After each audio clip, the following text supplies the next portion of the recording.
Hello everybody and welcome to my newest challenge for Digimon World. Usually I begin these challenges by explaining the challenge, going into details about the challenge, and I will do that shortly. But before I do that, there is a question going through my mind. The question is, should I pretend that this commentary that you're listening to is live? Should I pretend that I am playing the game right now, recording the game right now, while speaking, while recording commentary, without knowing how the challenge is going to turn out, how successful I'm going to be? Or should I be honest and say that this commentary is post-commentary and that I've already recorded the challenge and I'm now watching the video back while recording commentary, which will be added to the video? I haven't actually decided yet. I'm not sure if I should lie to you and pretend that the commentary is live, or if I should be honest and say that the commentary is post-commentary. So, I think I'll just put that idea on the back burner for the time being, because I'm not I haven't decided yet, but I'll think about it and maybe I'll touch upon it later. So this is a Digimon World minimal tiredness challenge, and I would like to go into details about what it's going to involve, but I'm about to have the battle against the Ogumon in the native forest. I'm going to dive straight in with the battle, and I don't like to talk while having battles. So I'll just proceed with the battle, and then I'll go into details about the challenge afterwards.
So even without doing any training or improving your stats, the battle against this Agumon is usually very straightforward. So it's a Digimon World minimal tiredness challenge. There are things in this game which cause cause tiredness to your Digimon, training in the gym, getting into battles, and carrying dirt for the Drimogemon in the drill tunnel. In this challenge, I am not allowed to inflict any unnecessary tiredness upon my Digimon. So I'm not allowed to do anything which causes tiredness, which isn't compulsory for completing the game or recruiting Digimon. That means I'm strictly not allowed to use the gym, because that's not compulsory for completing the game or recruiting Digimon. Using the gym would be seen as causing unnecessary tiredness to my Digimon. I'm not allowed to get into any unnecessary battles. The only battles that I'm allowed to get into are the ones that are compulsory for completing the game, or recruiting Digimon. And whenever I do something that does cause tiredness to my Digimon, such as getting into a compulsory battle, I then have to recover my Digimon's tiredness before getting into another battle.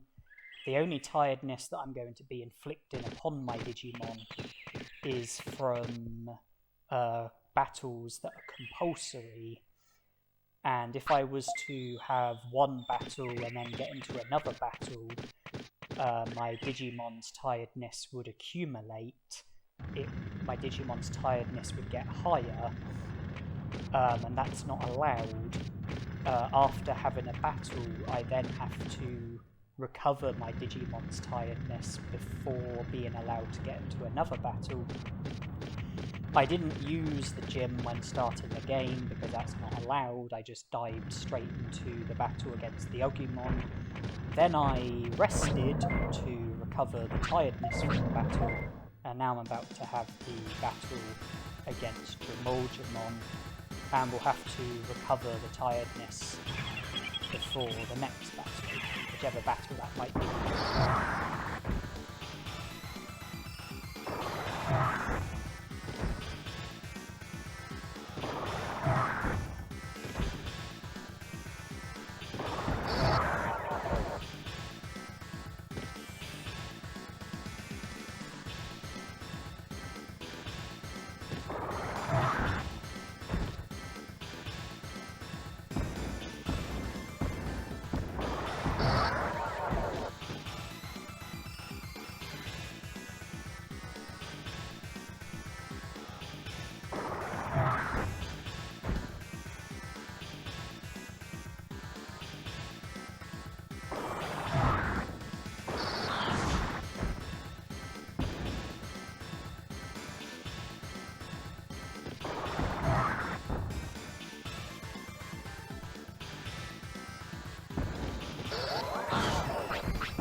the battle against the Agumon is compulsory because you have to win the battle in order to recruit Agumon and to be able to explore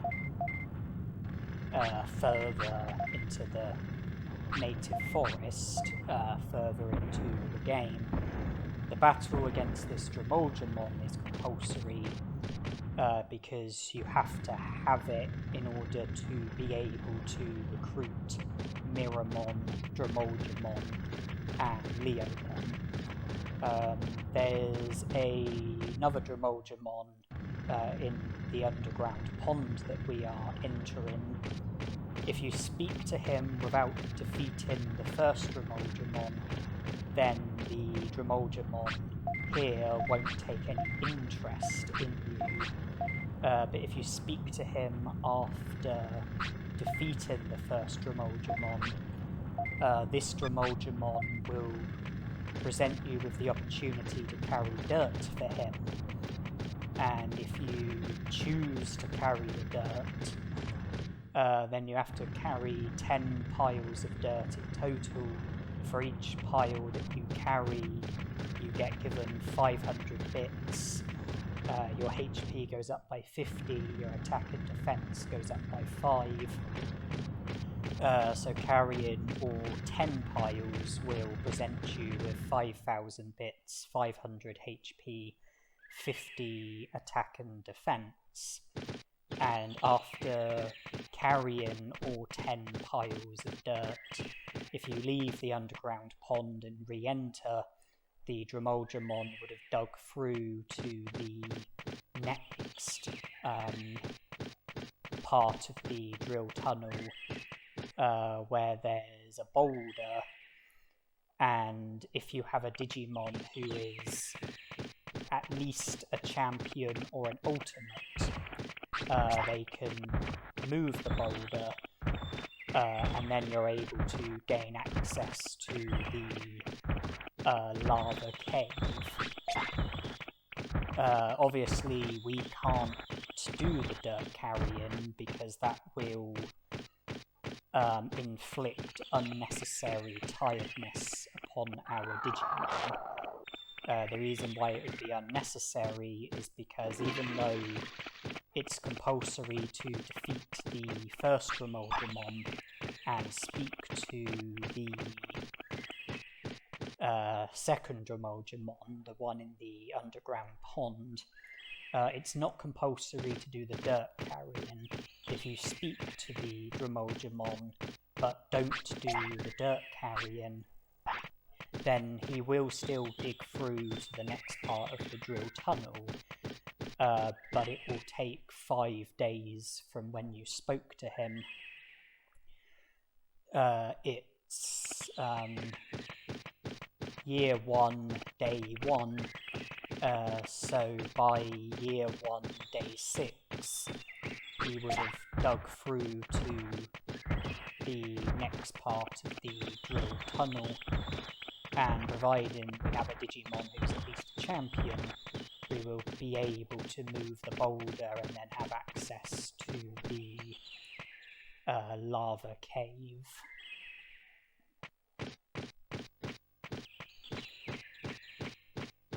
And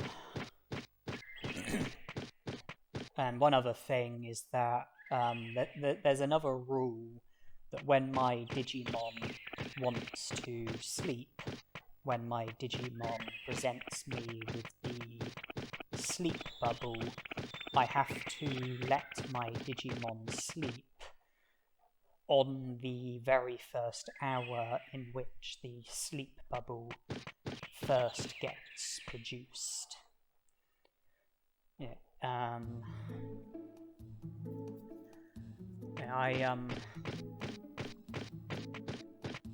After defeating the Drimogemon and speaking to the other Drimogemon, I collected the medium MP from the Dragon Eye Lake.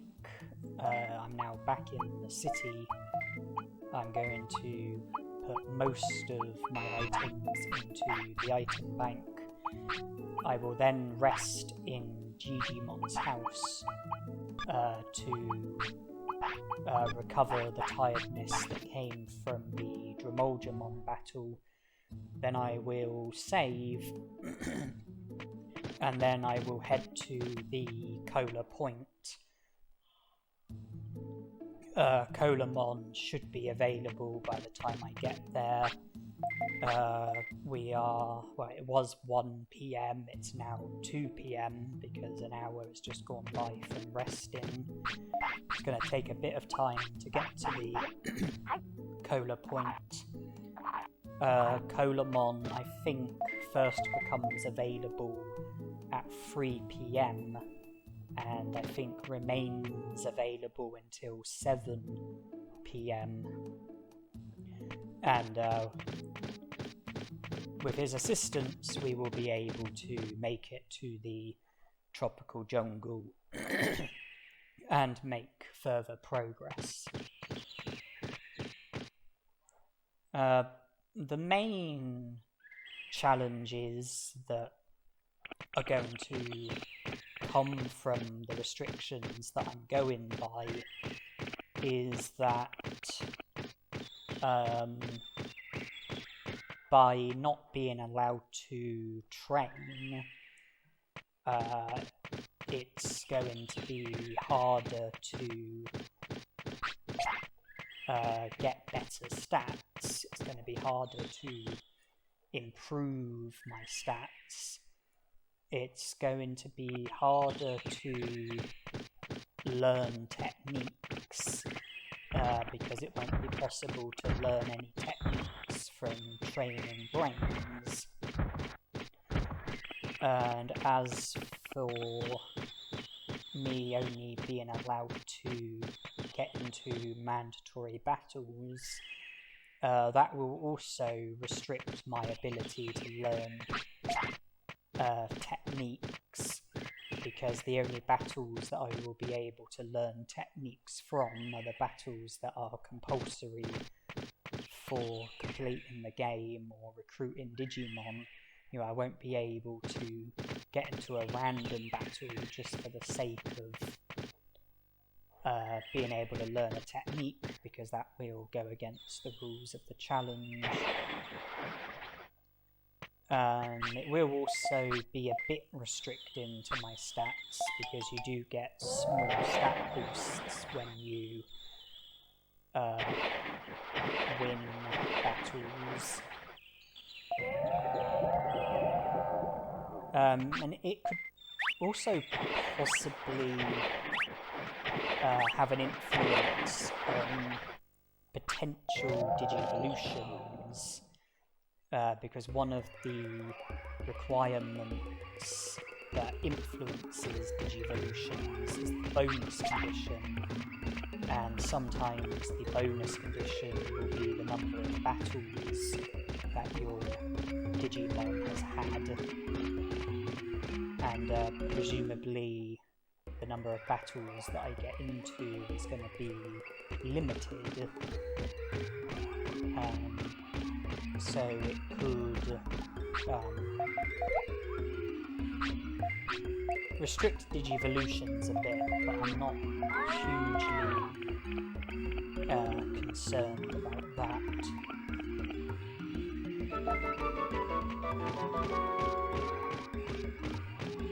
Okay, I need to get 6 prosperity points before returning to the city. 6 prosperity points is how many points you need in order for Euromon to tell you about the invisible bridge at the Great Canyon. I have a mere 2 prosperity points from recruiting Agumon and Betamon, but the recruitments of Centauramon and Colamon will bring me up to 6 prosperity points. I'm here at the Amida Forest, intent on recruiting Centauramon, but that's not the only reason why I'm here. I also want to grind for a Mouldy Meat, Happy Mushroom and High Speed Disc. and I don't want to recruit Centauromon until I have all 3 of those items, which means that I'm going to intentionally go to the wrong exit until I do have the 3 items that I'm after. Okay, the exit on the left is... Well, with the route that I use, the exit on the left is the only exit that I'm able to go to without getting shot. Which means that I want the exit on the left to not be the correct exit. That was the case the first time, not the second time. Agumon needed the toilet, so I had to leave the emitter forest and take him to the toilet. And now I'm just going to be repeating myself by going through the emitter forest, looking out for the items that I'm after, and not getting the correct exit until I have the items that I'm after. I have a mouldy meat and high speed disc. I'm now waiting for a happy mushroom. I have to get shot because the exit on the left is the correct one. HP has fallen to 1. So now I'm going to need to recover HP in order to be able to explore the emitter forest again. Okay, Agumon wants to sleep, so I have to let him sleep on this hour.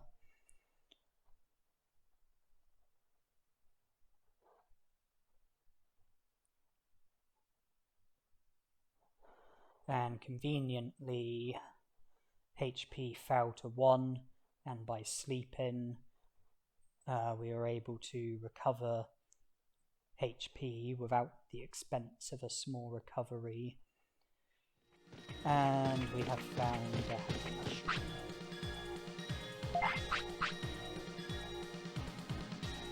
I discarded one of my items in order to make room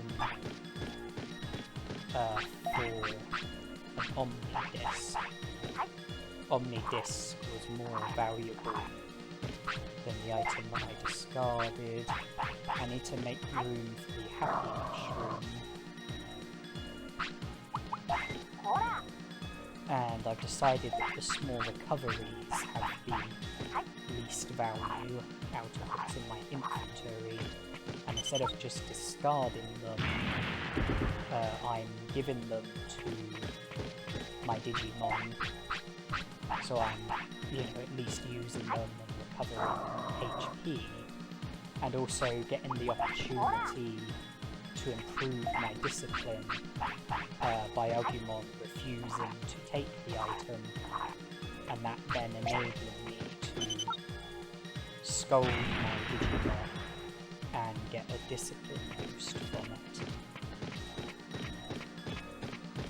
I had to get shot because the correct exit was not the exit on the left.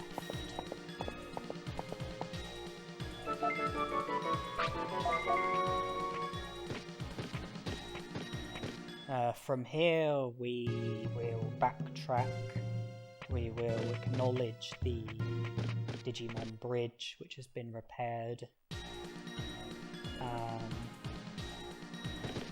then we will go to the Cola Point, just if you return to Colamon after the Digimon bridge gets repaired, Colamon will join the city.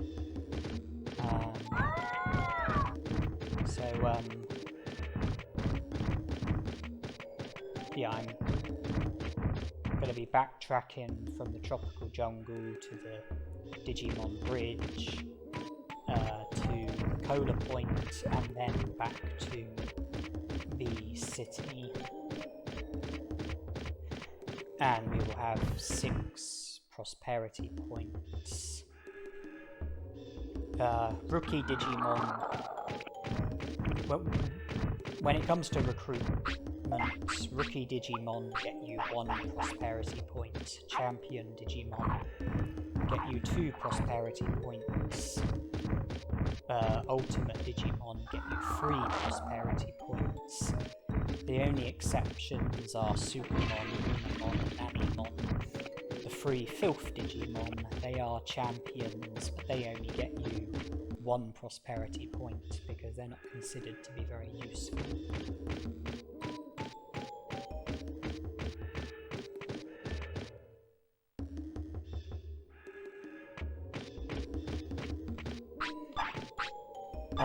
The reason why I grinded for a mouldy meat in the Amida Forest is because it will help with recruiting Frigimon.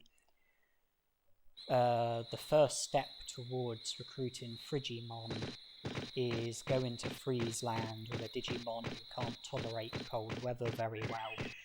The Digimon becoming sick, and you then getting rescued by Frigimon. And if you return to Frigimon with a Digimon who can tolerate cold weather and speak to Frigimon again, he'll join the city afterwards. And the quickest and easiest way to get sick is by giving your Digimon a mouldy meat.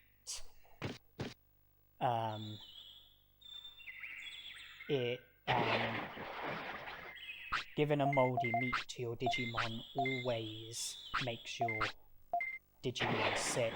The rate is 100%.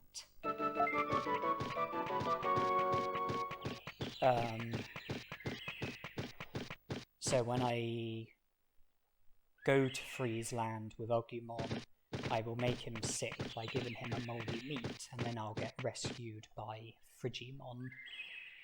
As for the Happy Mushroom and High Speed Disc, I plan to trade those items with the Moulgemons in Freezeland.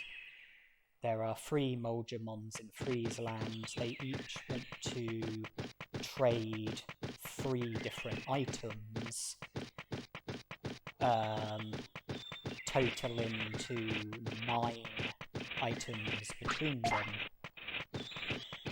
And if you trade at least 1 of each item with each Moulgemon, then it will result in Moulgemon joining the city. The Moulgemon that you do the 9th and final trade with is the Moulgemon who will join the city. Happy Mushroom and High Speed Disc, they are 2 of the 9 items that are needed for Moulgemon trades. So I grinded for those items as progress towards the recruitment of Moulgemon.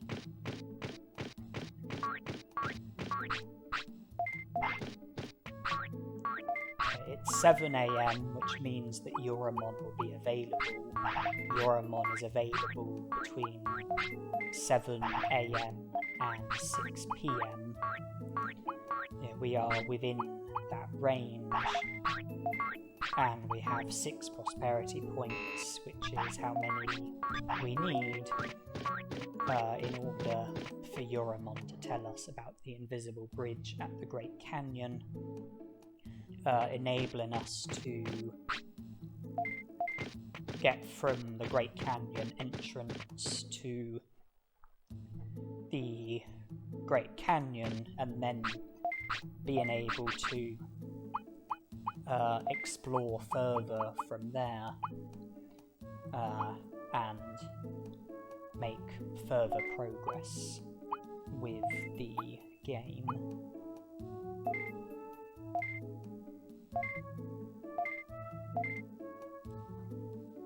High Speed Disc, Mouldy Meat, Happy Mushroom, don't need them until I go to Freeze Land. Some of these items that are in my inventory I am simply going to be selling at the item shop. Some of them I'm going to be holding on to, and some of them will likely be coming in handy pretty soon, because the next two things that I plan to see to is the recruitment of Kunamon and Powmon, both of which require battling. If you defeat Kunamon in a battle, he'll join the city afterwards. If you defeat Powmon in a battle, then she will join the city afterwards. I will battle and defeat and recruit one of them. Then I will have to rest to recover Tiredness, and then I will see to the other Digimon. And the Tiredness from that will have to be recovered before I can get into any more battles.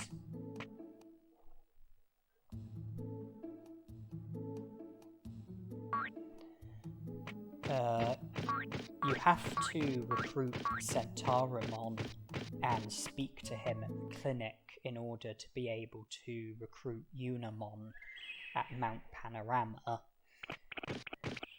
Unamon will only show up at Mount Panorama if you've recruited Centauramon and spoken to him. We haven't spoke to Centauramon yet, but we're not ready for Unamon yet. And after the next battle that I'm about to have, I will need to rest, and I can rest at the clinic, and that will obviously require speaking to Centauramon, being made aware of the clinic, and then Unamon will be available in Mount Panorama for whenever I get around to going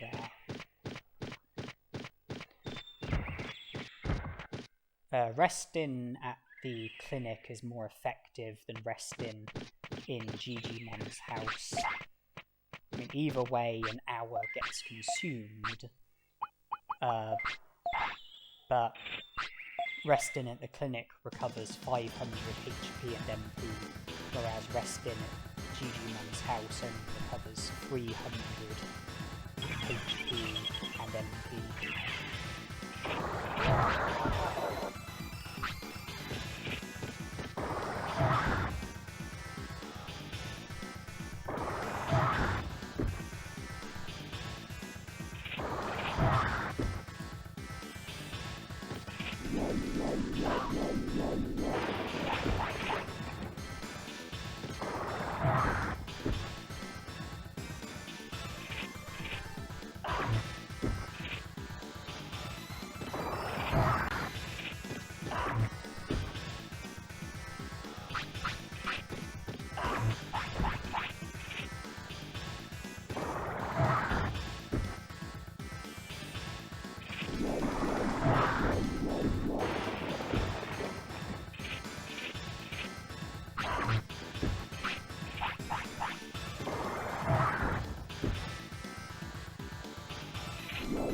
Resting at the clinic also recovers more tiredness than resting in Digimon's house. I think it's twice as effective, but that's not going to matter in this challenge, because when we do need to recover tiredness, the tiredness is going to be so low that regardless of whether you rest in the clinic or in Digimon's house, you know, the resting will be adequate for bringing our tiredness down to 0, which is what needs to happen in order to be able to do something that causes tiredness.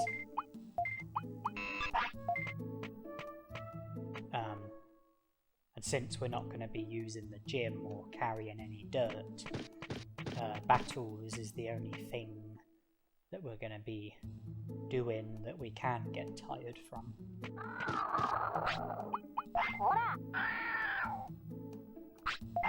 The happiness is very high, higher than discipline. And I decided to scold Agumon to improve discipline at the expense of happiness. Happiness will continue to go up from feeding Agumon, taking him to the toilet, winning battles, and then when happiness gets full, it won't be able to get any fuller. So when happiness is close to the maximum, but discipline is lower, to me it makes sense to scold my Digimon. Put happiness down a bit, put discipline up a bit, and then continue to do things that are beneficial to happiness and discipline.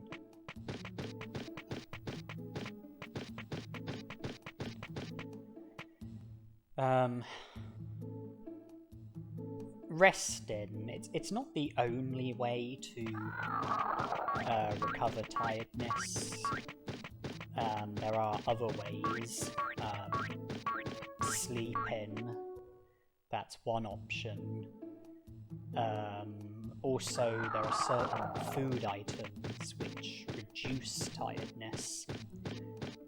Sirloins, happy mushrooms, spiny greens, chain melons, vitamin C, the restaurant food, or certainly some of the restaurant foods.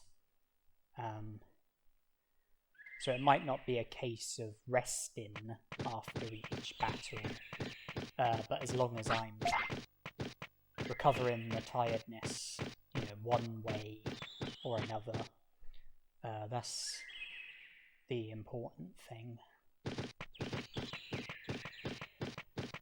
With Kunamon recruited, we're up to 7 prosperity points, and we now have the very handy shortcut which connects the city to the Digimon Bridge. So you can go straight from the city to the Digimon Bridge, or vice versa, straight from the Digimon Bridge to the city. And Palmon is also a useful recruit. She upgrades the meat farm and gives you giant meat instead of the regular meat that Tamamon gives you. And giant meat is also one of the items that's needed for a Drimogemon trade.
You also have to recruit Palmon in order to be able to recruit Vegemon.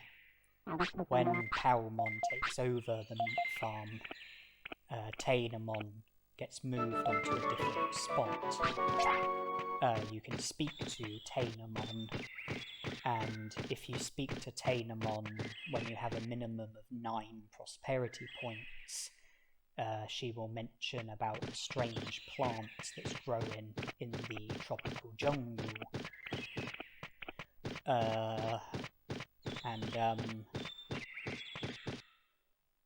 On day 15 of each year, a rain plant gets produced next to Tainemon, and you need to use the rain plant on the plant in the tropical jungle in order to produce Vegemon. And the rain plant only gets produced if Palmon has been recruited, and it's only available on day 15 of each year. If you don't get it on, if you don't collect the rain plant on day 15, then you have to wait until the next year before you will get another opportunity to collect a rain plant. You know, if you don't get it on day 15, then it won't still be available on day 16.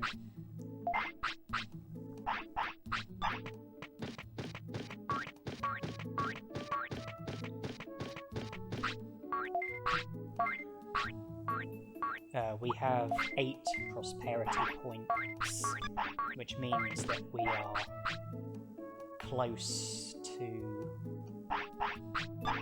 having enough in order for Tainemon to mention about the strange plant growing in the tropical jungle. But it's only day 1, so day 15 is a long way off into the future. Not something that we need to be worrying about at the moment.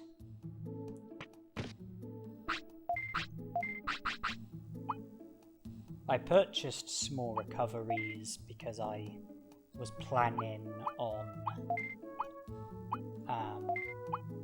battling Palmon and Kunamon.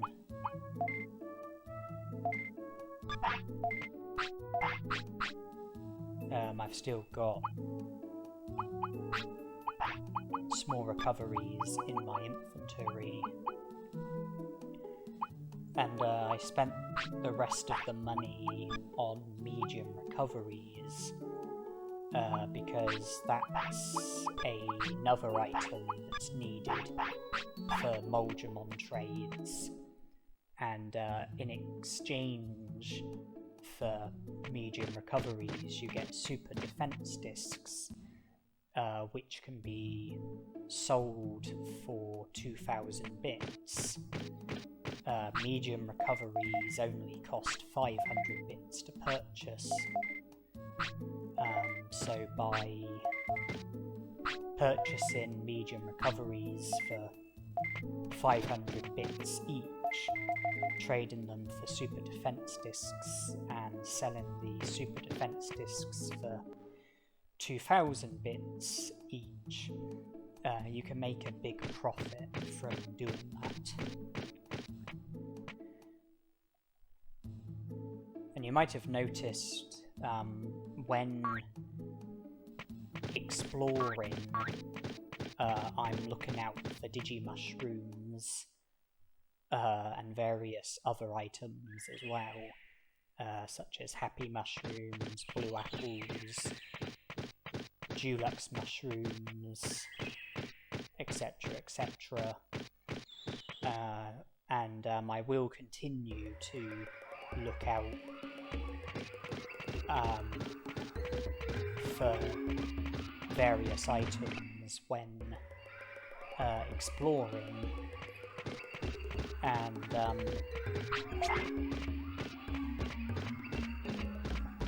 you might be wondering why I would be interested in Digimushrooms. They can only be sold for 50 bits. They only make your Digimon a bit full.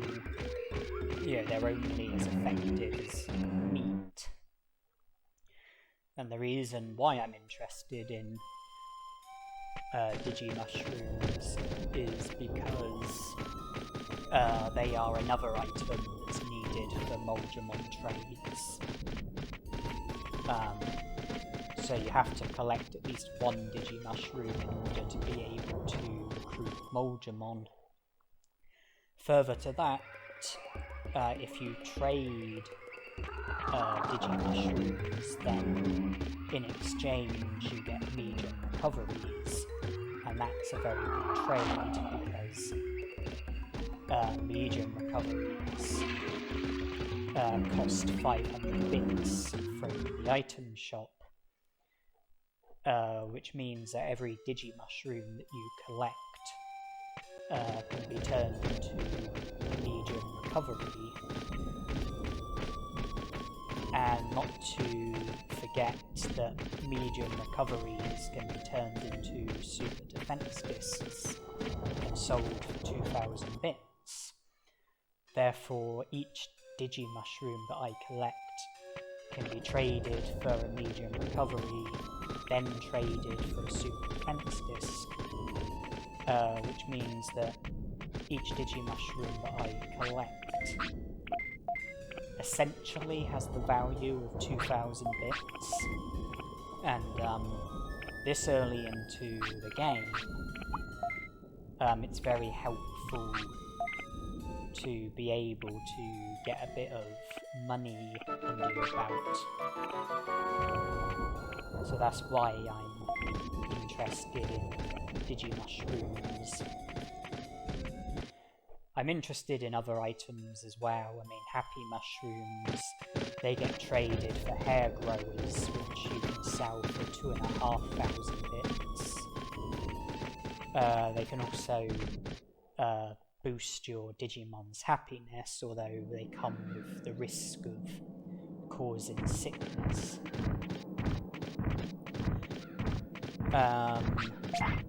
And then other items, like blue apples, they improve happiness. Ice mushrooms, they improve discipline. Dulux mushrooms, they improve stats. Prickly pears, they lower weight, which could come in handy with Digivolutions, because weight is one of the requirements when it comes to Digivolving.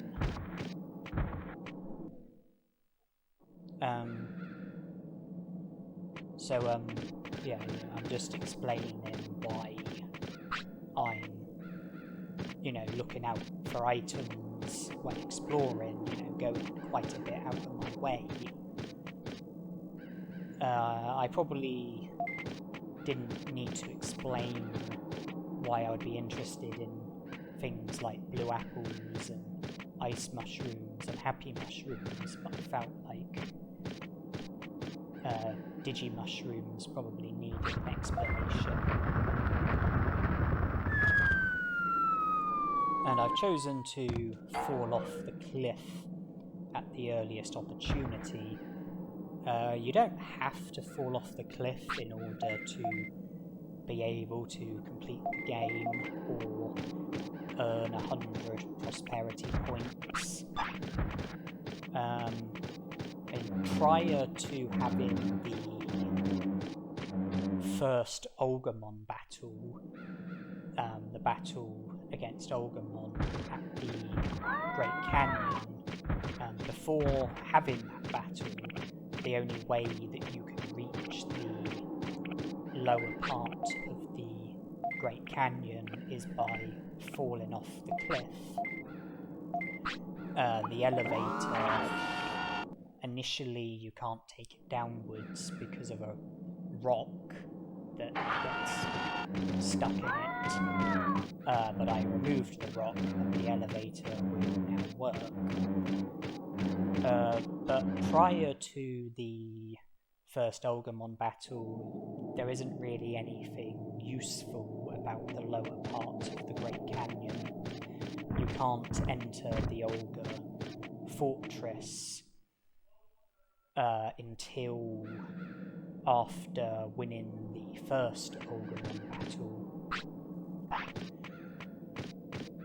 But even if you don't fall off the cliff, after winning the first Olgamon battle, you will be able to access the lower part of the Great Canyon, because the elevator will then work. You'll be able to take it down to the lower part of the Great Canyon and then enter the Olga Fortress. So there isn't really any need to fall off the cliff. The only thing I will say is that when you recruit Drimogemon, he gives you hints which are referring to Digimon who you haven't yet recruited, and one of the hints, which I assume is in connection to Olgamon, the hint only goes away if you fall off the cliff. If you don't fall off the cliff, then the hint will remain, even if you were to get 100 prosperity points. If you haven't fallen off the cliff, the hint will still be there. So by falling off the cliff, it's not going to feature in Drimogemon's hints. Of course, the first Olgamon battle isn't an option at the moment, because in order for Olgamon to feature, you have to go to the Great Canyon, then you have to speak to Yoramon again, and she will say about bandits at the Great Canyon, and then if you go back to the Great Canyon, you can then get challenged by Olgamon. Yoramon has told us about the invisible bridge at the Great Canyon, but not about bandits. I have entered the Great Canyon, so I'll have the opportunity to be informed of the bandits by Yoramon, but I haven't been told yet, so there's not going to be any assign a Volgamon for the time being.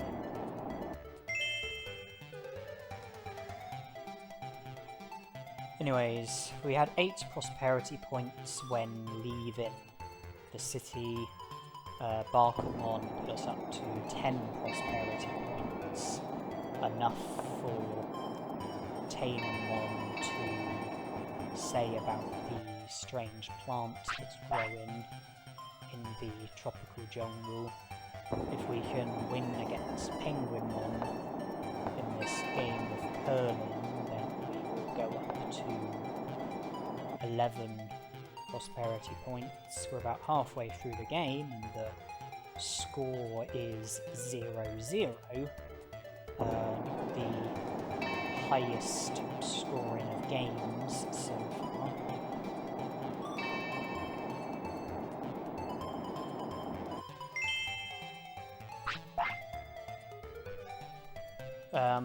I don't always win against Penguinmon. I mean, usually I do. Not always. My general tactics for curling is if you have any pegged stones, use them first. Because if you put them on a good spot, they will then be stuck there for the rest of the match. And it will be impossible for Penguinmon to knock them off the good spot or knock them onto the bad spot. And then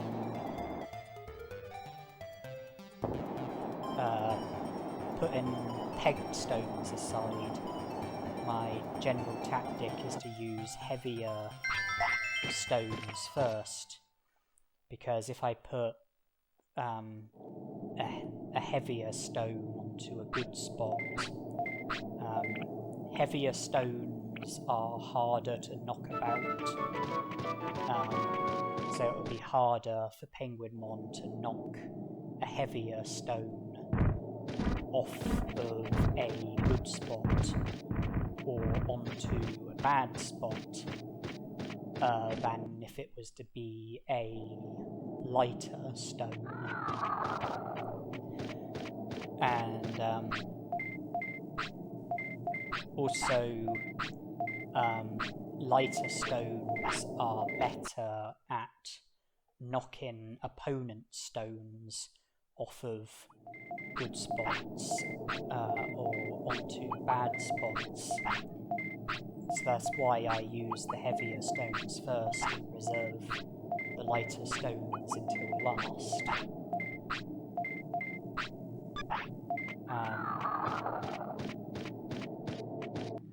It'll be harder for Penguinmon to knock about heavier stones rather than lighter stones, and if I end up in a position where I need to knock his stones about, then it'll be easier for me to do that with a lighter stone rather than a heavier stone.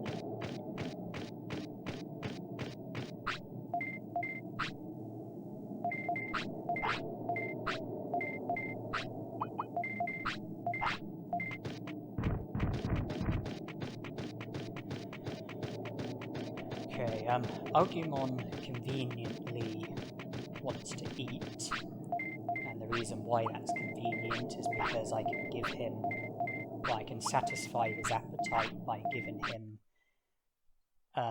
the mouldy meat, and also making him sick at the same time.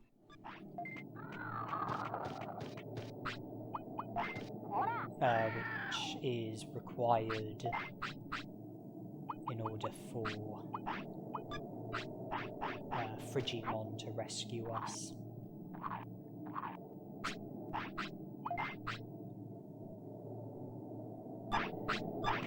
And he can't be far away from wanting to sleep.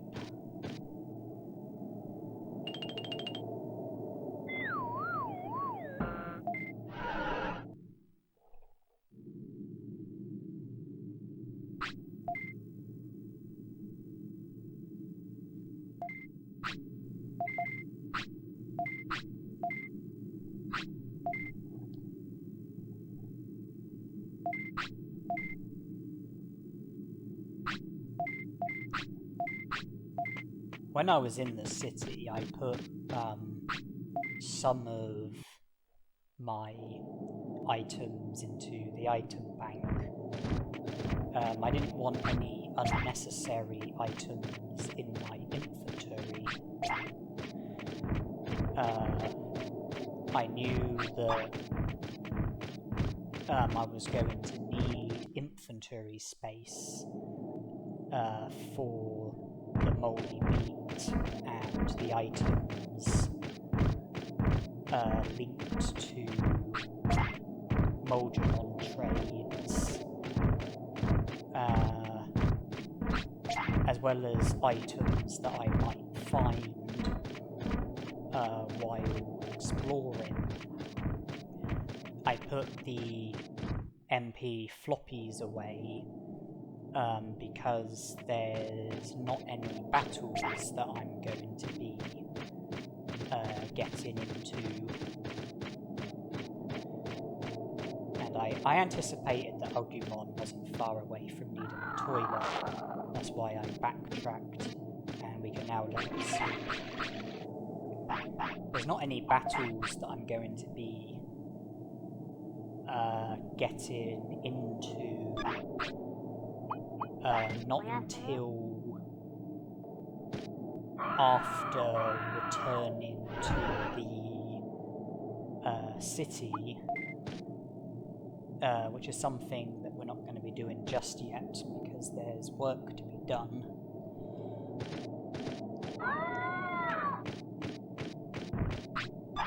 And seeing as I wasn't going to be getting into any battles, I knew that MP floppies wouldn't be needed.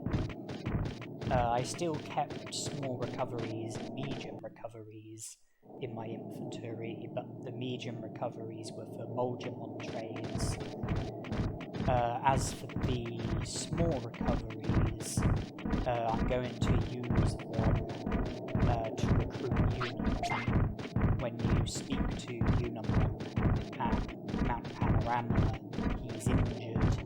You have to give him something to aid his injury.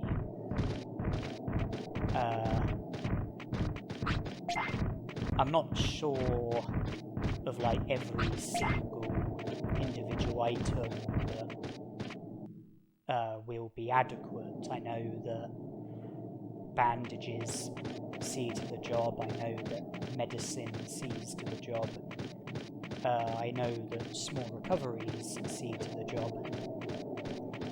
So I will give him a small recovery as a way of recruiting him.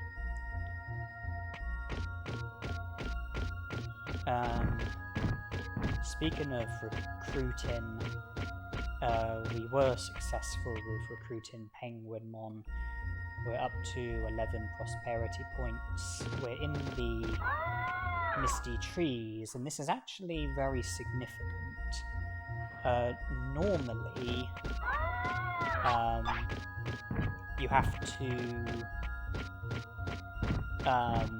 go to the Gecko Swamp, which is beyond the Misty Trees, defeat Otamamon, which results in you getting taken to the Volume Villa, where you can speak to Shogun Geckomon, and he informs you of Cherrymon in the Misty Trees, and you can then easily encounter Cherrymon and speak to him, which needs to be done in order for you to be able to access Toy Town and be able to recruit Munceymon. So it's compulsory that you speak to Cherrymon, but you don't actually have to defeat Otamamon in order to be able to encounter Cherrymon, because you don't actually have to speak to Shogun Geckomon. If you do what I'm doing and take a path which should take you to Cherrymon, And you do it, I think, a total of 10 times. You will eventually end up in the area Cherrymon is in, and you will be able to speak to him despite not going to the Volume Villa and speaking to Shogun Geckomon. So the battle against Otamamon is unnecessary for completing the game and recruiting Digimon, so I'm not going to be getting into the battle against Otamamon because that would be unnecessary tiredness. The battle would be unnecessary, it would go against the rules of the challenge. The only downside is that by not having access to the Volume Villa, I won't be able to get the Amazing Rod, because you can only get the Amazing Rod from the Volume Villa. But the Amazing Rod also isn't necessary for completing the game or recruiting Digimon.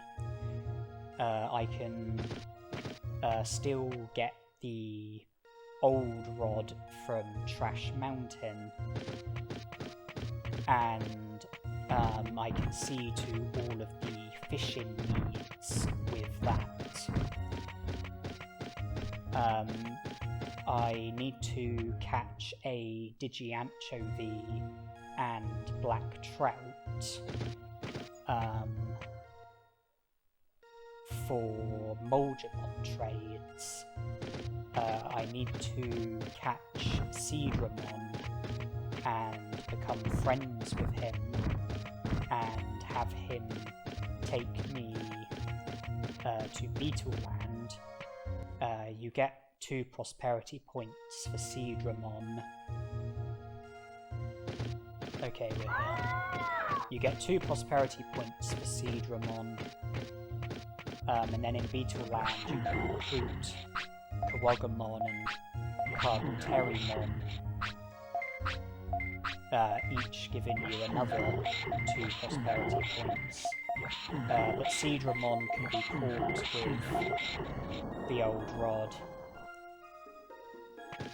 and you can catch Digianchovies and Black Trouts with the old rod.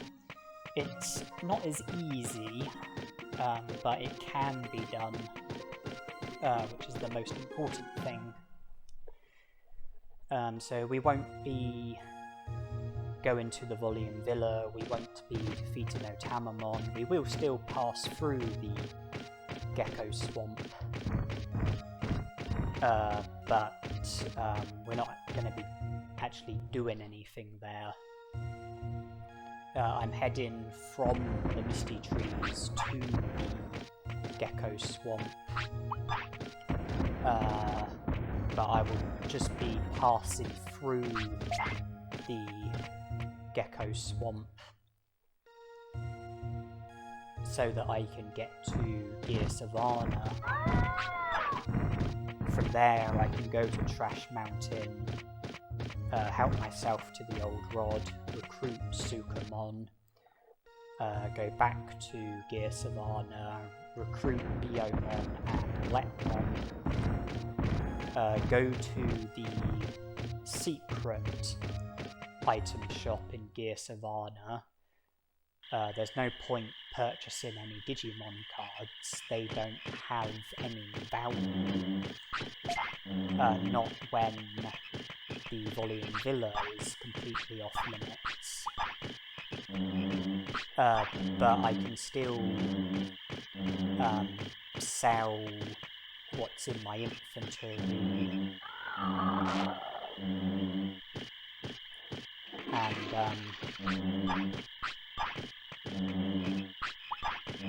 yeah, that will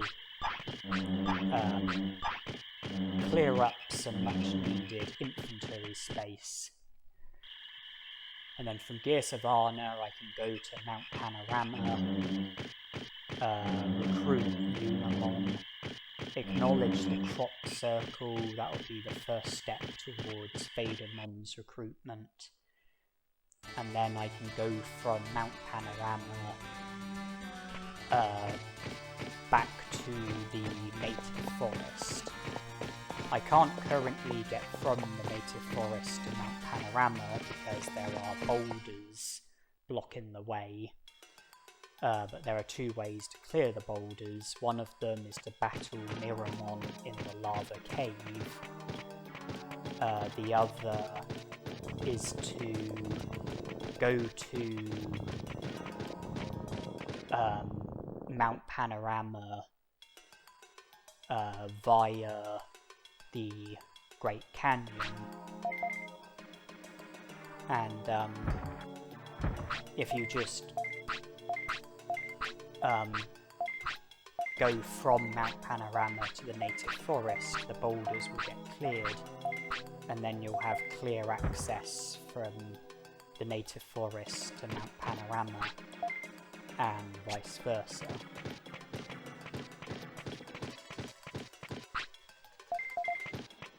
Okay, we're up to 12 prosperity points. And then after Mount Panorama, I'll just go back to the city.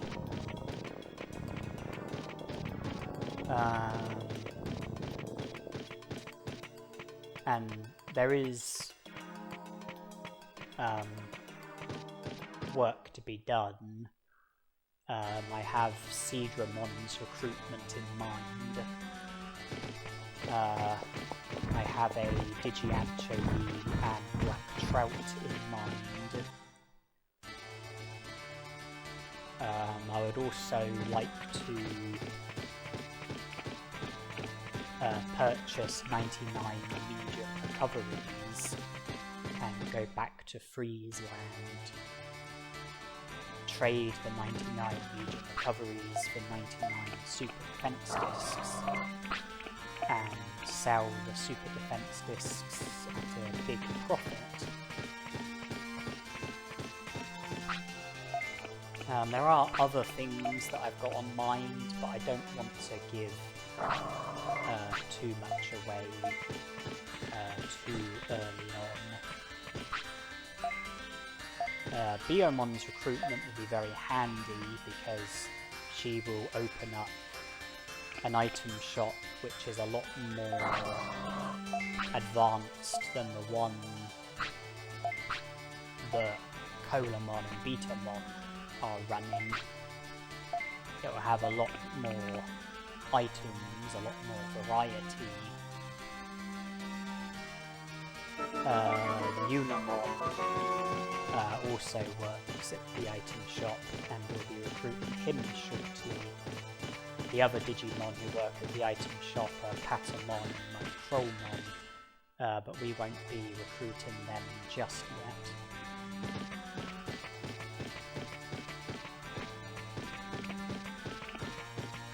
So Biomon's made it 13 prosperity points, Eletmon will make it 14, Unimon will make it 16, so when we return to the city, we will have 16 prosperity points.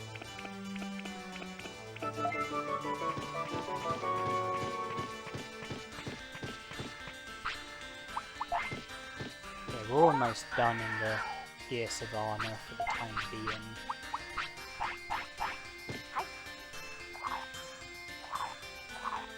I just want to go to the secret item shop and then head to Mount Panorama.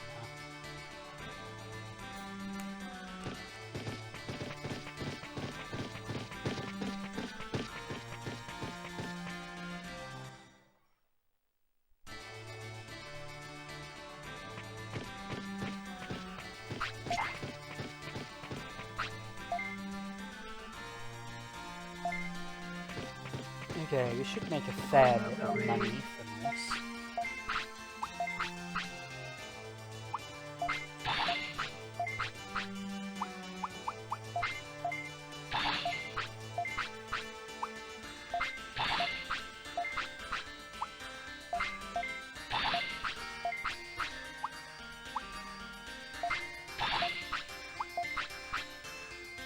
Digipine, a food item that makes training more effective.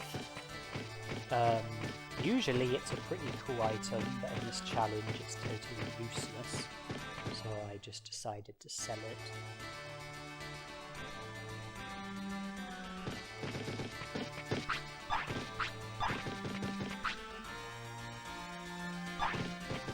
That was close.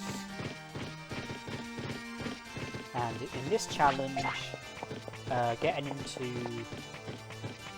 an unwanted battle would be an instant foul, and I would have to reset.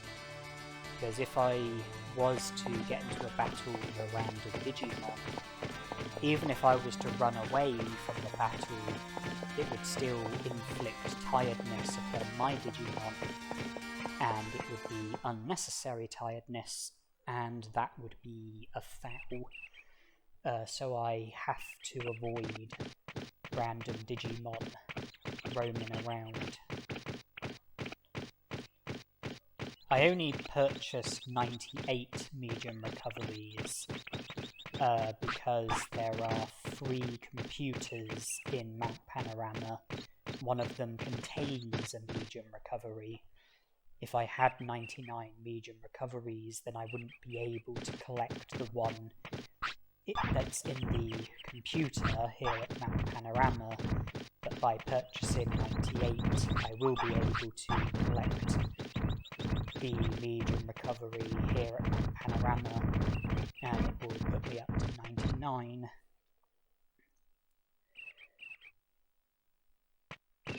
There's also a medium MP and a various, and the 3 computers are in the area that I am entering as we speak. This is also where the crop circle is.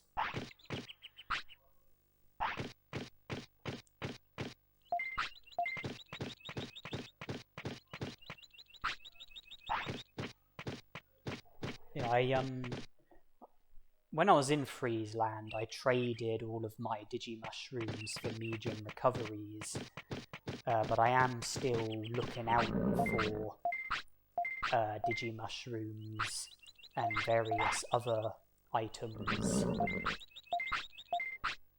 And the reason why I'm still looking out for Digimushrooms is because I plan to go back to Friesland to do more trading. So I'm continuing to keep my eyes open for Digimushrooms. When I next go to Friesland for training, the plan would be to trade my 99 medium recoveries for 99 super defense discs, trade whatever Digimushrooms I've got for medium recoveries, sell the super defense discs, buy however many medium recoveries I need to buy in order to bring my total up to 99, and then by that point I will no longer be interested in Digimushrooms because I will consider them to be small fry.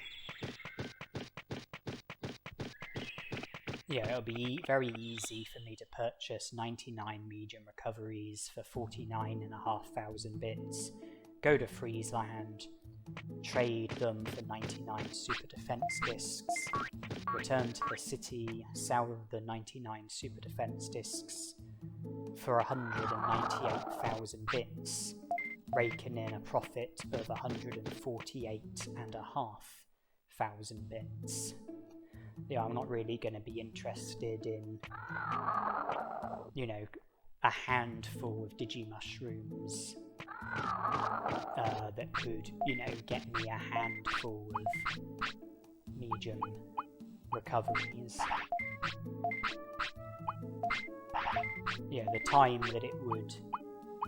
that would be consumed from looking out for Digimushrooms and collecting them,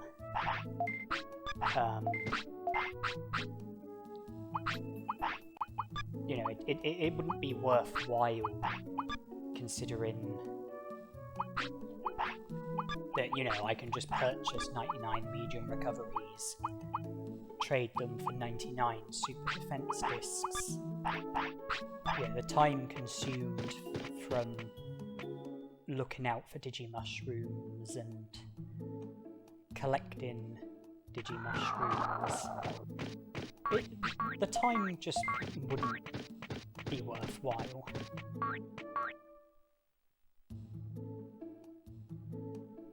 I will still look out for other items though.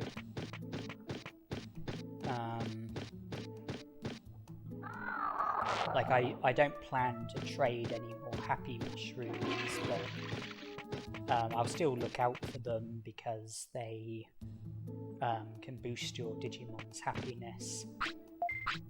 I'll look out for blue apples and ice mushrooms because of the benefits to happiness and discipline. I'll look out for Dulux mushrooms because of the stat gain that you can get from them. Prickly pears, you know, the reduction in weight might come in handy depending on Digivolutions. So, you know, I will still continue to look out for other items.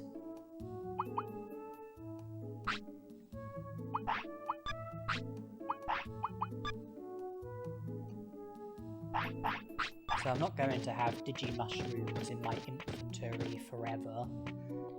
The giant meats that Palmon give to me,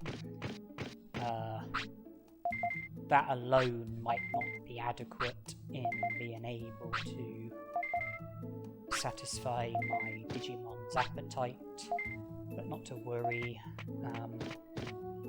I've purchased 99 meats, so I don't need to worry about food. The meat can also be used as bait for catching Seedramon, as well as a Digi-Anchovy and a black trout. But Seedramon is only available on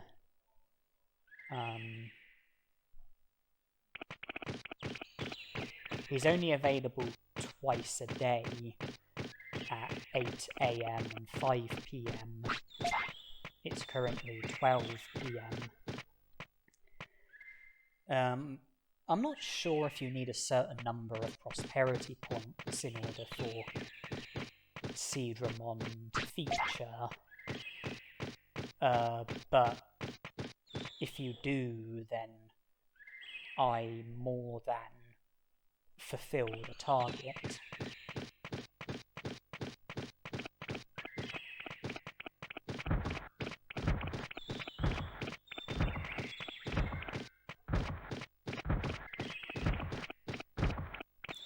I used to think that you had to recruit Xiaomon in order to be able to encounter Seedramon, because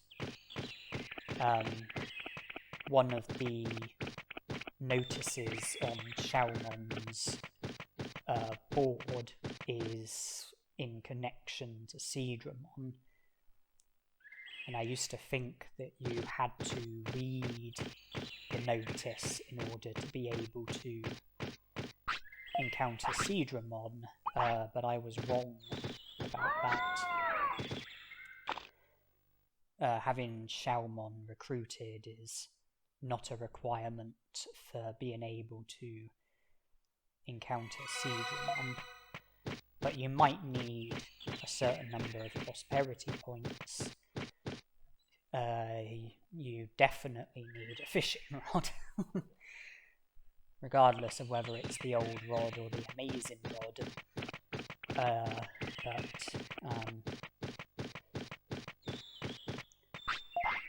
The amazing rod will serve you better, but the old rod can get the job done.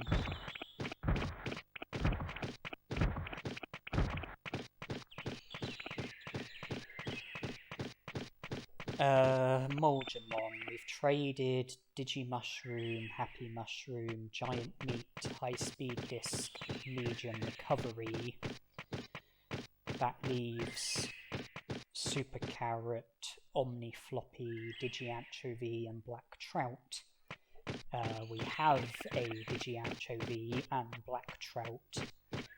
That just leaves Super Carrot and Omni Floppy.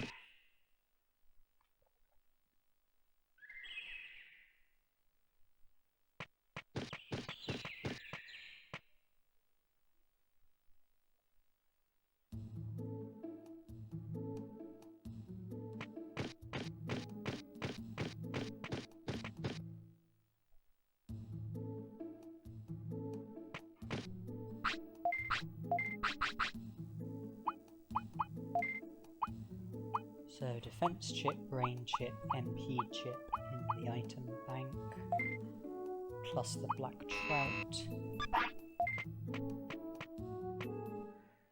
The Digianchovy remains in my inventory, and I would like to save before I do anything else.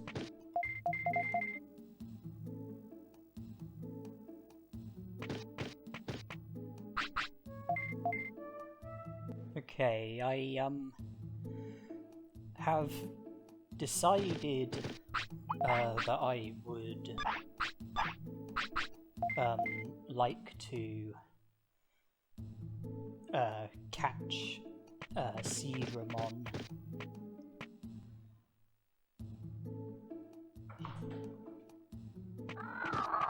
He will be available at 5 PM.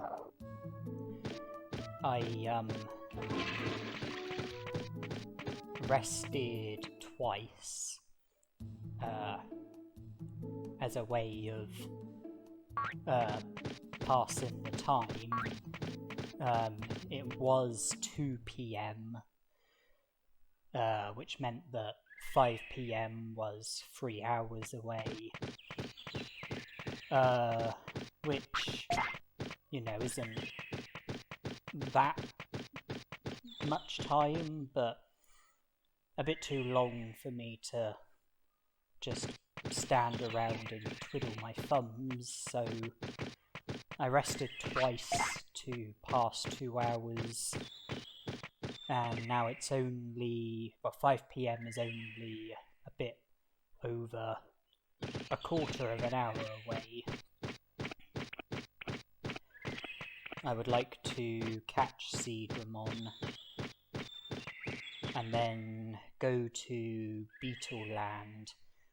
I won't be able to recruit Compulsory because you have to recruit Greymon before it's possible to recruit Compulsory.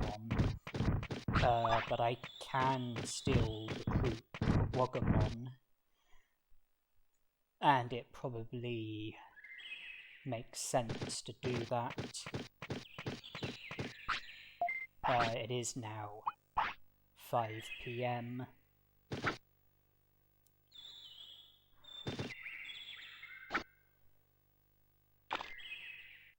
When I last checked, I think I had 16 prosperity points.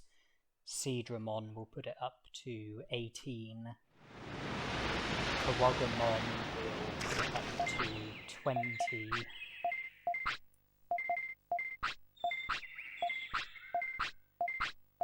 I will then go to Freeze Land, trade my medium recoveries, trade the Digianchovy, and then trade my Digimushrooms, and then autopilot back to the city. You might be wondering why I'm not also trading... Sorry about my throat. You might be wondering why I'm not also trading the black trout, and the reason for that is because the Moldramon who wants a black trout is the Moldramon who I value the least when it comes to the trading that you can do with the Moldramons. The items that they want and the items that you get in exchange. The Moldramon who wants a black trout is the Moldramon whose trades I have the least value for out of the 3 Moldramons, and because of that I like to do the 9th and final trade with him, because out of the 3 Moldramons, one of them will join the city, the one who you do the 9th and final trade with. And when the Moldramon joins the city, you lose the ability to do any more trading with that specific Moldramon, but the other 2 Moldramons remain in Friesland, and you can continue to do trades with them. The Moldramon who wants a black trout, I've already traded the 2 other items that he wants, which means that if I also trade a black trout with him, then that will be all 3 of his trades done. And if I was to do it now, before doing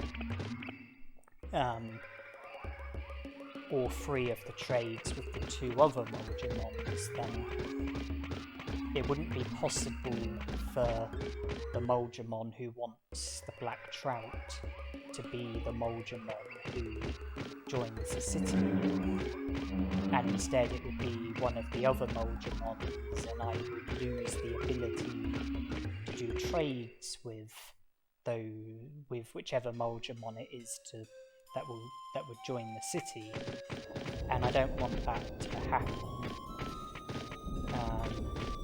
So I'm gonna keep the black trout in the item bank until I do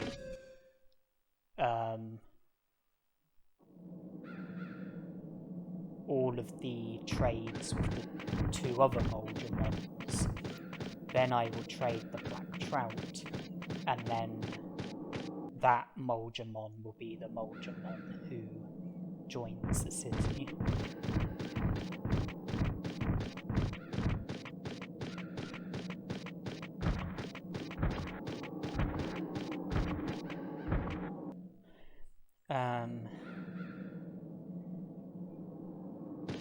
After I trade the Digianchovy, the only other items left for trading will be black trout, super carrot, omni floppy.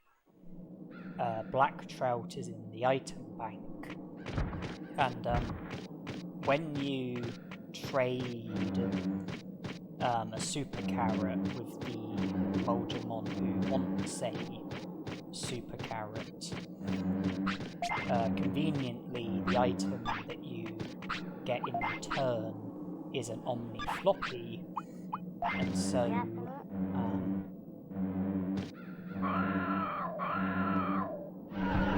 you can then the omni floppy that you get, you can then trade that with the Moldramon who wants an omni floppy, and then that will be all of the trades sorted.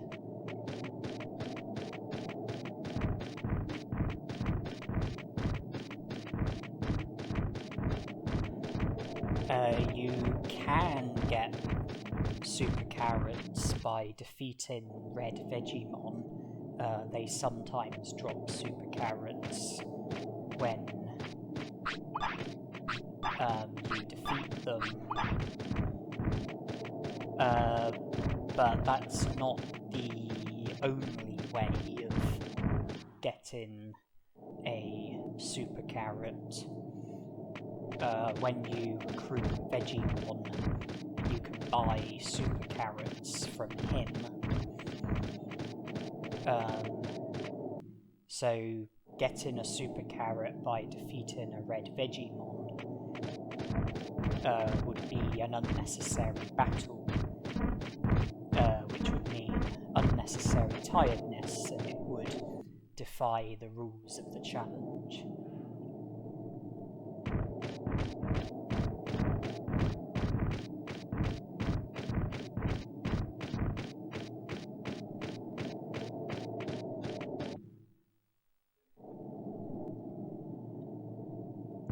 So when I recruit Digimon, presumably on day 15, if I purchase a super carrot from him and take the black trout out of the inventory, I can trade the super carrot for an Omni Floppy. I can trade the Omni Floppy for a super attack disc. Then I can trade the black trout for a restore, and that will result in the recruitment of Moldramon. Moldramon's recruitment will come after Digimon's recruitment. Moldramon is one of the Digimon who works at the secret item shop in the city, and out of the Digimon who are able to work in the secret item shop, if Moldramon is the first one that I recruit, then that will result in Ninjamon being able to spawn on the Digimon bridge. In order for the Ninjamon on the Digimon bridge to challenge you, you need to have recruited one of the Digimon who works at the secret item shop. Those Digimon include Moldramon, Numamon, Devimon, and Mumemon. Recruiting any of those Digimon will result in Ninjamon featuring on the Digimon bridge. And in this challenge, I suspect that Moldramon's recruitment will come before the recruitment of Numamon, Mumemon, or Devimon.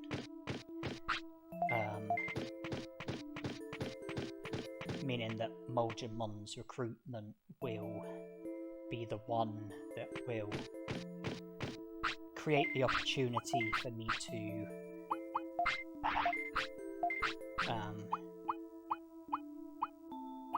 encounter Ninjamon.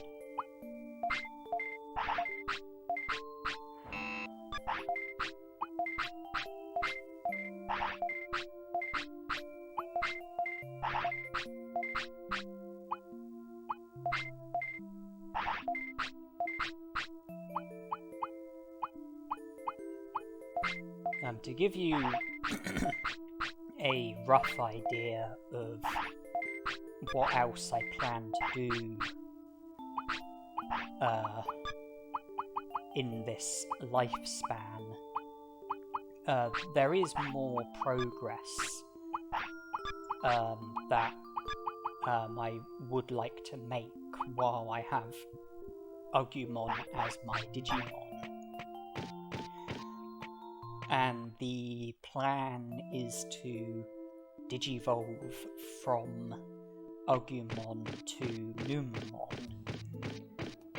so that I can see to the first part of Greylord's mansion.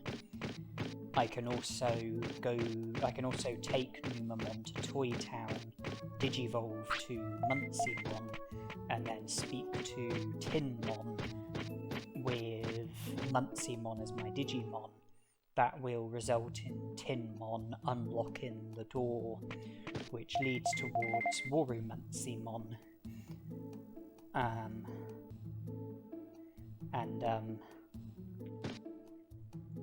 That will make Worumuncymon available for battle, but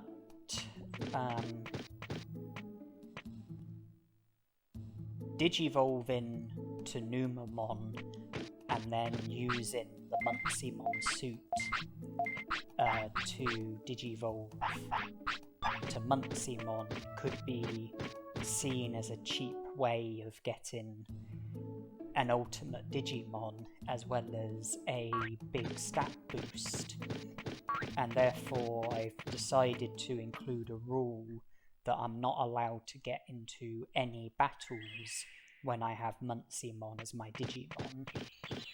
I am allowed to recruit Digimon if I've got Muncymon as my Digimon, providing that no battling is involved. I can make progress towards recruitments and do other things, again, providing that no battling is involved. So once I unlock the door that leads towards Worumuncymon, most of Munceymon's time will likely be spent resting and sleeping as a way of speeding things up, because I will really just be wanting Muncymon to fade away so that I can move on to the next lifespan, and in the next lifespan I plan to see to the remainder of the challenge. Whatever I don't do in this lifespan, I hope to see to in the next lifespan. And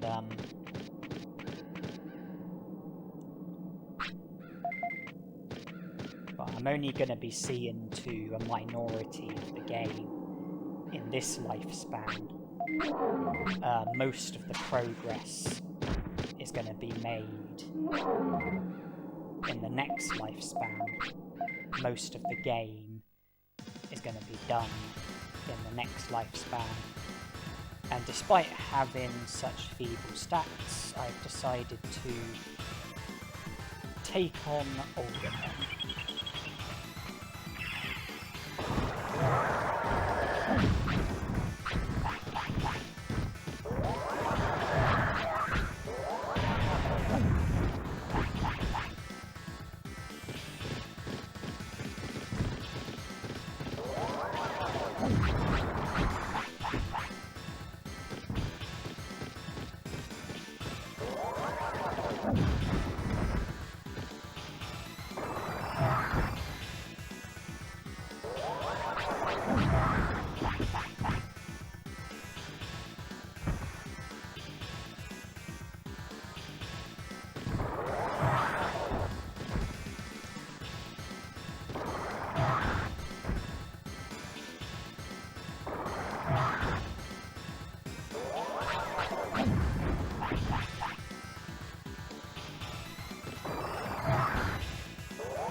Predictably, the battle wasn't quick and wasn't easy. But with the items that I had, I was able to keep myself alive.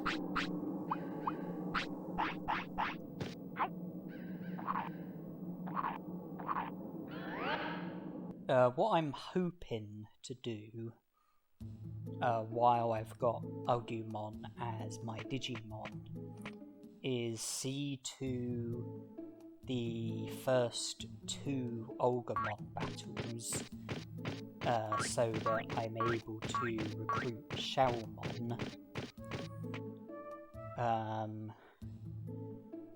I will also benefit from item chips. Olgamon drops a HP chip in both battles. I believe there's also an attack chip and a defense chip in the Olga Fortress. And I would also like to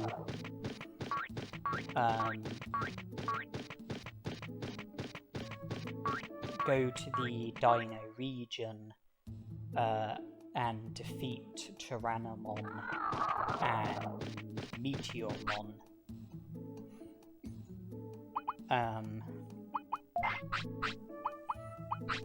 They also drop HP chips. The recruitment of Tyrannomon will result in Nanimon spawning at the Dino region on the spot that Meteormon was on. And if I speak to him, then he will drop the accessory which will enable me to carry 20 items instead of 10, and that will come in handy. Also, Tyrannomon is one of the Digimon who works at the restaurant, and having the restaurant will help with improving my stats, because when you eat at the restaurant you get small stat boosts. If you eat Tyrannomon's most expensive food, then I think it boosts HP by 50.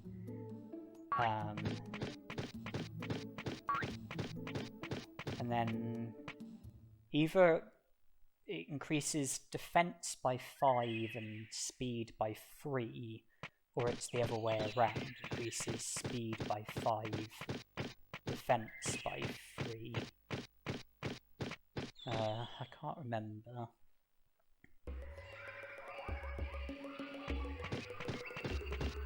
And I think those are the only battles, the only other battles that I plan to get into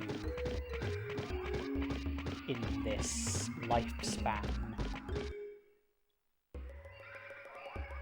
That doesn't mean that that's the only recruitments that I will see to.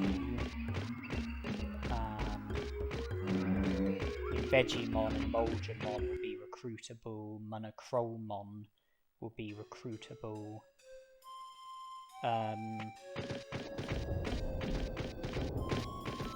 I won't recruit Frigimon in this lifespan, even though I will be able to.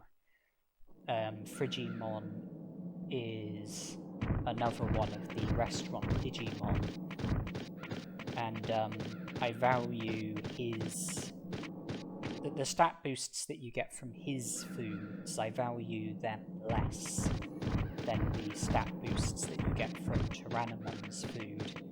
I think Frigimon's most expensive food increases MP by 50 and brains by 2, or it might be speed by 2, I can't remember, but I would rather Tyrannomon be the only Digimon working at the restaurant ahead of my next lifespan, because his stat boosts are more valuable to me than Frigimon's stat boosts. Yeah, I'm trying to sort of make progress in preparations for the next lifespan. I'm going to see to... Well, I mean, my intention is to see to most of the game in the next lifespan, most of the recruitments in the next lifespan, most of the challenge in the next lifespan. And this lifespan, it's about seeing to recruitments that I can see to and trying to take measures that will make things easier for me in the next lifespan. Having item chips will definitely come in handy. I do have some item chips, and there are others that I plan to collect, and I'm reserving them for the next lifespan.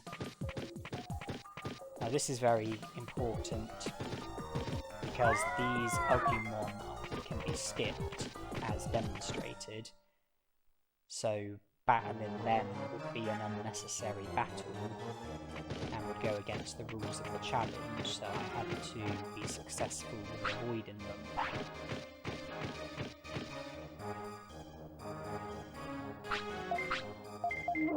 And yeah, having the restaurant will be helpful for the next lifespan, because I'll be able to improve my stats by eating there.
I hope that you're able to stand the excitement of these very slow and very boring battles.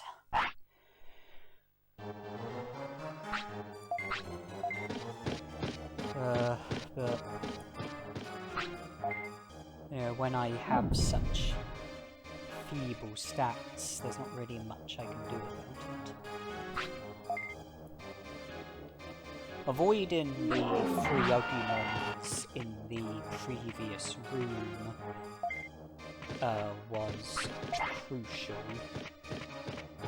What else is crucial is avoiding the Goborimon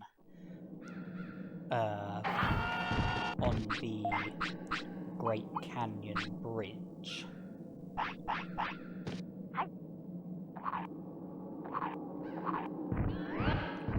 Normally you would, after coming out of the elevator, normally you would follow the path. It would take you to the Great Canyon Bridge. You would, there's a Goborimon blocking your way. You would defeat him, carry on. Shalmon would call out to you. You then backtrack, use the elevator, taking you back down into the Olga Fortress.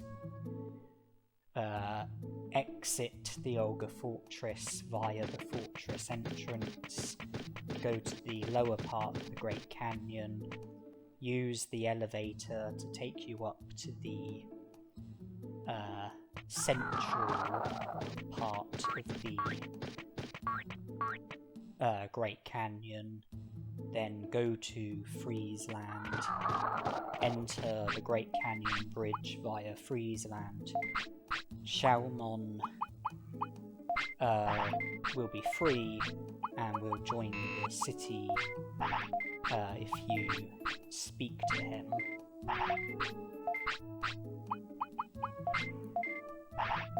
It is possible to avoid the Goborimon when you enter the Great Canyon Bridge after using the Olga Fortress entrance. It is possible to avoid the Goborimon and have Shalmon call out to you, but it's not possible to then go back to the Olga Fortress elevator while avoiding Goborymon again.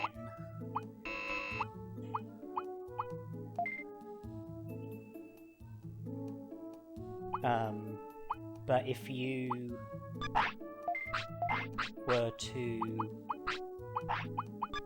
just carry on, like after Shelmon calls out to you, if you were to just carry on, go to Freeze Land, from there go to Great Canyon, take the elevator down to the lower part of Great Canyon, go to the fortress entrance, the Olga Fortress, take the elevator upwards out of the, away from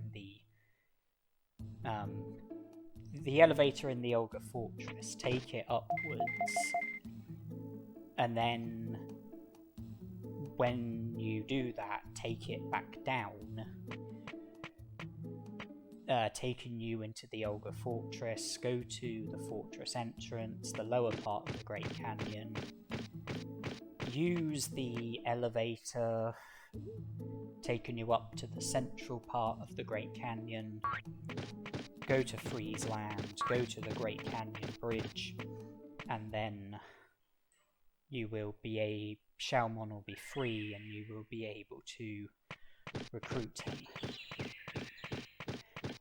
I'm not focused on that at the moment though. Instead, I'm focused on Tyrannomon. I went to the Dino region and challenged him, but got defeated. So it occurred to me that better stats are needed. And so I've decided to try and grind for a Dulux mushroom that will increase HP and MP by 100 and will increase attack, defense, speed and brains by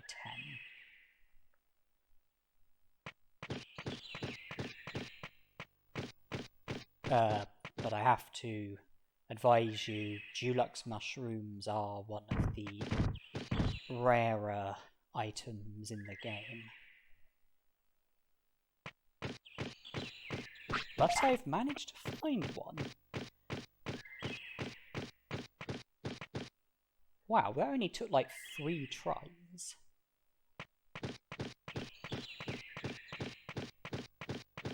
Wow, that was very good luck.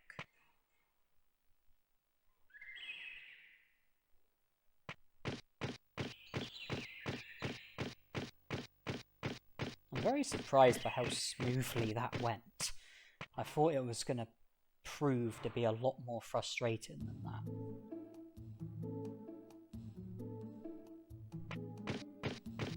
And I know I could just give Agumon a HP chip, but I don't want to use any of the item chips in this lifespan. I want to reserve them for the next lifespan.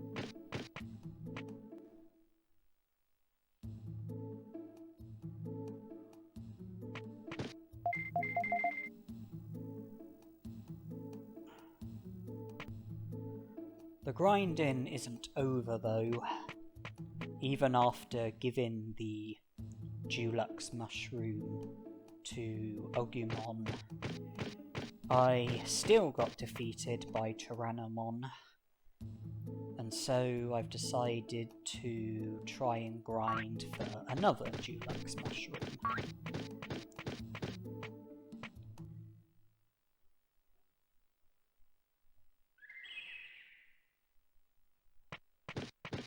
Two Dulux mushrooms combined will increase HP and MP by 200 and attack, defense, speed and brains by 20.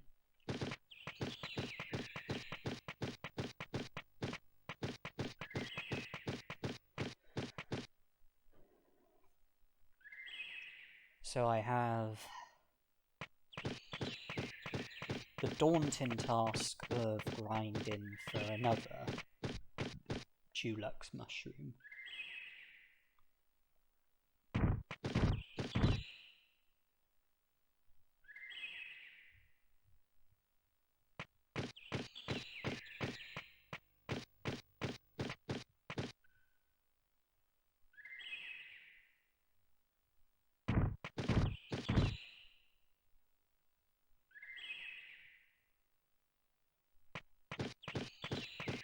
And how is that for luck?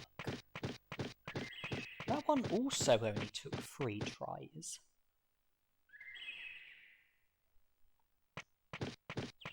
Wow, I did not expect to get 2 Dulux mushrooms from 6 tries.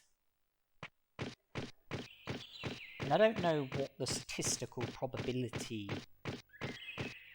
is of a Dulux mushroom spawning at a certain location. If I was to take a guess, I would say it's probably between 1% and 5%. Which means that the number of tries that it should take statistically is probably somewhere between 1 in 20 and 1 in 100. But for me, it took just 6 tries to get 2.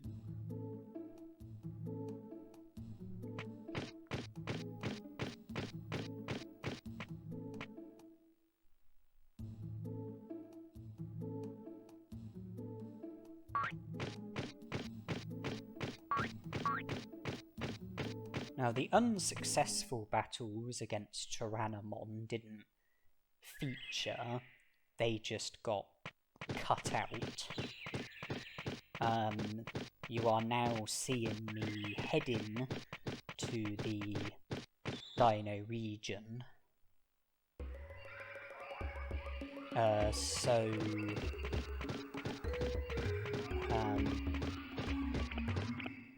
That's probably an indication that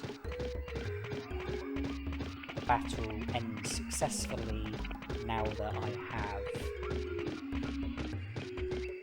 improved, or now that I'm able to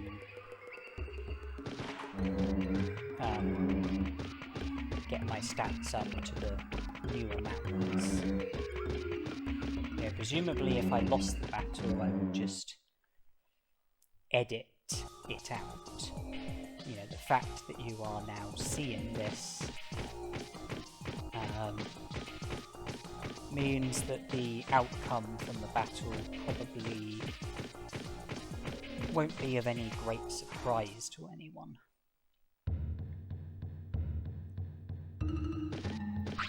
I do need to be mindful though, because I want to digivolve from Agumon to Numamon,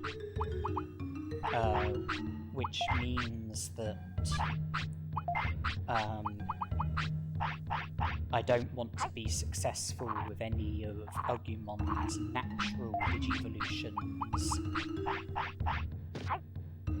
and with my stats improving from the Dulux mushrooms, I had to put my discipline down in order for me to not fulfill enough of the requirements in order for Agumon to digivolve to any of its natural digivolutions.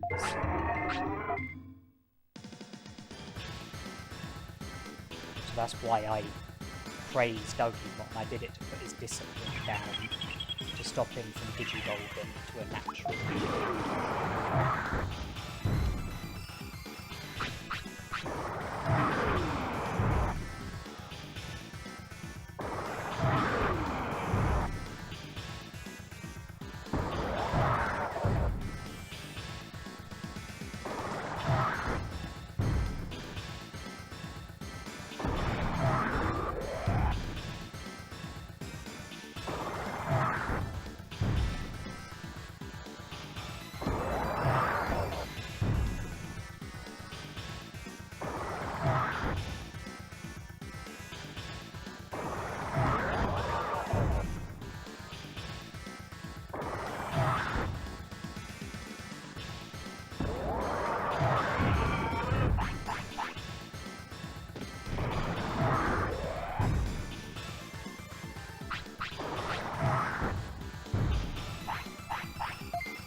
the rate of Ogumon's attacks was a lot better in that battle,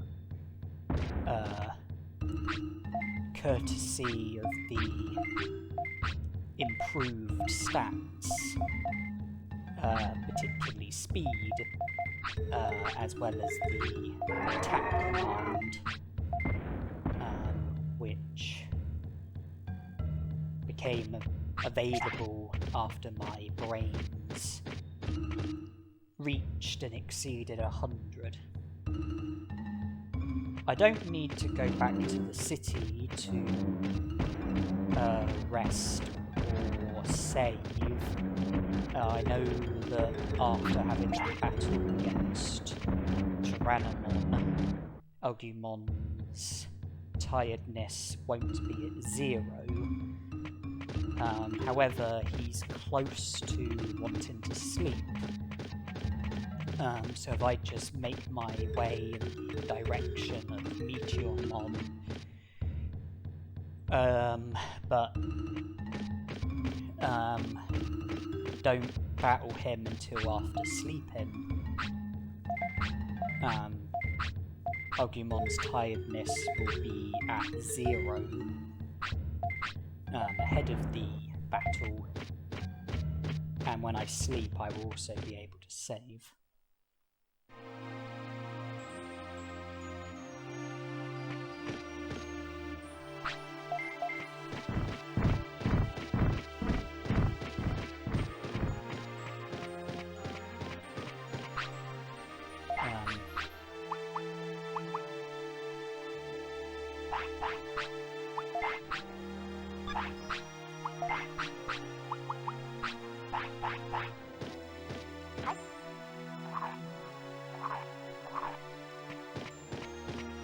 So I'm making progress towards the recruitment of Tyrannomon and the also first encounter with Nannymon. I'm aware that I haven't recruited Sheldon yet, but I will be able to see to his recruitment and while avoiding the Goborimon at the Great Canyon Bridge.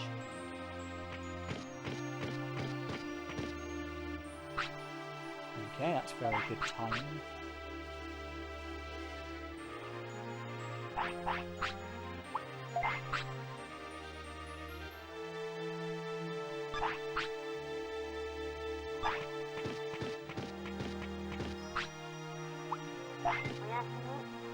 Sleep right here.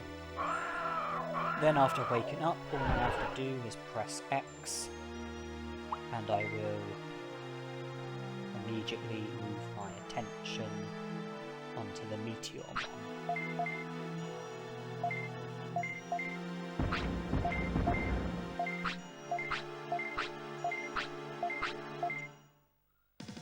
Here we go for what will likely be yet another difficult battle.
And the results are in. Charmander wins against Geodude. Now, I'm not going to race through the text. And there's one bit of text that I'm going to pause on. There it is.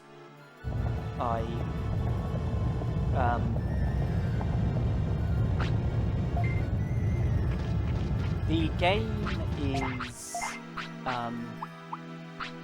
prone to freezing if I go through the text too quickly, particularly when he says about checking out the island. So I don't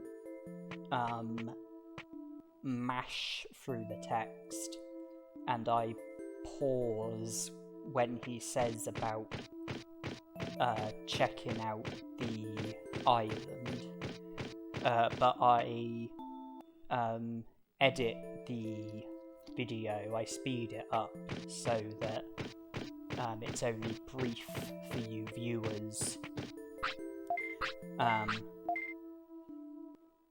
it prevents the game from freezing by not racing through the text and pausing when he says about checking out the island. I have the same issue with Leomon in Gear Savannah and Devimon in Grey Lord's Mansion and Mount Infinity, and the bit of text that I have to pause on with Leomon is when he says about us being able to count on him. With Devimon in Grey Lord's Mansion, it's when he says about saying hi to my Altismon. And with Devimon in Mount Infinity, it's when he says about not wanting a ruler.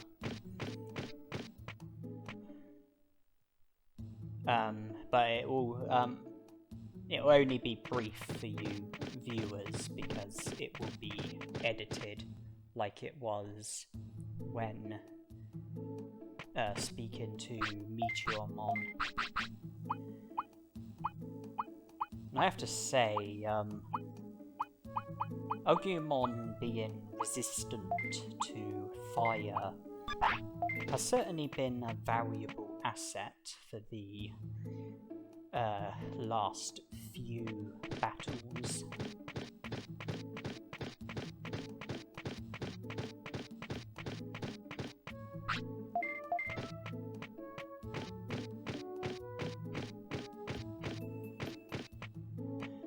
Anyways, after defeating Meteormon, I immediately returned to the city because I wanted to,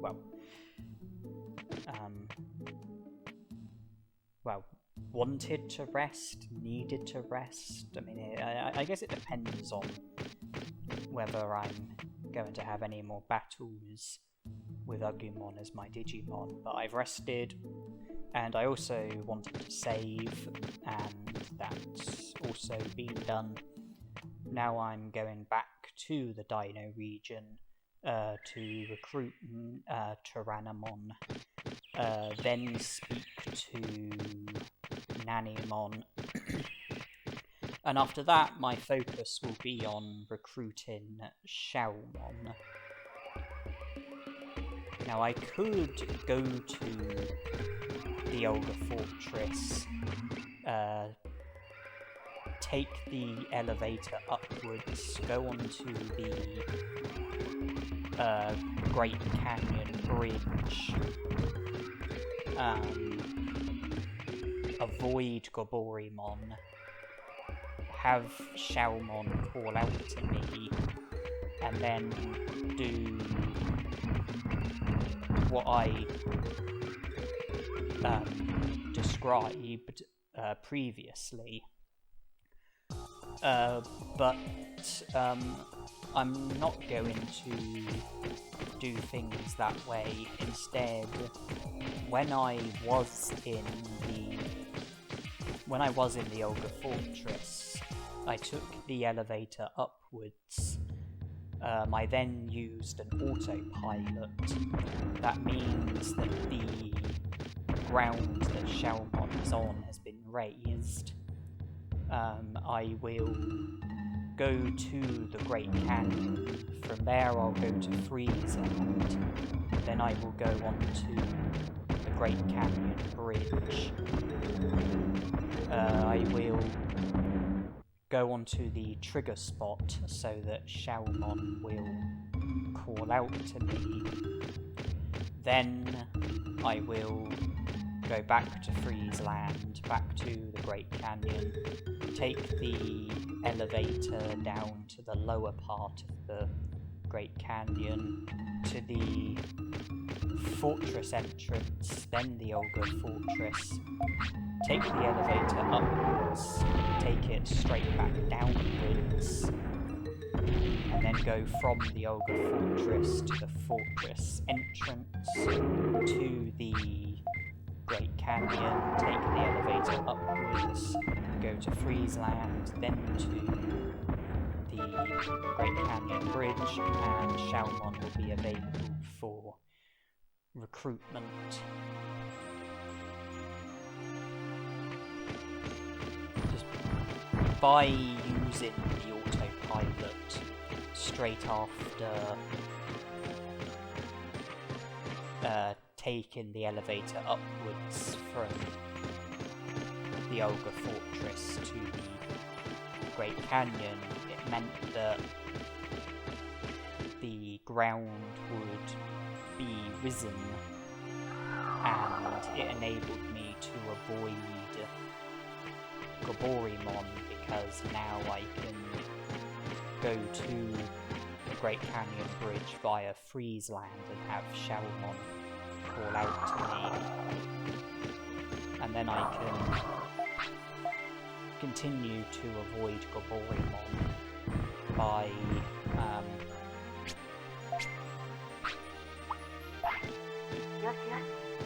going about things the way that I said.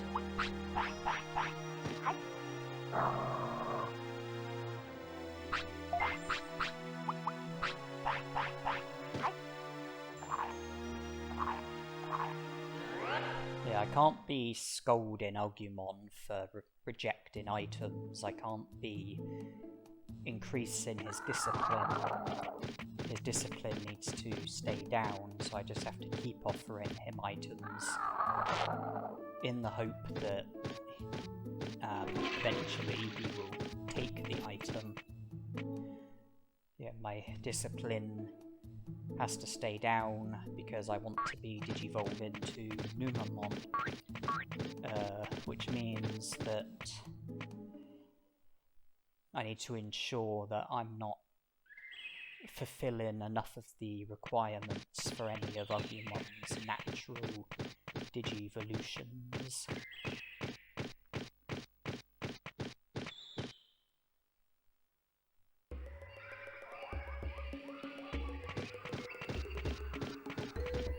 Had my stats stayed down, then it probably wouldn't, you know, discipline probably wouldn't have become an issue. It's, oh, what did you roll? It's just that where my where I needed better stats in order to be able to win against Tyrannomon, discipline then became a problem. We are digivolving, and it is Numamon.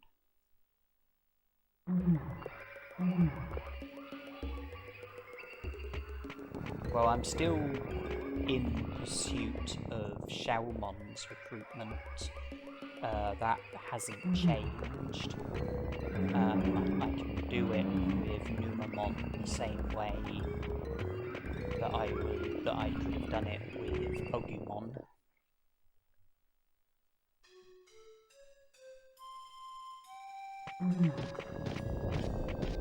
And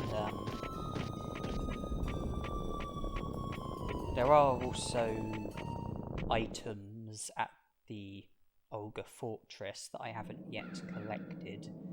There's a room which is initially off limits but becomes available after you defeat Olgamon in the Ogre Fortress. Nanimon won't be in the Ogre Fortress just yet.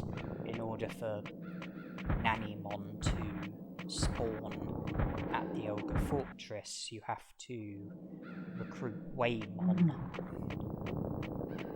which requires you to win the third Olgamon battle.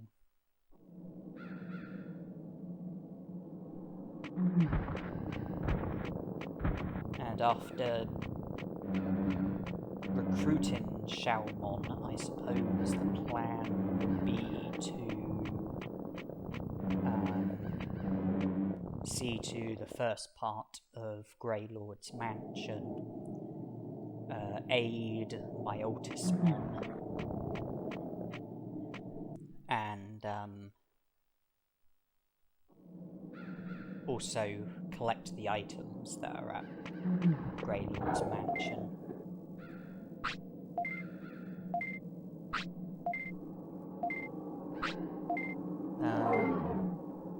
I'm just going to get up the Digivolution guide that I use. There are 4 requirements which influence Digivolutions. Stats, care mistakes, weight, and bonus condition. And the bonus condition can involve a number of different things. How full your happiness is, how full your discipline is, how many battles you've had, how many techniques you've mastered, and who your individual partner Digimon is. When it comes to stats, in order to be successful with fulfilling the stat requirement, you have to fulfill all of the elements of the stat requirement. So if, for example, you need like 1,000 HP and 100 attack, you have to fulfill both of those elements in order to fulfill the stat requirement. You would have to get 1,000 HP and 100 attack. If you were to just get 1,000 HP but not 100 attack, or the reverse, get 100 attack but not 1,000 HP, then you won't be fulfilling the stat requirement. You have to fulfill every element of the stat requirement in order to fulfill the stat requirement. The bonus condition is different. You only have to fulfill one of the elements of the bonus condition in order to fulfill the bonus condition. If there's more than one element to the bonus condition, then you don't have to fulfill all of them, you only have to fulfill one of them. And out of the 4 requirements which influence Digivolutions, stats, weight, care mistakes, and bonus condition, you have to fulfill 3 of them, well, a minimum of 3 of them, in order to be able to Digivolve. If you only fulfill 2 of them, then you won't Digivolve. And Rookie Digimon Digivolve into Numamon is a special Digivolution which occurs when you don't fulfill enough of the requirements for any of the natural Digivolutions. There are 6 Digimon that Agumon can Digivolve to: Greymon, Mirrormon, Birdramon, Centauramon, Monochromon, and Tyrannomon. If I get up the stat requirement, the stat requirement for Greymon is 100 attack, 100 defense, 100 speed, and 100 brains. The care mistake requirement is a maximum of 1. The weight requirement is 25 to 35. There are 2 elements to the bonus condition: either have your discipline at a minimum of 90%, or have a minimum of 35 techniques. Mirrormon, the stat requirement is just 100 attack, the care mistake requirement is a minimum of 5. The weight requirement is 15 to 25. And then there's 2 elements to the bonus condition, either have a minimum of 10 battles or a minimum of 28 techniques. Birdramon, the stat requirement is 100 speed. Care mistake requirement is a minimum of 3. Weight requirement is 15 to 25. And there's 2 elements to the bonus condition, either have a minimum of 35 techniques or have Biomon as your partner Digimon. Centauramon, the stat requirement is 100 brains. Care mistake requirement, maximum of 3. Weight requirement, 25 to 35. And there's 2 elements to the bonus condition. Either one of them is for discipline to be at a minimum of 60%. The other is to have a minimum of 28 techniques. Monochromon, the stat requirement is 1000 HP, 100 defense, and 100 brains. Care mistake requirement is a maximum of 3. Weight requirement is 35 to 45. And then there's 2 elements to the bonus condition, either a maximum of 5 battles or a minimum of 35 techniques. And lastly, Tyrannomon, the stat requirement is 1000 HP and 100 defense. Care mistake requirement, maximum of 5. Weight requirement, 25 to 35. And then 2 elements to the bonus condition, either a maximum of 5 battles or a minimum of 28 techniques.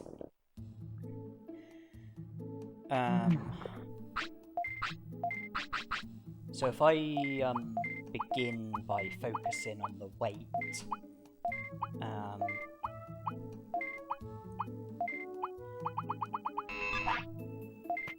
the weight requirement for all of those Digimon was either 15 to 25, 25 to 35, and 35 to 45, which meant that by having weight that was under 15 or over 45, I wouldn't be fulfilling the weight requirement for any of the natural Digivolutions.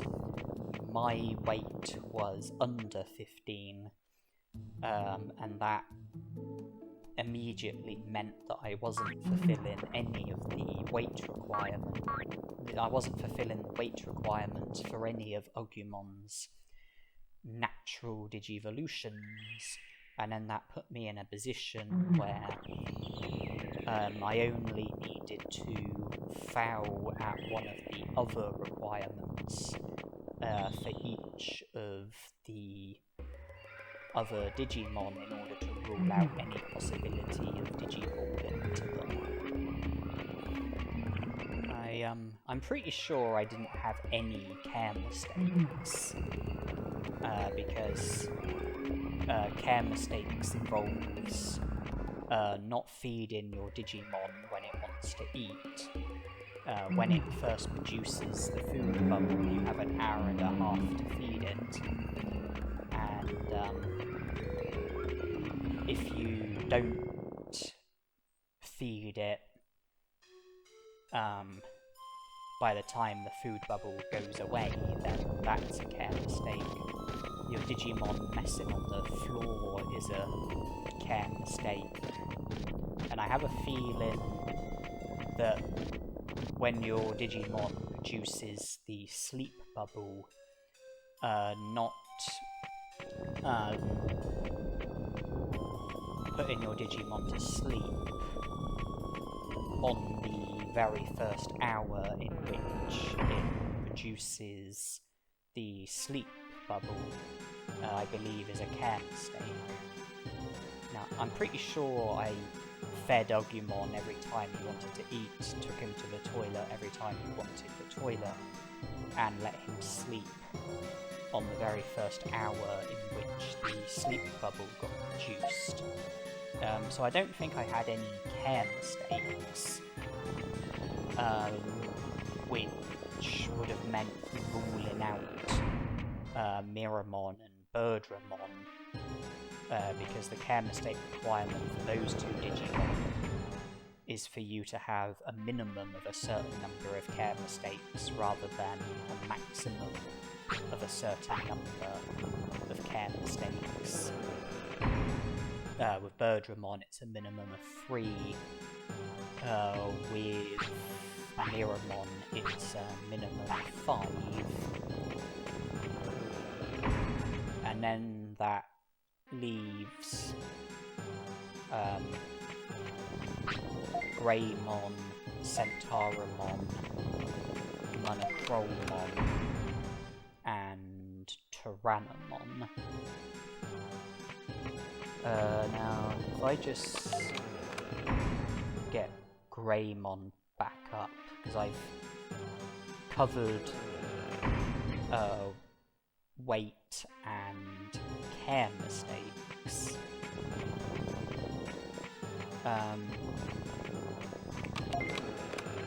With Greymon,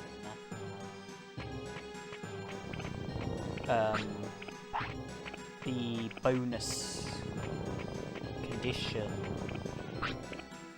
the 2 elements, one is for discipline to be at a minimum of 90%, the other is to have a minimum of 35 techniques. I definitely don't have 35 techniques. I did initially have the discipline, but by praising Agumon and putting his discipline down, I no longer had the bonus condition for Greymon, so I was failing at the bonus condition as well as the weight requirement. I'm not actually sure about the stat requirement. I mean, 100 attack, 100 defense, 100 speed, 100 brains. I'm pretty sure that my attack, speed, and brains were all over 100, but I'm not sure about defense.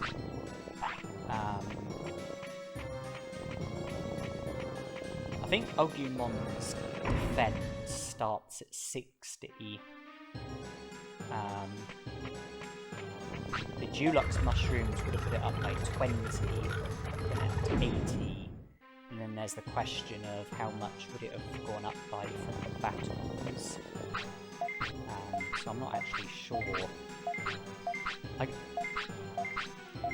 can't really remember what my stats were. I know HP was above 1,000, I know MP was below 1,000, I know attack, speed and brains were over 100. I can't actually remember defense. But even if I did have the stat requirement for Greymon, I only would have had 2 of the requirements, the stat requirement and the care mistake requirement. Centauramon, the stat requirement is just 100 brains, which I did definitely have. Care mistake requirement, maximum of 3, which I did definitely have. Bonus condition, discipline at a minimum of 60%, or a minimum of 28 techniques.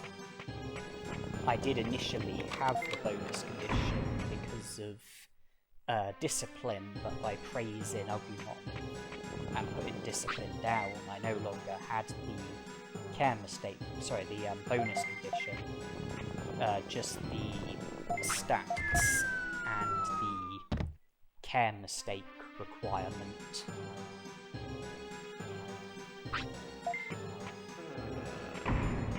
Monochromon, stat requirement, 1000 HP, 100 defense, and 100 brains.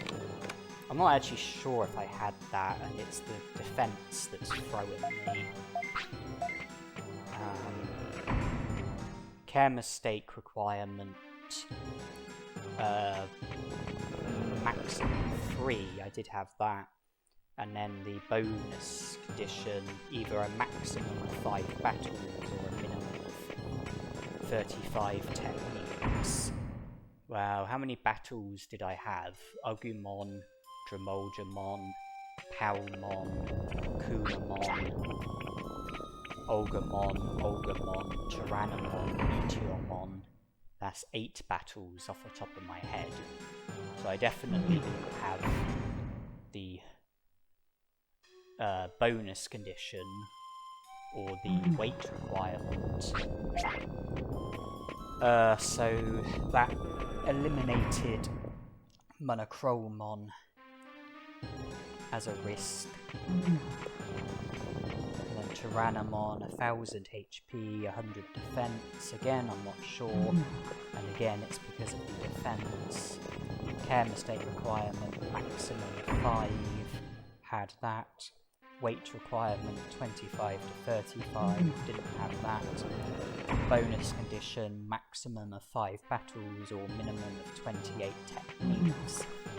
Didn't have that, so I had no more than 2 of the requirements for Tyrannomon.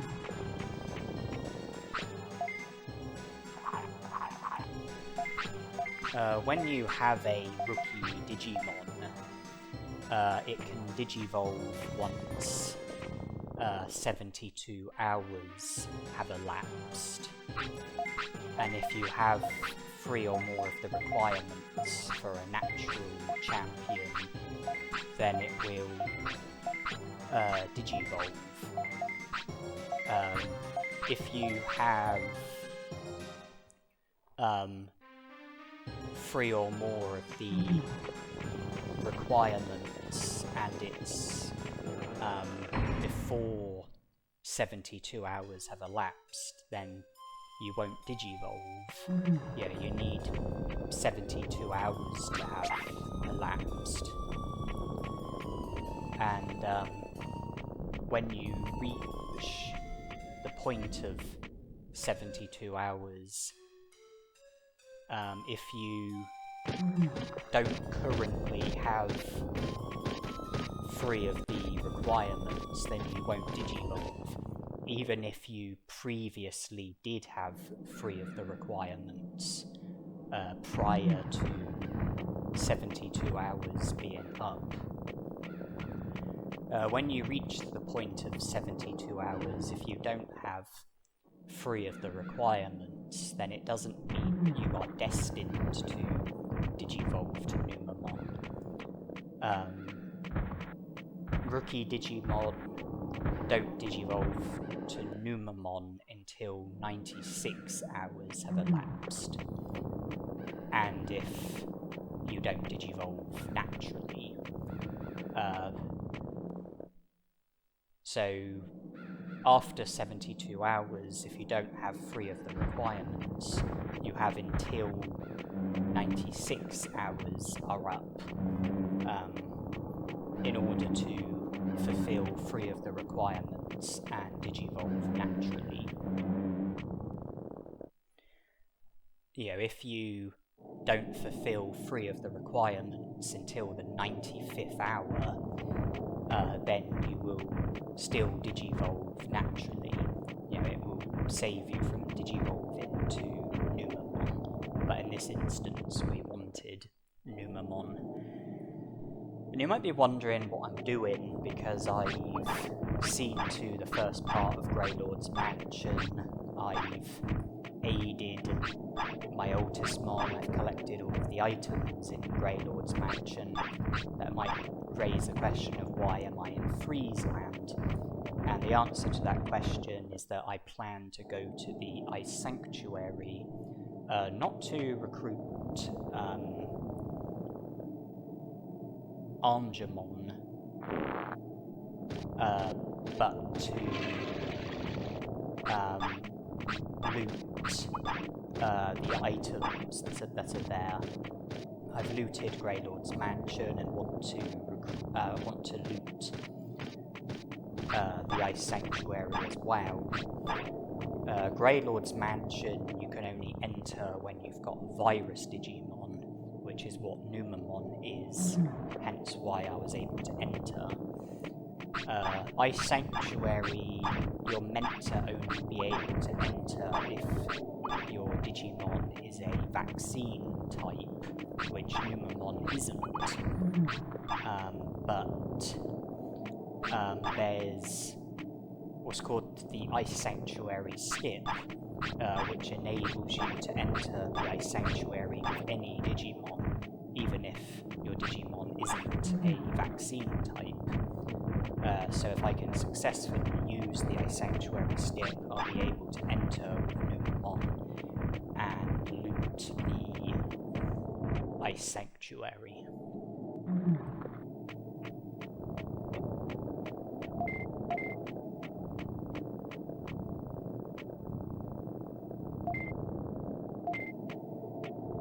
And that is the Ice Sanctuary skip done successfully.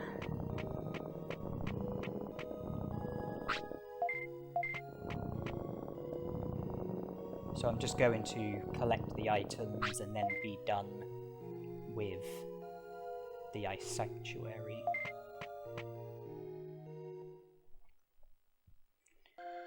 Bringing our attention back to Digivolutions, I was saying that rookie Digimon, you have to have them for 72 hours before it's possible for them to Digivolve. And I'll also say that baby Digimon, you need them for 6 hours before they Digivolve. In training Digimon, you need them for 24 hours before they Digivolve.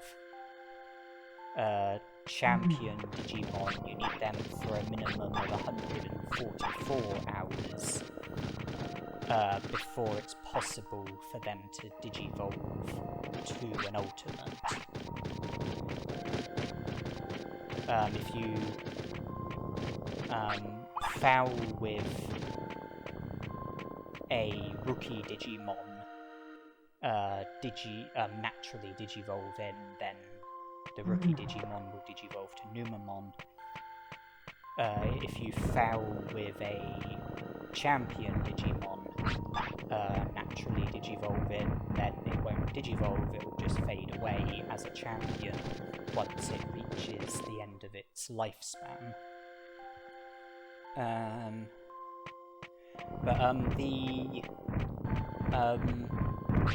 The Digivolution counter isn't 100% accurate or reliable. The number of hours that it thinks you've had your Digimon for isn't always consistent with the number of hours that you've really had the Digimon for. And the reason for this is because when you let your Digimon sleep, the Digivolution counter goes up by a fixed number of hours, and the number of hours that you actually sleep for might not be consistent with how many hours the Digivolution counter goes up by. And so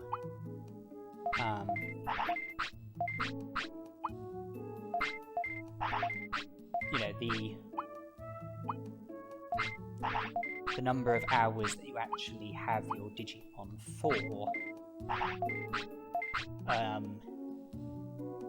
might be different to what the Digivolution counter thinks. So Digivolutions might come earlier than expected, they might come later than expected. With baby Digimon, I don't think it can go wrong, because when they sleep, the Digivolution counter goes up by 1 hour, and baby Digimon only sleep for 1 hour. So I don't think that can go wrong. But with Entraining Digimon and beyond, it can go wrong. With Entraining Digimon, when they sleep, the Digivolution counter goes up by 3 hours. But depending on when you let the Digimon sleep, it can sleep for as much as 4 hours, but can sleep for as little as 1 hour.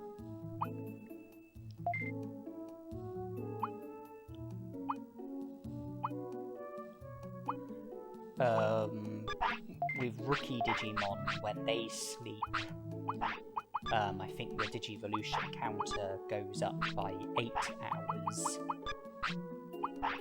So there's a fair bit of potential for inaccuracies there. And when champion Digimon sleep, I think the Digivolution counter goes up by 9 hours. So again, I think the there's quite a lot of potential for inaccuracies. I mean, one way to speed up Digivolutions is by keeping your Digimon awake until the hour before the hour that it will wake up at. Then let your Digimon sleep. You will only sleep for 1 hour, but the Digivolution counter will go up by more than that. With Entraining Digimon, it will go up by 3 hours. With Rookie Digimon, it will go up by 8 hours. With Champion Digimon, it will go up by 9 hours. If I'm not mistaken about the Digivolution counter and the number of hours in which it goes up by when sleeping.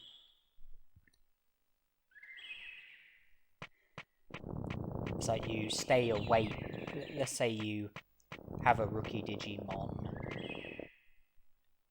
The Digimon produces the sleep bubble. You keep it awake against its will until the hour before the hour that it's due to wake up on. And let's say that you end up keeping the Digimon awake for 8 hours, then the Digivolution counter would go up by those 8 hours. And if you then let your Digimon sleep, only 1 hour will pass, but the Digivolution counter would go up by another 8 hours, because that's how much it goes up by when rookie Digimon sleep.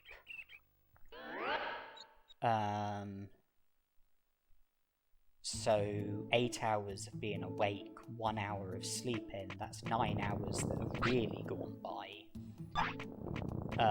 But then 8 hours of being awake plus the Digivolution counter going up by 8 hours while you were sleeping, that's 16 hours that the Digivolution counter has gone up by. But in reality, only 9 hours have gone by, so the Digivolution counter would be 7 hours ahead.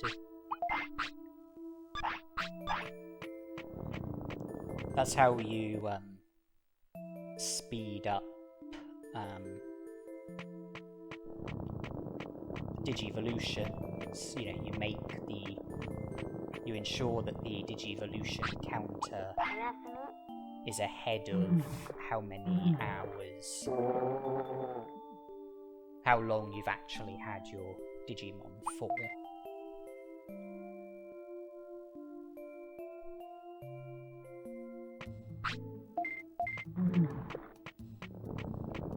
Whereas letting your Digimon sleep at the very first opportunity could result in the Digivolution counter falling behind if the number of hours that you're sleeping for is higher than what the Digivolution counter will go up by.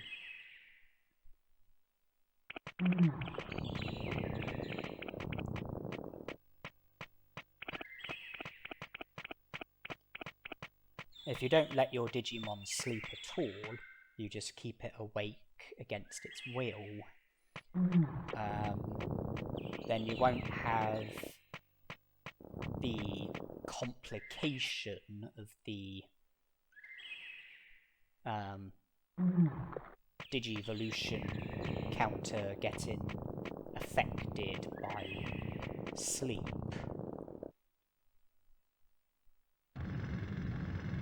And keeping your Digimon awake against its will mean that time will go by more slowly, because you won't just go to sleep and wake up many hours later. You'll have to be awake for the hours. So keeping your Digimon awake against its will, not letting it sleep at all, that will result in time going by less quickly, and in that respect would slow down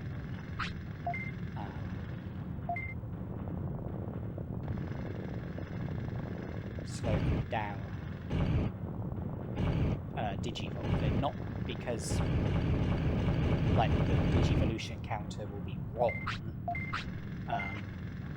but because time will just be going by more slowly. The only other thing that can affect the Digivolution counter is that when you get into a battle, 20 minutes get consumed, and if you have a battle and you enter the next hour during the battle, in other words, if you get into a battle when the next hour is less than 20 minutes away, the battle will move forward by 20 minutes. You will enter the next hour during the battle, and when that happens, I don't think the hour gets registered on the Digivolution counter, and so I think that can also slow down Digivolutions. And if you enter a new day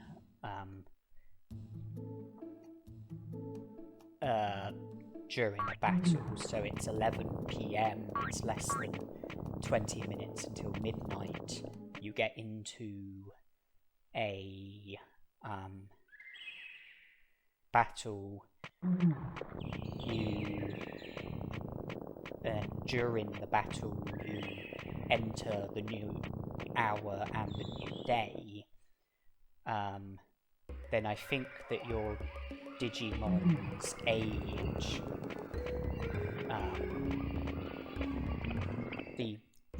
your Digimon's age, which displays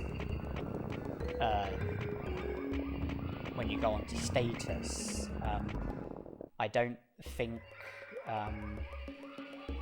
it will go up by a day. I think it will fail to register it. It doesn't prolong your lifespan. You know, your Digimon will still fade away. When it fades away, its age will just be a day behind. And I think it also results in other ways of the new day not getting registered. For example, if you've been given meat,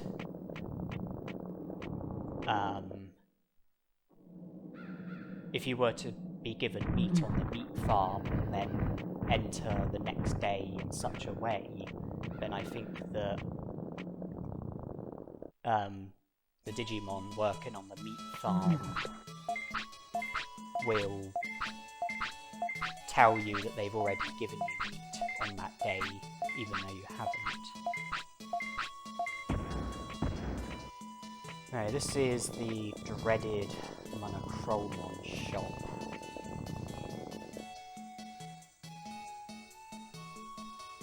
I read Shalmon's notice board. There was the article which is linked to Vadermon, Article 2. I then went to Mount Infinity, went to where the crop circle was, and acknowledged a second crop circle. And then when I get to 45 prosperity points, there will be another article linked to Vadermon, article number 8. And then if I go back to Mount Panorama again, there'll be a lot more crop circles. Vadermon will show up and we'll join the city afterwards. I also went to the drill tunnel and moved the boulder because the boulder can only be moved by champion Digimon or ultimate Digimon. It can't be moved by rookie Digimon or any Digimon before that, you know, baby Digimon and training Digimon. So I decided just to seize the opportunity to be able to move the boulder, given that Numamon is a champion. But I didn't battle Miramon because I want to leave that until the next lifespan. And by the time I go to the lava cave in the next lifespan, I might already have a champion, and thus would have been able to have moved the boulder anyway. But I thought, well, just get the boulder cleared, that way I definitely have access to the lava cave, no matter what. Yeah, looted Greylord's mansion, aided my Otismon, looted the Ice Sanctuary, took the next step towards Vadermon's recruitment, moved the boulder at the lava cave, and now I'm trying to recruit Monochromon.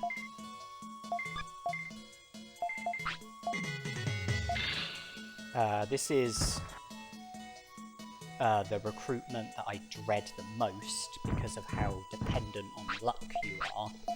You know, how much of it is completely out of your hands.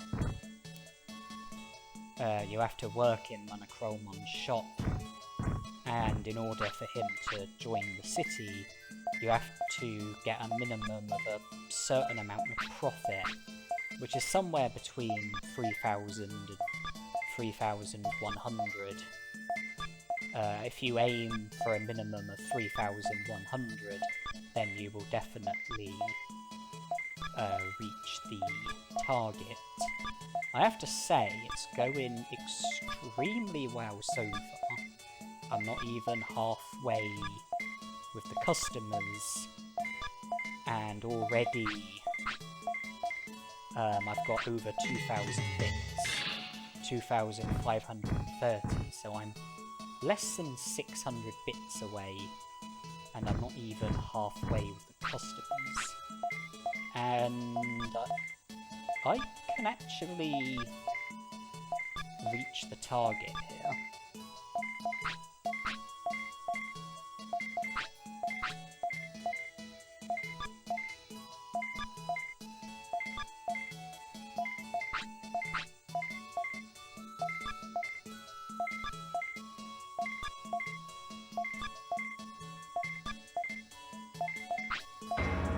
But not if that happens.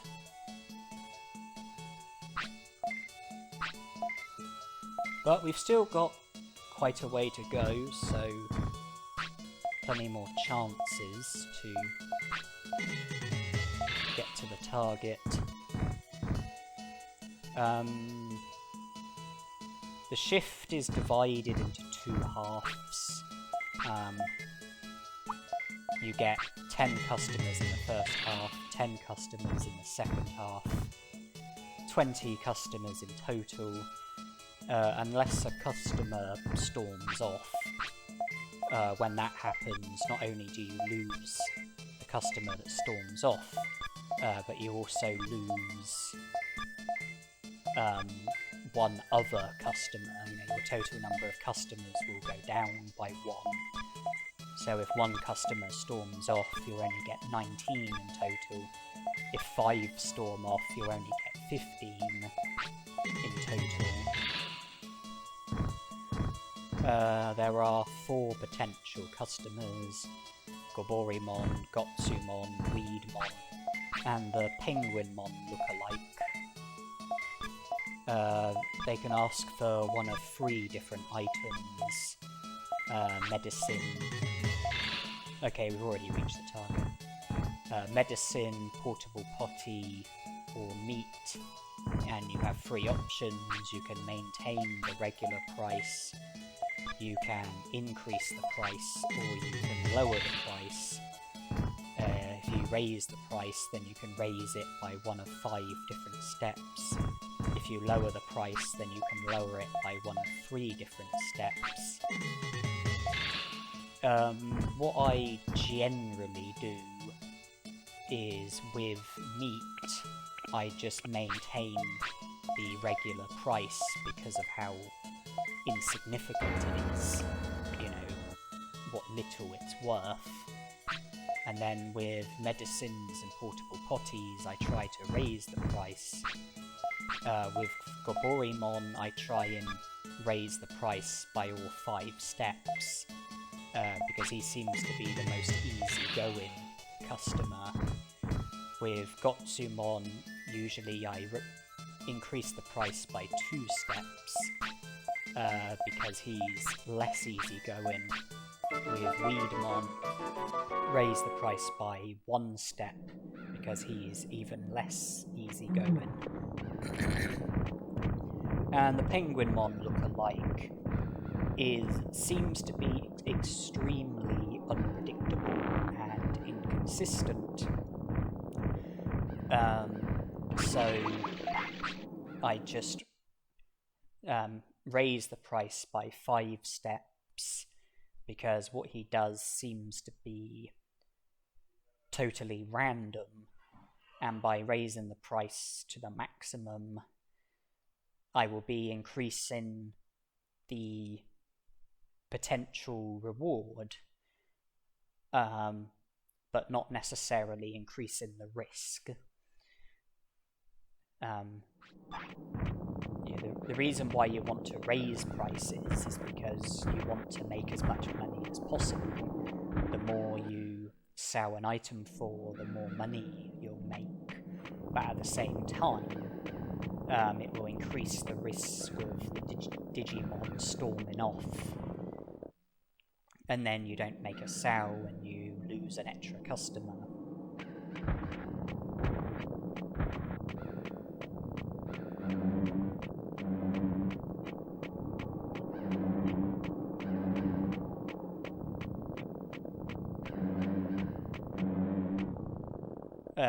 But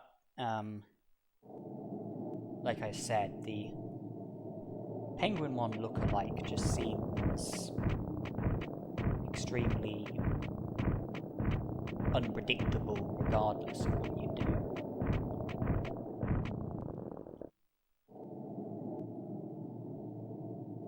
Now, I won't be able to speak to Digimon in this lifespan, because if you speak to Digimon when you have a minimum of 15 prosperity points, and your partner Digimon is either a champion or an ultimate, then that will create the opportunity for you to encounter Greymon. If you leave Digimon's house, then you will immediately be on Greymon's trigger spot. And I don't want to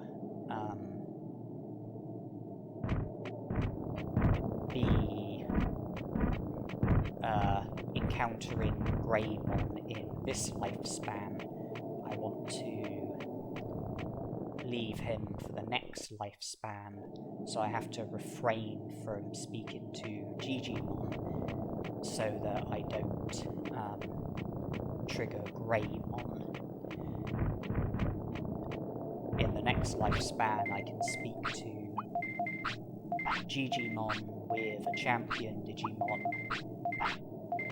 and trigger Greymon when the time is right.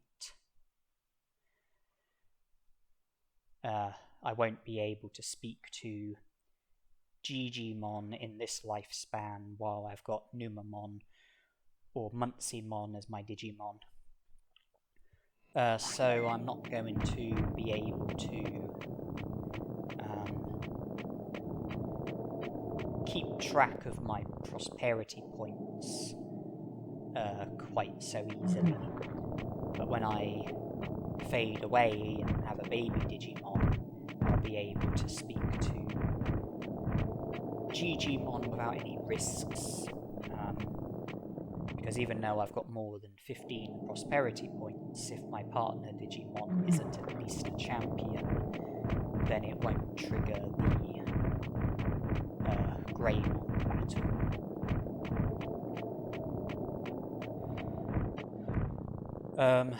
So I've recruited Monochromon. I've got one of the... what for me is the most dreaded recruitment. I've got that out of the way. I then came to Friesland, traded another 99 medium recoveries for super defense discs. I'm not going to recruit Frigimon in this lifespan. I want Tyrannomon to be the only Digimon working at the restaurant for the time being. What I'm doing is heading to Toy Town, and the plan is to digivolve from Numamon to Muncymon, speak to Tinmon, get the door unlocked, which leads towards Waru Muncymon, then autopilot back to the city.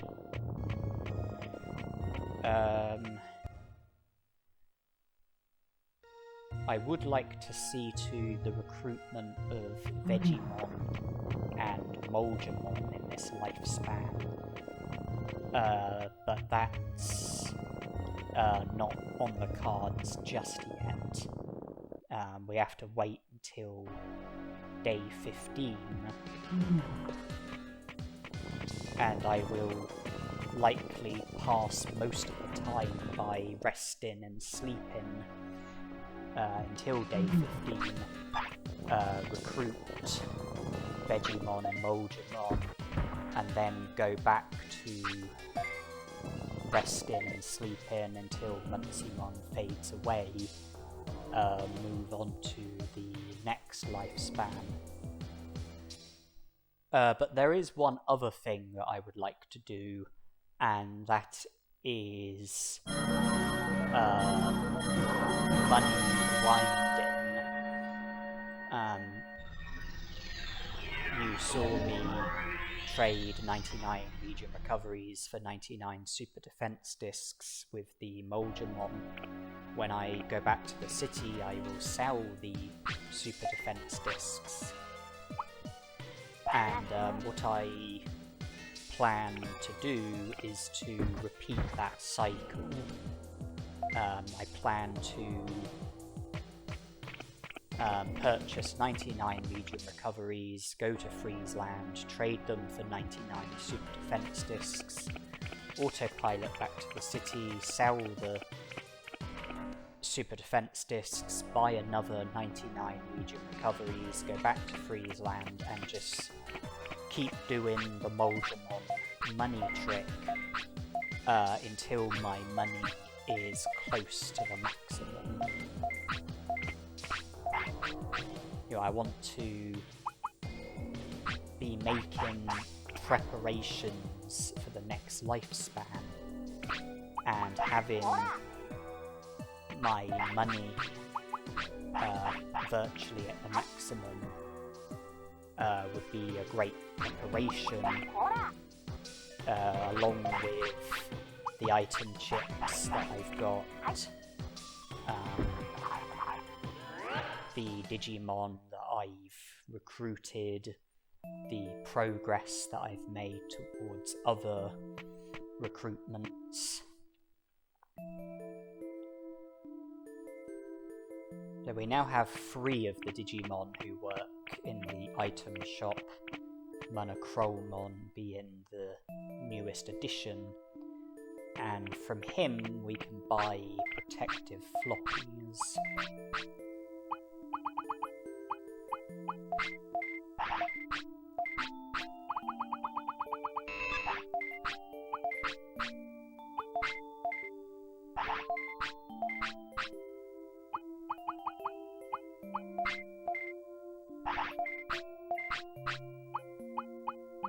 I already had 1 protective floppy, which I collected in Greylord's mansion. So I only needed to buy 98 in order to bring the total up to 99.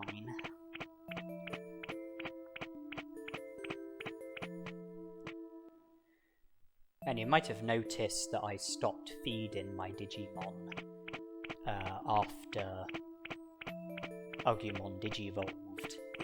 I wanted to be a good tamer to Agumon, I wanted to keep my care mistakes down, I wanted to keep my happiness and discipline up.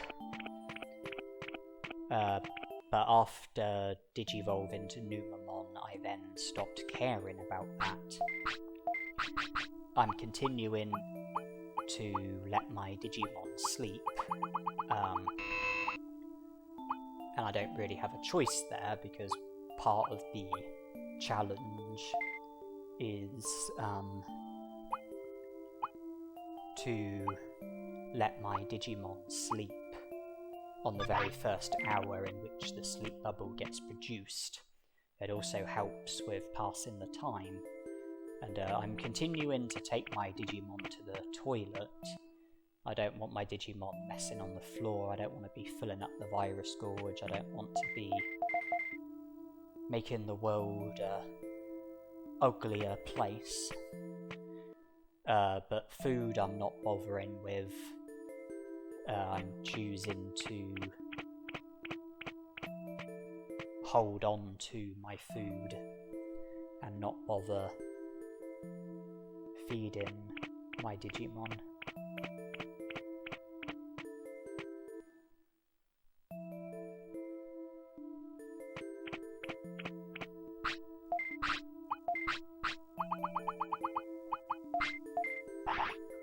I really don't think we need meat anymore. Powmon is giving us giant meat. Vegemon will give us sirloins. I'm gonna be using the restaurant in my next lifespan. I'm coming in here just to acknowledge Tyrannomon, and I didn't want to speak to him again.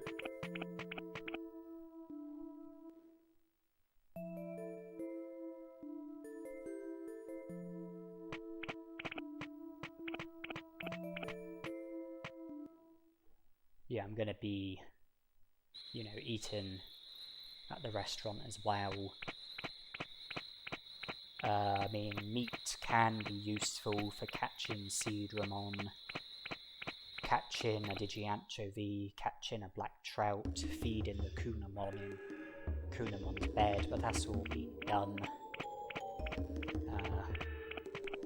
I don't need the meats.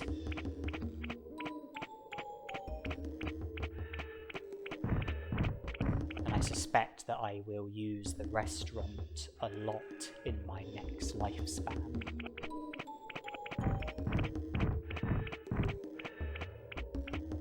Okay, so what I'm doing now is going back to Friesland to do the Drimogemon money trick again, trade the Legion recoveries for super defense discs. Super defense discs get sold, new medium recoveries get purchased, and then just repeat the process until my money is close to the maximum.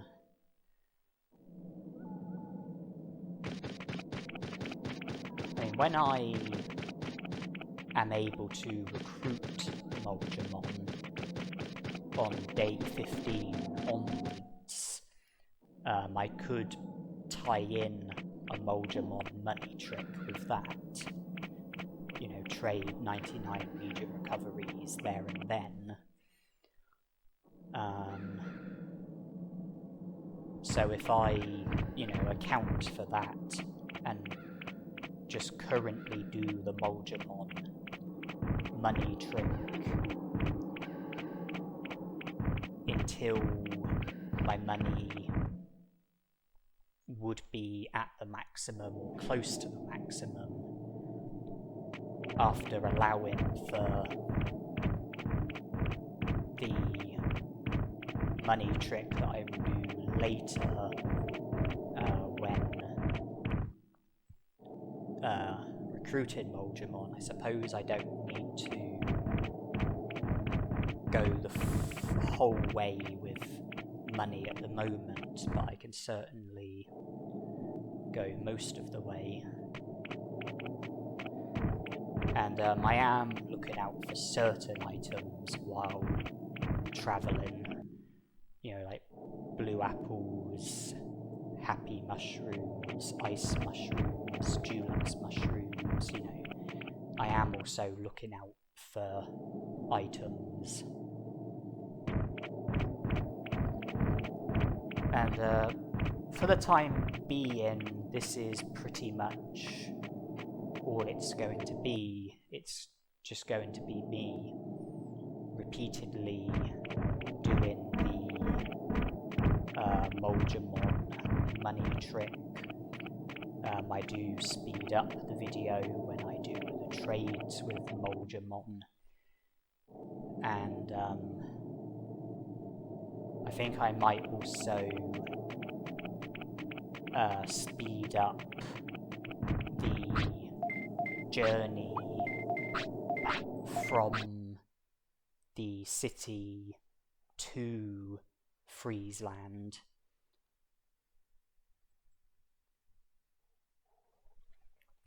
Starting from the Digimon Bridge. So when I enter the Digimon Bridge, speed up the journey to the Drimogemon, speed up the trade-in, then go back to normal speed, go back to the city, and then with normal speed save, sell the super defense discs, replace the medium recoveries, leave the city, enter the Digimon Bridge, and then that's when the speed up starts. So it's not very exciting what I'm doing.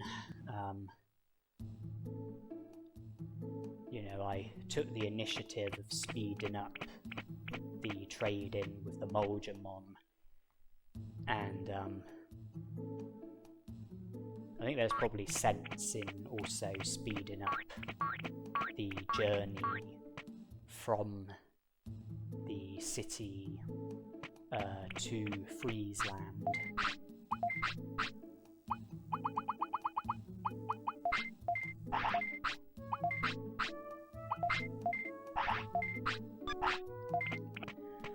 300,000 bits, so I've got a fair way to go at the moment.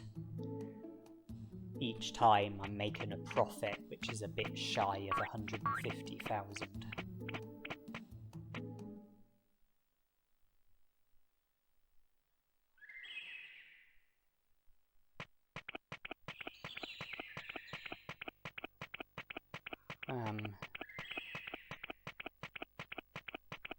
Okay, so I'm doing the Drimogemon mini trick again. I'm continuing with normal speed during the journey, but we'll again speed up the trading, and after this one, I think I will then, also speed up the journeys to Friesland. After watching this round, I think you've probably gotten the gist of what I'm doing. I think you've probably got the gist of, what's going to happen. And I don't think you will really be missing anything if I was to, speed up the future journeys.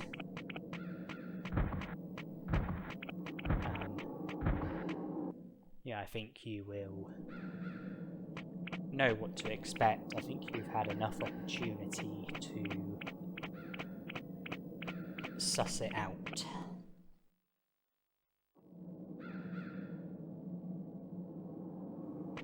I am pleased about the progress that I was successful with making when I had Agumon as my Digimon. The recruitments that I've managed to make, the progress towards recruitments that I managed to make, the items that I was able to collect, and then of course I'm pleased that I managed to digivolve to Numamon and see to the progress that I made when I had Numamon as my Digimon, clearing the boulder in the drill tunnel, seeing to the first part of Greylord's mansion, looting Greylord's mansion as well as the Ice Sanctuary, recruiting Monochromon, and then going to Toy Town, digivolving to Muncymon, and speaking to Tinmon so that Muncymon will be available in the next lifespan.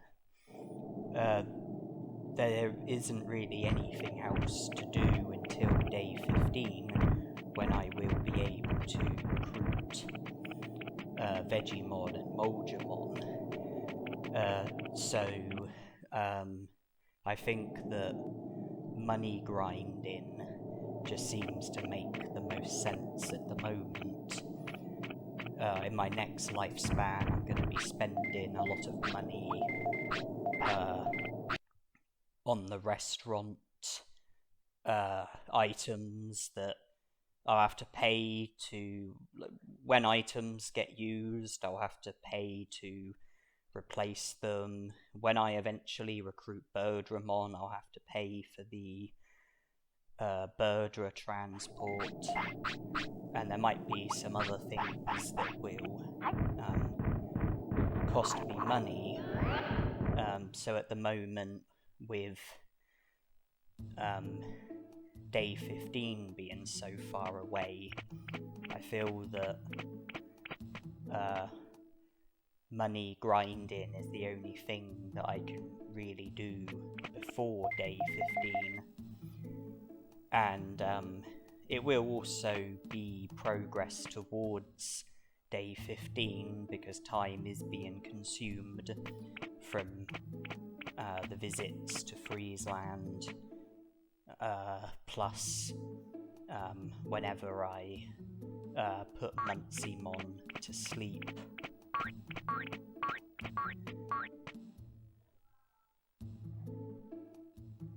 Yeah, it's just about preparation for the next lifespan. I'm also, like I said, looking out for items that could be useful, and I found an ice mushroom that I'm pleased about, and hopefully I'll find other items that are of value to me. Okay, I have now speeded the video up.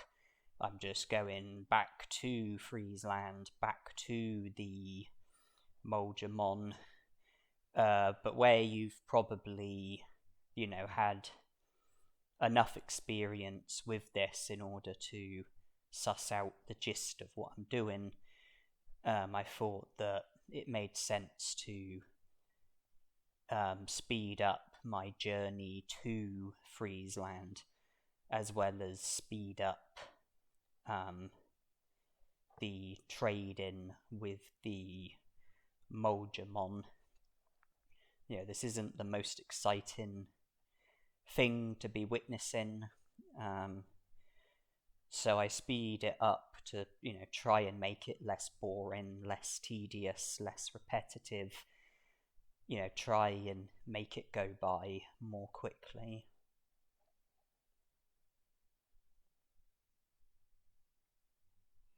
Okay, that round of trading is done. We are back to standard speed.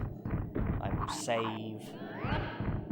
I will do what I need to do in the item shop, and then when I enter the Digimon bridge via the city, that's when the next speed up will start, and the speed up will be for the duration of my travelling to the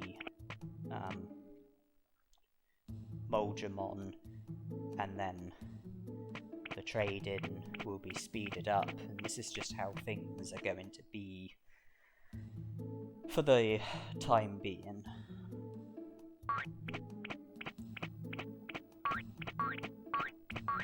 I can't really think of anything else that I could do with Muncymon as my Digimon, due to the restriction of me not being allowed to get into any battles while I have Muncymon as my Digimon. I know I could have aimed for a natural Digivolution in this lifespan, and use the item chips to improve my stats and make see to most of the challenge in this lifespan, and then in the next lifespan Digivolve to a rookie, Digivolve to Muncymon, unlock the door that leads towards Wari Muncymon. But if I was to defeat Wari Muncymon with Muncymon, then I worry that it could still be seen as cheap. Getting an ultimate Digimon and improved stats, really easily.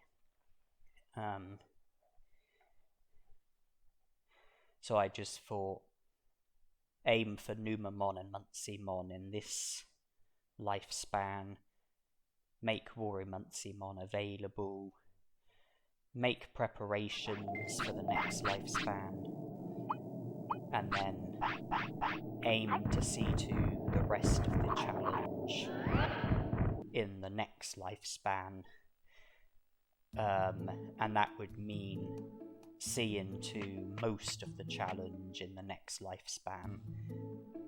because there's a lot more work that will be done in the next lifespan than this lifespan.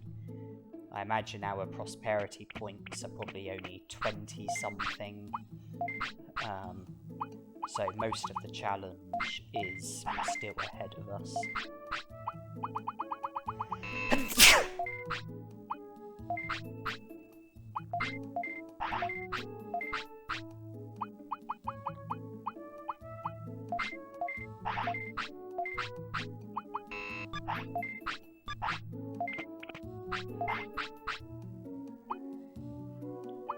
Okay, so another round would put us up to 900,000 bits.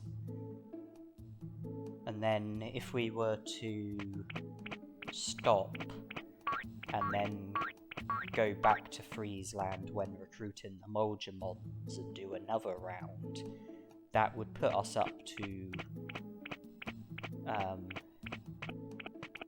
well, over a million, but that's not possible. The limit is 999,999. Some of the super defense discs would be wasted. If we stop with the Moldgemon money trick and then go to Freezeland after recruiting Vegemon and recruit Moldgemon, do another round of the money trick, we'll have about 900,000 bits, and I'm more than happy with that. So my focus is now on Vegemon and Moldgemon. My focus is on getting up to day 15, obtaining the rain plant, recruiting Vegemon, purchasing a super carrot from Vegemon, and then recruiting Moldgemon. And I'm going to be passing the time by resting and sleeping. I will also take Muncymon to the toilet when he needs the toilet. I will be getting each day's supply of food from Powmon.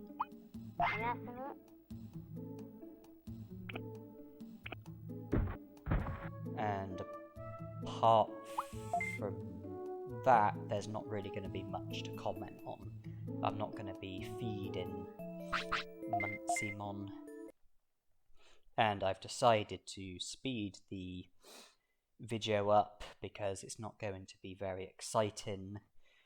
Many days of me just resting, sleeping, using the toilet,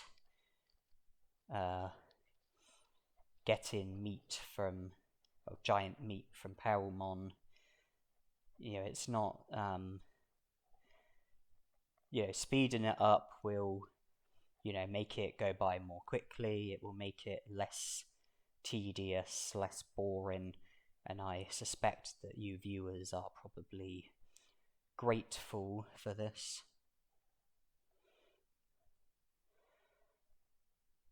And with Powmon, I'm doing it in a way where I'm approaching Powmon when Muncymon wants to sleep, and on a day where we are due our giant meat, I have Powmon give me the giant meat, then I sleep, wake up on the following day, and then get given the giant meat for that day, and then sleep in Digimon when Muncymon wants to sleep later into the day, sleep in Digimon's house because we've already had giant meat on that day, and then the following day when we are due giant meat, get it from Powmon when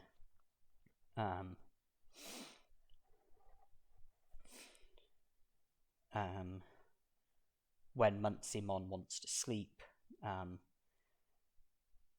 so that I can get the current day's supply just before sleep-in, and then the next day's supply just after sleep-in.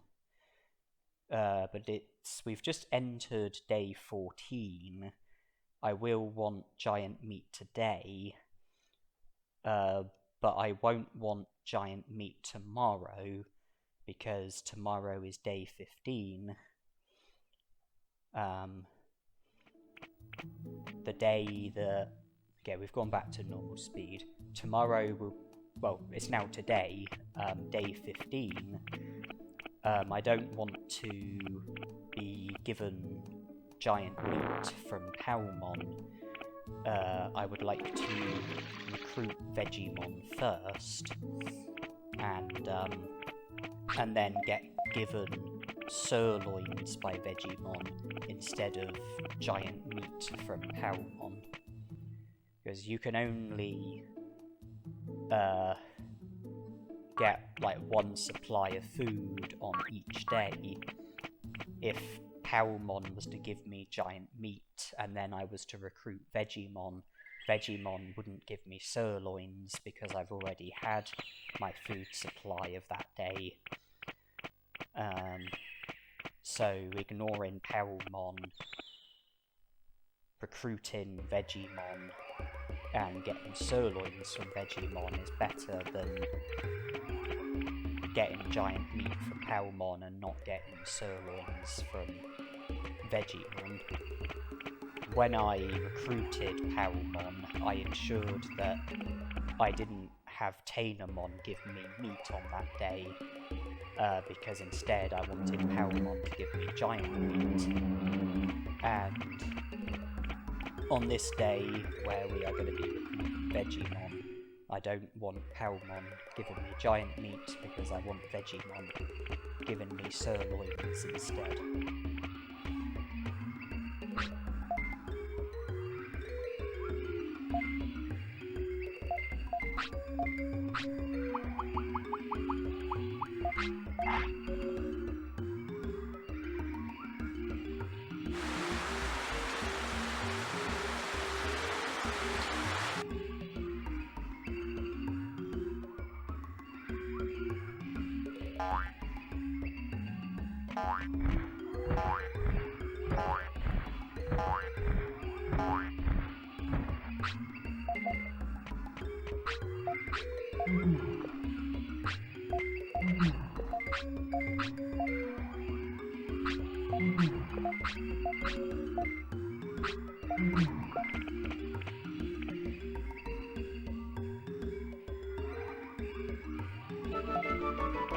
The meat farm is now fully upgraded. The super carrots and hawk radishes would have separate use if I was allowed to use the gym, but I'm not allowed to use the gym. The hawk radishes won't have any use.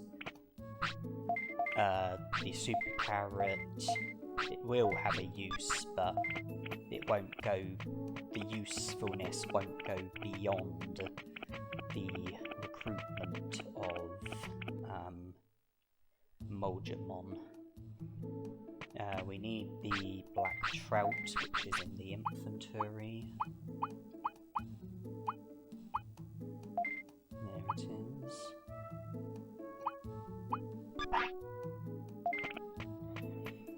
Okay, we need a super carrot, omnifloppy, and black trout. We have a super carrot and a black trout, but we will get an omnifloppy from trading the super carrot.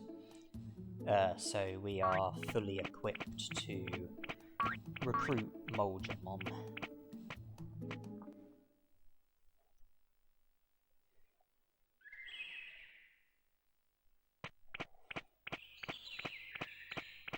And it will go in the order of trade the super carrot, so that I will have the omnifloppy for the other Mogemon, The Omni Floppy trade will come next, and then the Black Trout will be traded last. Because like I said earlier, the Moldramon who wants Black Trouts, I like to do the 9th and final trade with him, because I like him to be the Moldramon who joins the city, the Moldramon who I lose the ability to trade with, because I value him the least when it comes to the trading options that you have with him.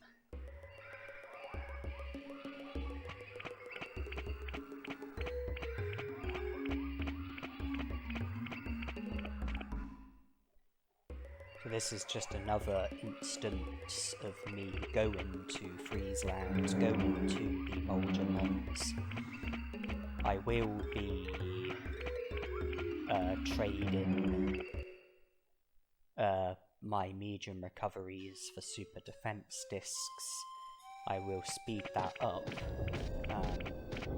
but I'm also going to be trading a few other items and recruiting Moldramon, which does mean that we have to be cautious of the Digimon Bridge.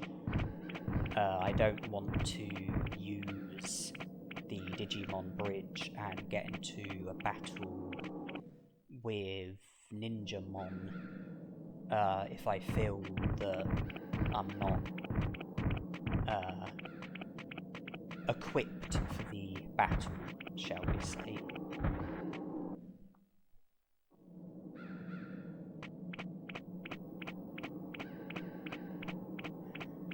Obviously, I can't defeat Ninjamon with Muncymon because that would be against the rules.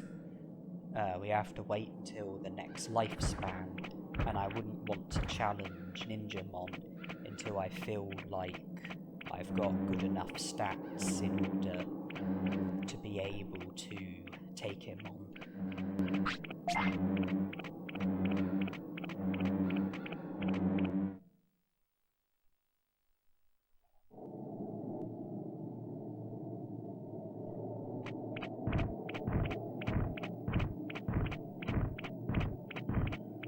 Well, I say that super carrots and pork radishes have no value beyond the recruitment of Moldramon, but in the next lifespan, when I digivolve to a rookie, I do aim to digivolve to a natural champion.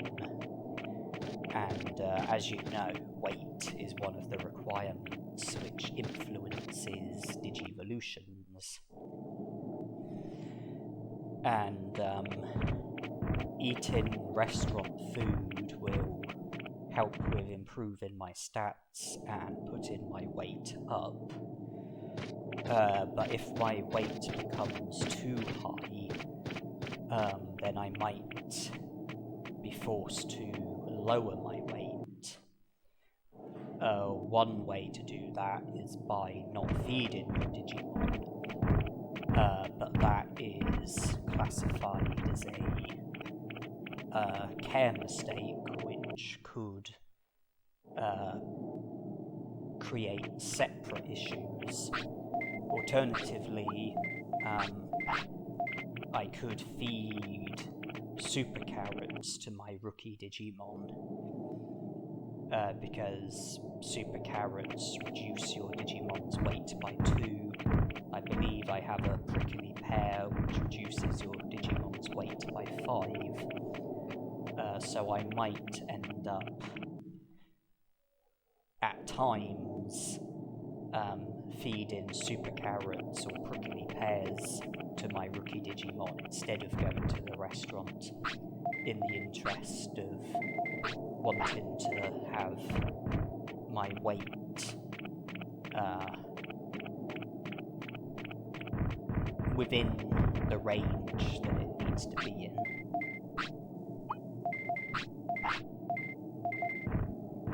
I mean, I could choose to only eat at the restaurant, but then I would have to force feed super carrots and prickly pears to my Digimon, which I don't think is a care mistake, but it does affect happiness and discipline and possibly lifespan. I'm not too sure.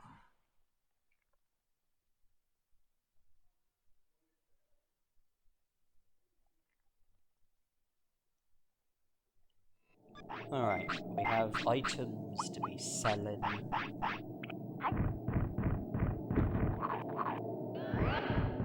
Moljamon has been recruited. Ninjamon will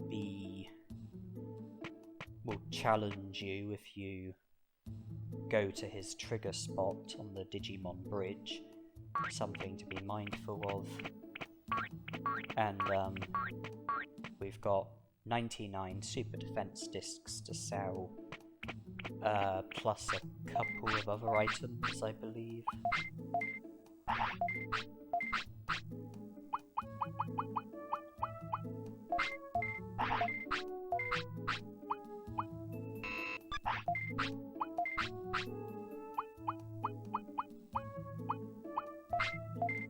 Don't think we'll need the giant meats.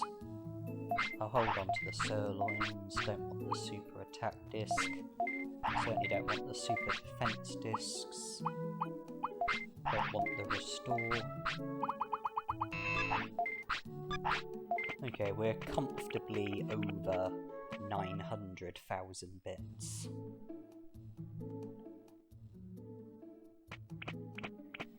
And I think now it is pretty much all about just passing the time until Muncymon fades away, so that we can move on to the next lifespan.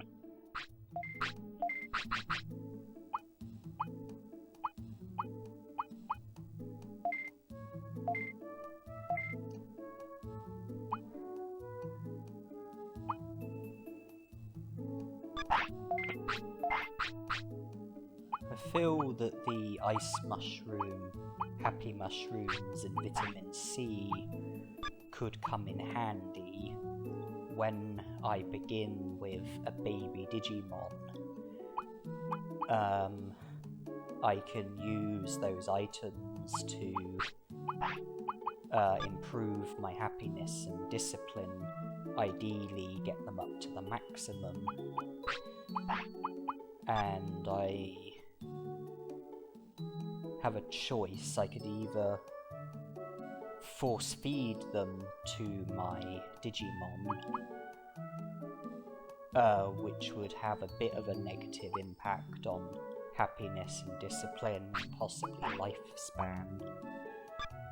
But then when my Digimon does want to eat, you know, I'd be able to eat at the restaurant, which would help with stats. Or I could wait for the Digimon's appetite to kick in so that I can feed the items to my Digimon properly. If I just immediately force feed them to my Digimon, then the benefits from the items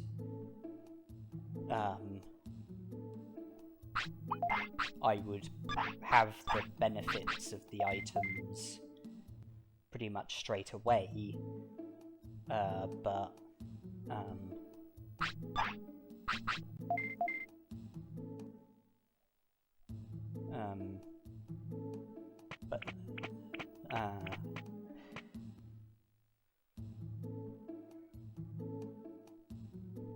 it's just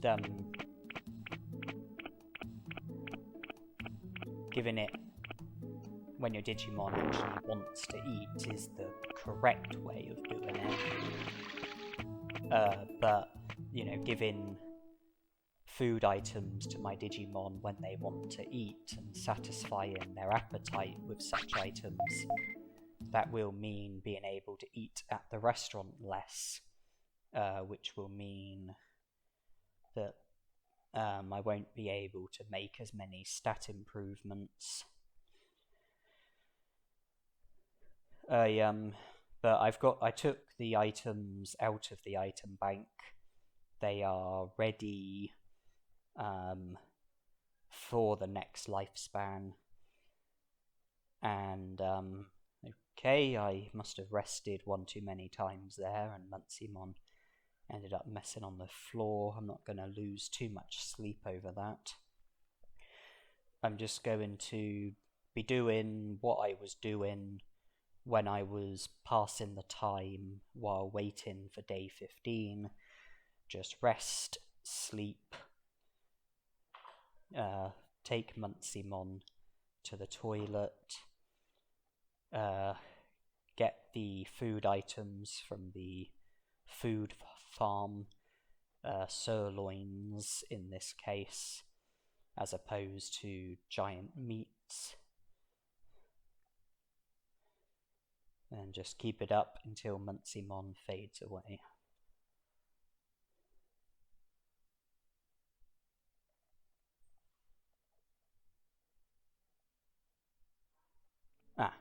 Speaking of which, we've got there.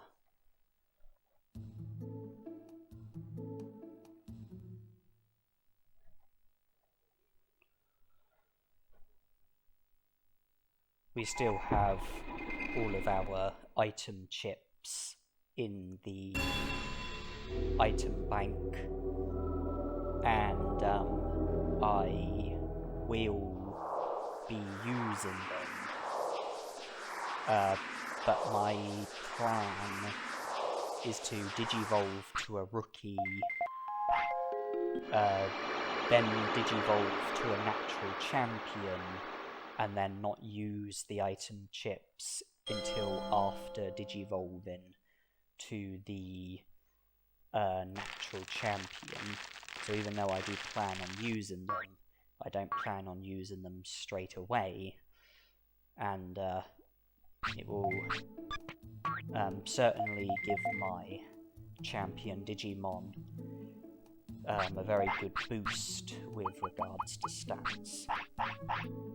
So this improves happiness and discipline. Okay. This improves happiness, but can cause sickness, but didn't. This should put happiness to the maximum. Okay, maybe not, due to the fact that it was force-fed. But I can get my happiness to the maximum with some praises. And this should put discipline to the maximum. Okay, maybe not, because it was force-fed, and it also put happiness down by a tiny bit, but our happiness and discipline are both very close to the maximum. A great way to start. I'm not allowed to use the gym, as you know, so instead I'm going to be passing the time by resting and sleeping. But I will be improving my stats. I'll be doing that by eating at the restaurant whenever my Digimon wants to eat. And I will also be taking my Digimon to the toilet when they want the toilet. I want to be avoiding care mistakes. I want my happiness and discipline to be as full as possible, and I want to make the most of the restaurant to try and help with some stats. But yes, resting in Digimon's house is the main thing that I'm going to be doing. Pretty much until I digivolve to a champion Digimon.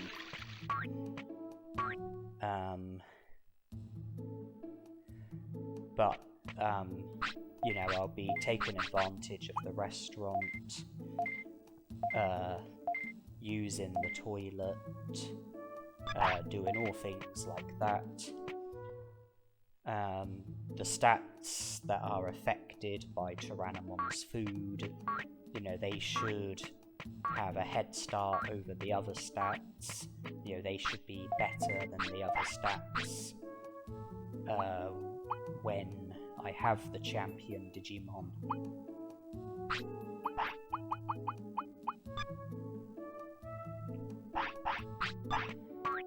And then the item chips will really help with boosting stats.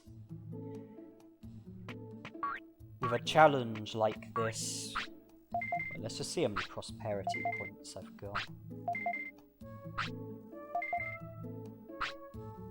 30, okay. I was able to speak to Digimon without having to worry about Greymon because my Digimon is only a baby. Greymon won't get triggered. Yeah, where I'm so restricted with like stats and battles, what I want to do is to not really begin with further progress with the challenge until I've got a champion Digimon where I will have better stats. And so you see, you pretty much seen what I've done with Bottomon. I'll be pretty much doing the same with an in-training Digimon and a rookie Digimon. You know, really, the aim is to just Digivolve to the champion Digimon that I want. Try and have the best possible stats as a result of the restaurant. Aim for my happiness and discipline to be full, you know, as a result of being successful with feeding my Digimon, taking my Digimon to the toilet, you know, avoiding care mistakes, doing the right sort of thing to help with lifespan. And then, you know, give the item chips to my champion Digimon, and then start with making more progress with the challenge, getting into battles with Digimon, recruiting Digimon, making progress towards recruiting Digimon, while remembering the rules of the challenge. I have to recover tiredness every time I get into a battle. I have to recover tiredness before being able to get into another battle, and remembering that as soon as my Digimon produces the sleep bubble, I have to let my Digimon sleep on the very first hour in which the sleep bubble gets produced. With our discipline being at the maximum, even though Koromon needs the toilet, I will be able to rest one more time and still make it to the toilet. Koromon will hold on for over an hour due to discipline being at the maximum. So instead of going to the toilet and going back to Gigimon's house and resting, you know, I was able to rest one more time and then go to the toilet. And I was hoping that Koromon would want to eat by that point, and that I would go from the toilet to the restaurant. But he didn't want to eat. But he does want to eat now, though.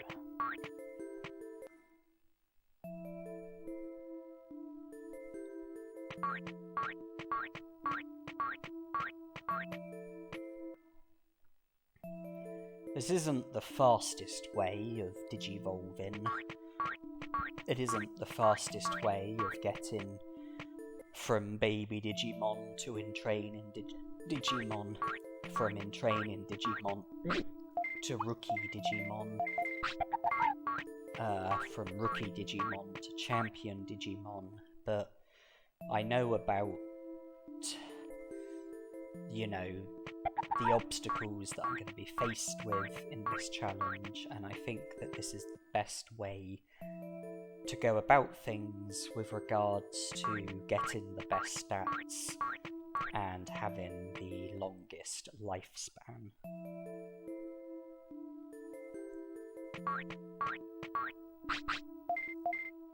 I can't pass time by training, that's against the rules. I can only pass time by resting and also sleeping.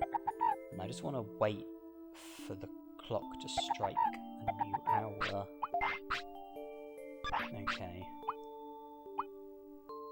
If I had rested, then I would have been worried that Koromon would have wanted to have slept, but might have wanted something else as well, and the next hour only would have been a few ticks away.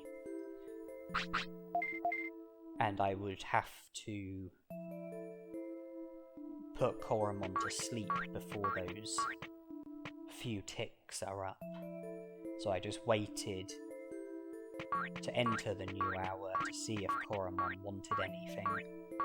And Koromon wanted to sleep, didn't want anything else. So I decided to just sleep.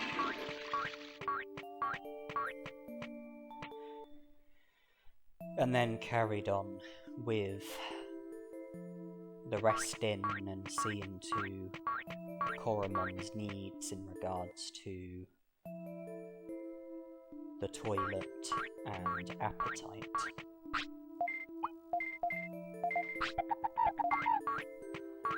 So HP is going up by 50, even though it's not specified when you eat the food.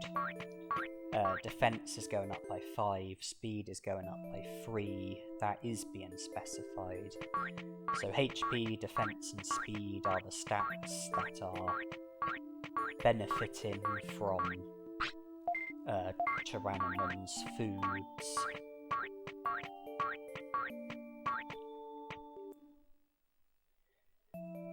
But the item chips will probably prove to be a lot more effective with regards to improving stats. When it comes to HP and MP, the chips increase the stat by 500. When it comes to attack, defense, speed and brains, the chips increase the stat by 50.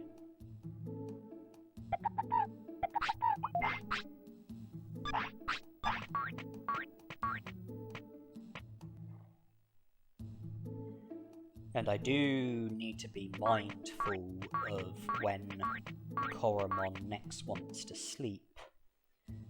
And the reason for this is because the Digimon that I am hoping to Digivolve to is not Agumon or even Gabumon, but instead I'm hoping to Digivolve to Kunamon,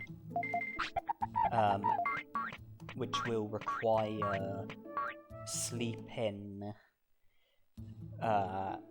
at Kunamon's bed, and I won't be able to get there via the Digimon Bridge because I will get challenged by Ninjamon. I will have to take the longer route, and I need to time it well, because when Koromon signals for sleep, I will need to get to Kunamon's bed and sleep while still on the same hour that I was on when the sleep bubble first got produced.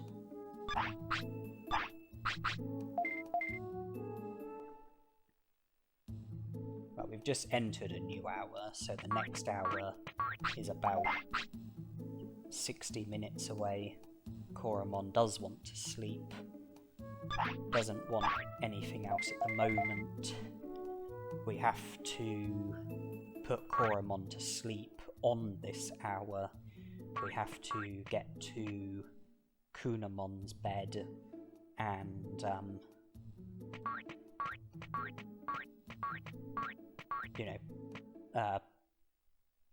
put Koromon to sleep while we're still on this hour.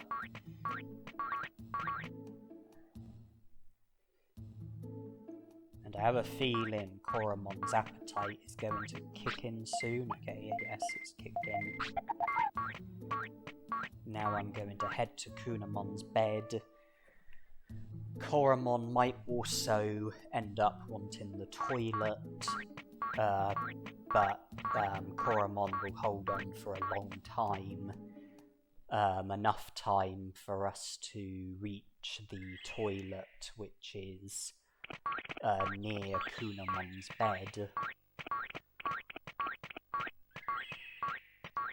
And the other obstacle is that when we sleep at Kunamon's bed, it's not a certainty that the entraining Digimon will digivolve to Kunamon.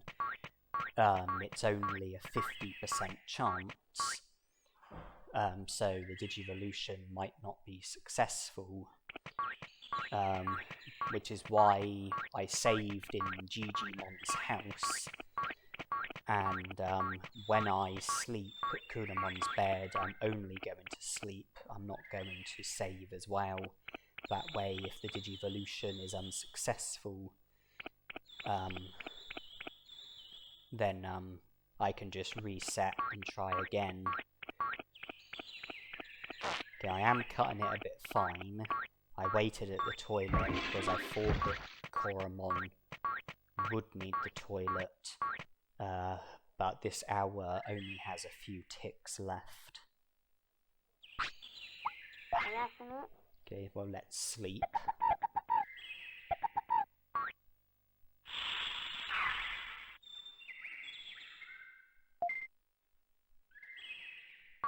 Okay, we are digivolving. That's the so that's that obstacle out of the way.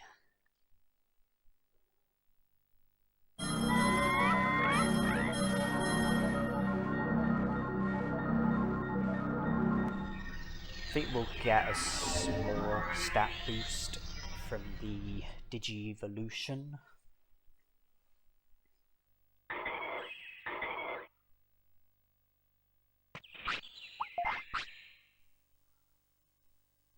Yeah, our stats are very low. HP, defense have a lead. Speed has a smaller lead. No happy mushroom. We have until the end of the hour in order to put Kunamon to sleep. So I didn't need to sleep in Kunamon's bed. You know, I was able to check for a happy mushroom and return to the city. And now you're going to be seeing more of the same, except now it's going to be with Kunamon. And the idea is to keep this up until Kunamon digivolves. If I get up the Digivolution guide, Kunamon can digivolve to a total of 4 different Digimon: Barkamon, Kabul, Terrymon, Kawagamon and Vegemon. the stat requirement for Barkamon is 1000 MP. The care mistake requirement for Barkamon is a minimum of 3. The weight requirement is 15 to 25. And there are 2 elements for the bonus condition. One of them is for happiness to be at a minimum of 50%, and the other is to have a minimum of 28 techniques. And I assumed that Kunamon's appetite would have kicked in by now, which is why I was heading to the restaurant, but it seems his appetite hasn't kicked in as of yet. Okay, I guess we'll just have to go back to Digimon's house and continue resting. Carbuterimon, stat requirement, 1000 HP, 1000 brains, 100 attack, 100 speed, 100 speed. Care mistake requirement, maximum of 1. Weight requirement, 25 to 35. There's 2 elements to the bonus condition. One is to have a minimum of 35 techniques. The other is to have Kunamon as your Digimon. Kawagamon. The stat requirement is the same as Carbuterimon's. 1000 HP, 1000 MP, 100 attack, 100 speed. Care mistake requirement is a minimum of 5. The weight requirement is the same as Carbuterimon's, 25 to 35. And then there's 2 elements to the bonus condition. One is for you to have a minimum of 28 techniques. The other is for you to have Kunamon as your Digimon. And then that leaves Vegemon. Stat requirement, same as Barkamon's, just 1000 MP. Care mistake requirement, same as Kawagamon's, a minimum of 5. Weight requirement, 5 to 15. And then there's 2 elements to the bonus condition. One for happiness to be at a minimum of 50%. The other for you to know a minimum of 21 techniques. Now, from the looks of things, it's not going to be possible to fulfill the stat requirement for any of those natural Digivolutions. 1000 MP was a requirement for all of those Digivolutions. It was the sole requirement for Vegemon and Barkamon, and part of the requirement for Carbuterimon and Kawagamon, 1000 MP along with 1000 HP, 100 attack, 100 speed. Without using item chips, I don't think it's going to be possible to fulfill the stat requirement for any of the Digimon. And I could use item chips to help out with that, but I don't want to do things that way. I want to hold on to the item chips until after Digivolve into a champion, which means that I will have to fulfill all 3 of the other requirements in order to be successful with being able to Digivolve to that Digimon. So, care mistakes, weight, and bonus condition. And I would like to say that Carbuterimon is the Digimon that I'm aiming for. His care mistake requirement is a maximum of 1, meaning that the care mistakes need to stay down. the care mistake requirement for Barkamon is a minimum of 3. Care mistake requirement for Kuwagamon and Vegemon is a minimum of 5. So by fulfilling the care mistake requirement for Kabuterimon, I will be failing at the care mistake requirement for all of the other Digimon, while also failing at the stat requirement for every Digimon, which means that if I'm fulfilling Kabuterimon's care mistake requirement, then I won't have enough of the requirements in order for it to be possible for me to digivolve to Vegemon, Barkamon or Kuwagamon, which is very convenient because I don't want to digivolve to those Digimon. Kabuterimon is the one that I want. I have to ensure that my care mistake stays down.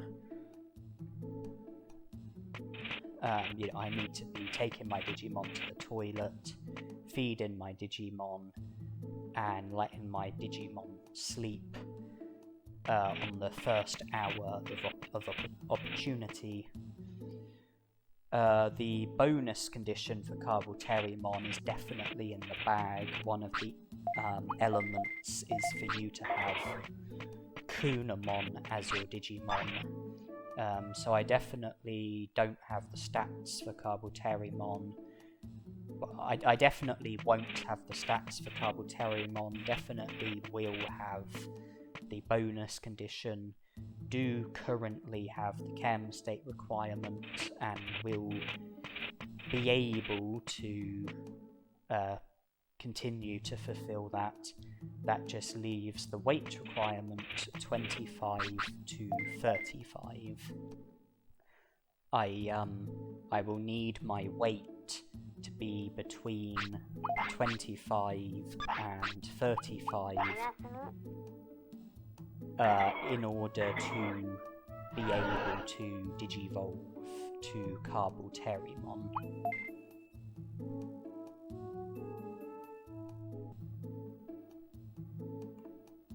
Care mistakes can't exceed 1. Weight has to be between 25 and 35. The bonus condition is a certainty. With that, we will be able to digivolve to Kabuterimon without needing to worry about stats.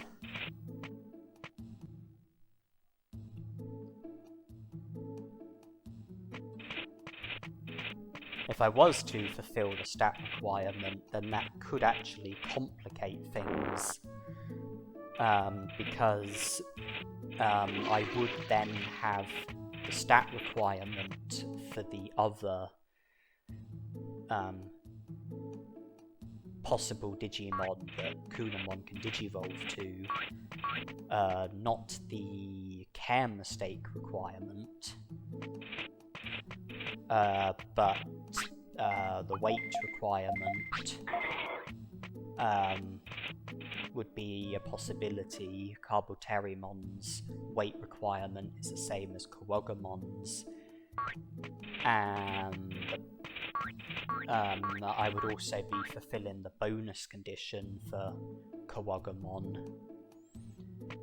and I might end up fulfilling the bonus condition for Vegemon or Barkamon or both. So I think it's a lot safer to avoid the stat requirement and be in a position where Kabuterimon is the only Digimon who I will be able to fulfill enough of the requirements for.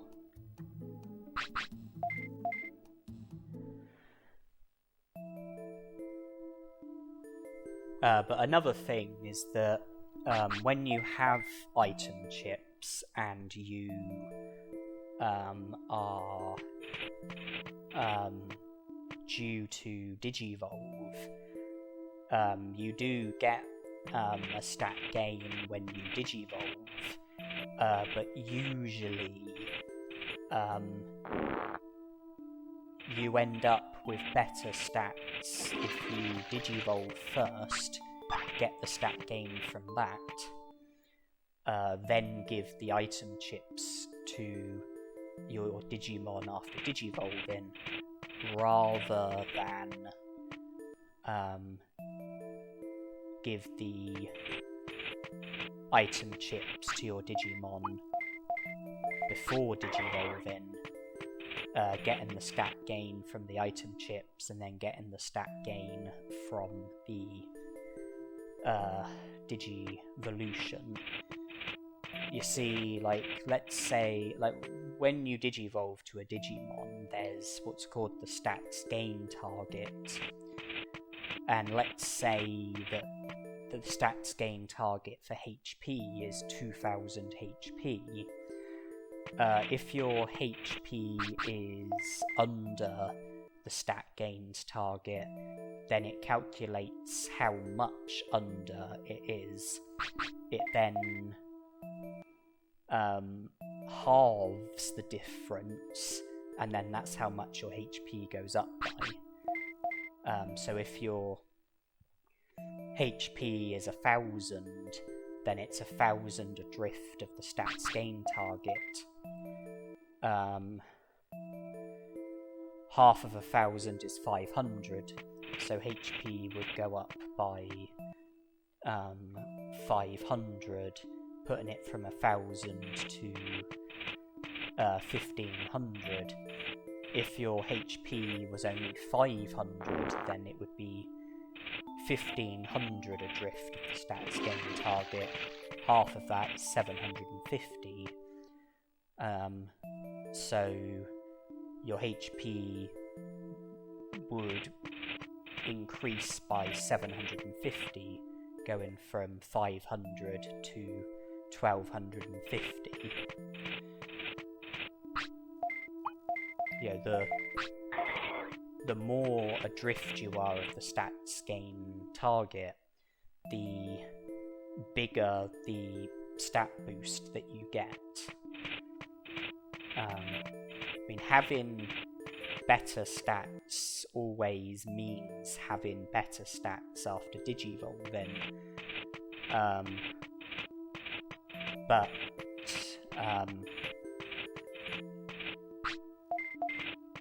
having your stats a long way adrift of the stats gain target will result in the biggest stat boost when Digivolving. If my HP was 1000 and I was to Digivolve, then HP would go up by 500, putting it up to 1500. If I was to then use a HP chip, I would put HP up by another 500, putting it up to 2000. If I was to give the HP chip to my Digimon before the Digivolution, then HP would go from 1000 to 1500, but then it would only be 500 adrift of the stats gain target. So it would only go up by half of that, which is 250. HP would only go up to 1750. And that's what I was saying about why I want to Digivolve to Kabuterimon before using the item chips. Because it will work out that I will have better stats from doing things that way, as opposed to giving the item chips, using the item chips before getting Kabuterimon. There are exceptions where it is possible to get a bigger stat gain from bigger stats, because if you have a stat which is equal to the stat gain target or superior to the stat gain target, then the stat gain that you will get will be 10% of the stat gain target. So if you have 2000 HP, then when digivolving it will go up by 10% of 2000, which is 200, putting it up to 2200. If you have 3000 HP, then it will go up by 10% of 2000, so it will go up by 200, putting it up from 3000 to 3200. If the stats gain target for HP is 2000 and your HP is 1900, then it's only 100 adrift. Your HP will only go up by half of that, which is 50, putting it up to 1950. But if you were to get your HP up to 2000 or more, then it would go up by 200 from the stats gain target.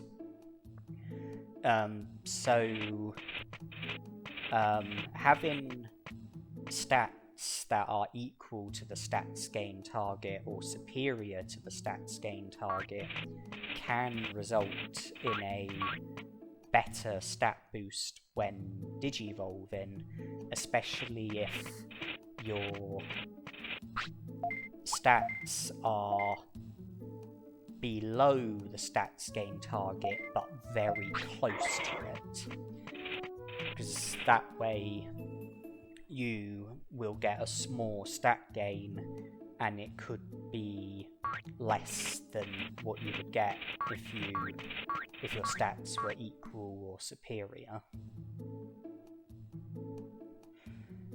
But in this challenge I'm currently restricted with regards to stats. Most of my stats are going to be well adrift of the stats gain target, which means that I'm going to get a big stat boost when digivolve into Compulsory-mon. And if I then give the item chips to Compulsory-mon after digivolving, I think that will be the approach that will give me the best stats that I would have been able to have had. If I was to give the item chips to Kunamon, then my stats would get better, but then when digivolve into Compulsory-mon, I would get much smaller stat boosts from the digivolution, and I think my stats would be worse off as a result of that, quite a bit worse off. That's why I'm holding on to my item chips.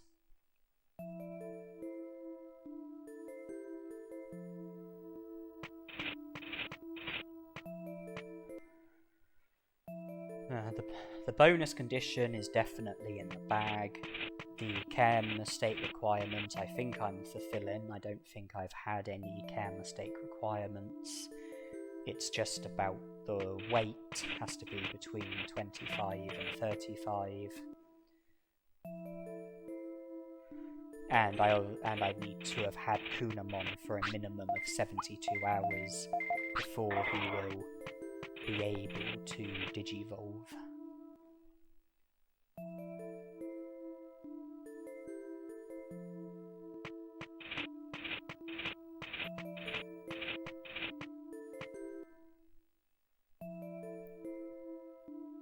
I admit, it's not very exciting, me just resting, sleeping, going to the restaurant for food, going to the toilet, going to the meat farm for sirloins. It's not very exciting, but, this challenge does restrict me in quite a few different ways, and I'm just going about things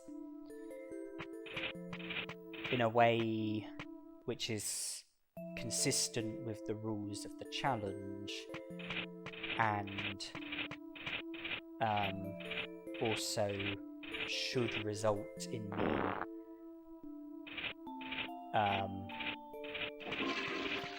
ending up with the best possible stats. It's not going to be great, my stats are not going to be great, but I think it will be the best that I am able to have under these restrictions. And I am also very focused on being successful with Digivolving to Carboterimon. Weight is 29. I think Tyrannomon's restaurant foods put weight up by 4, so that will put it up to 33. Still within the range of 25 and 35, but the higher end of it, something to be cautious of.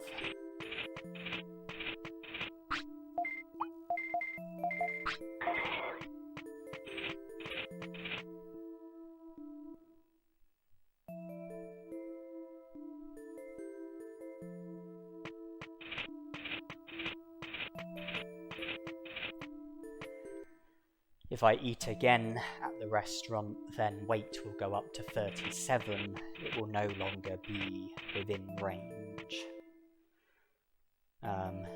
So I need to be mindful.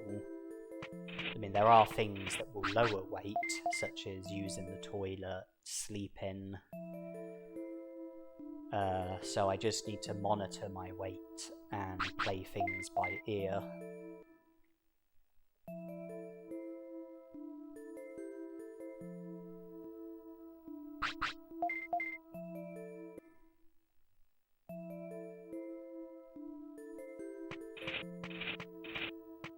Okay, he needs the toilet. That will put weight down, I think, by 1 or 2.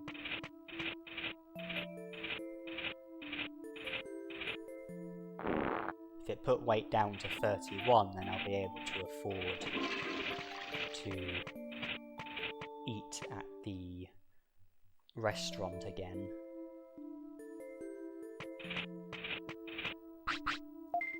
Because weight would go up to 35 and be within the range, albeit at the very end of it.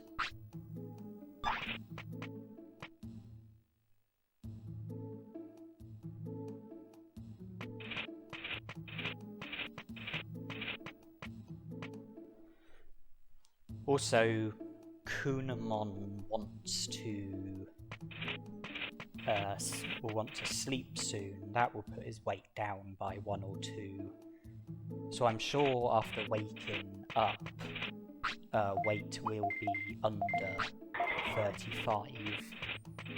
Will be within range.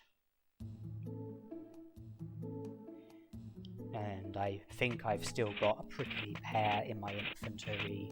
I have access to super carrots, so I'm fully capable of reducing my weight should I need to.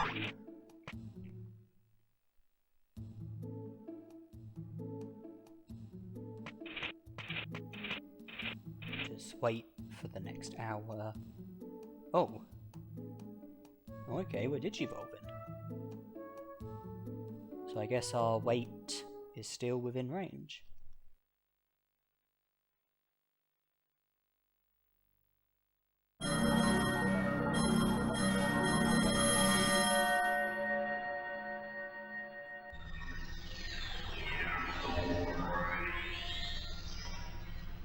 And Carboterimon is the Digimon that I have Digivolved to.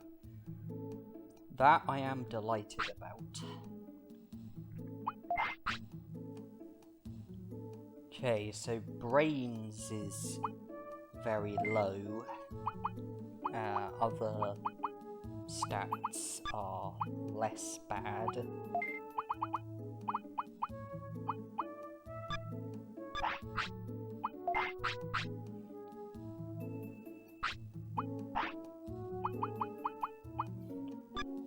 Our stats are about to change because we have a load of item chips to be given to Carboterimon.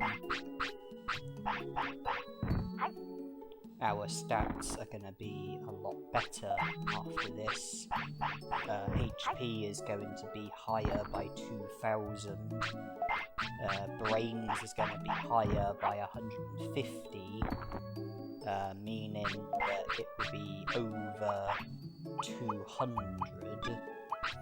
So we'll, instead of only having the auto command, we will also have the attack command and moderate command.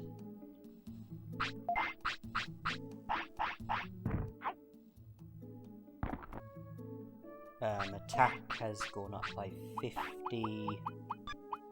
MP will go up by 1,000. Defense will go up by 100. I don't think we had any speed chips.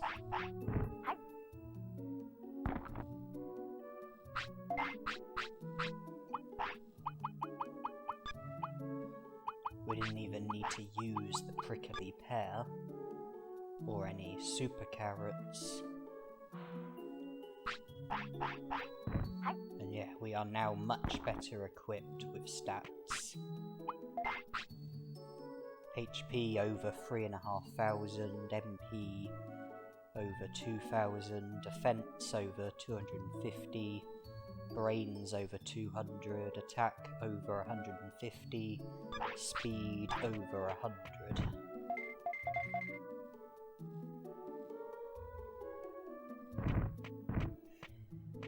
And now this is where we are going to be making serious progress with this challenge. I plan to see to the rest of this challenge in this lifespan. I think we are at 30 prosperity points. My plan is to get from 30 prosperity points to 100 prosperity points in this lifespan. So, you know, this is where I start to make serious progress. And I am going to be starting with Miramon in the lava cave. He drops an attack chip. There are 2 more attack chips in the lava cave. That will put attack up by 150. There's a quick chip in the lava cave. That will put speed up by 50. Recruiting Miramon will be progress towards being able to recruit Leomon and Drimogemon. And also, Miramon is one of the other Digimon who works at the restaurant. His most expensive foods improve attack by 5 and brains by 3. So by eating his food, we'll be able to work on our attack and brains. And his most expensive food is less filling than Tyrannomon's most expensive food, which means that there's more opportunity for having more than just one portion of food when eating at the restaurant. You know, if one portion is adequate, then attack will go up by 5, brains will go up by 3, then if 2 portions are needed, then attack will go up by 10, brains will go up by 6, sometimes even 3 portions will be needed, which will mean attack going up by 15, brains going up by 9. With Tyrannomon, I think 1 or 2 portions are usually adequate. But Miramon, it can vary between 1 and 3.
I favoured the moderate command over the attack command for that battle. The commands that I use will likely vary from battle to battle. I used a protective floppy at the very start of the battle, which meant that I was safe from any status harm. And one of the other items here in the lava cave is a protective floppy, so I'll be able to place the protective floppy that I used and bring my number of protective floppies back up to 99.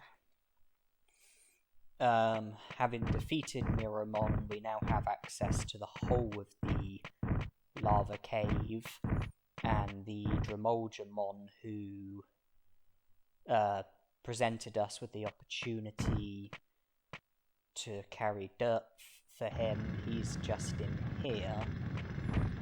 There he is. If we speak to him and then come back in 3 days' time, he will be done digging, and if we speak to him again, he will join the city afterwards. I think it might be day 24 at the moment, so day 27 I think will be the day in which we will be able to recruit Drimogemon. As for Leomon, in order to be able to recruit him, you need to have access to Leomon's ancestor's cave. One of the requirements for that is to have recruited Mirrormon. Another requirement is to have a minimum of 45 prosperity points. Mirrormon's been recruited, so once we get to 45 prosperity points, we will be able to access Leomon's ancestor's cave, help ourselves to his ancestor's stone, which is in there, which is needed for recruiting Leomon. There's also an attack chip in there, and then if we go to Gear Savannah, encounter Leomon, present him with his ancestor's stone, he will join the city afterwards. Of course, we've just had a battle, which means that we have Tiredness, which needs to be recovered, but we don't need to go to the clinic and rest, because Compulsory has just produced the sleep bubble, so the Tiredness will be recovered from sleeping. And we have to sleep before the hour is up, because this is just the first hour of the sleep bubble being produced. We are up to 32 prosperity points. I think I would like to target Greymon.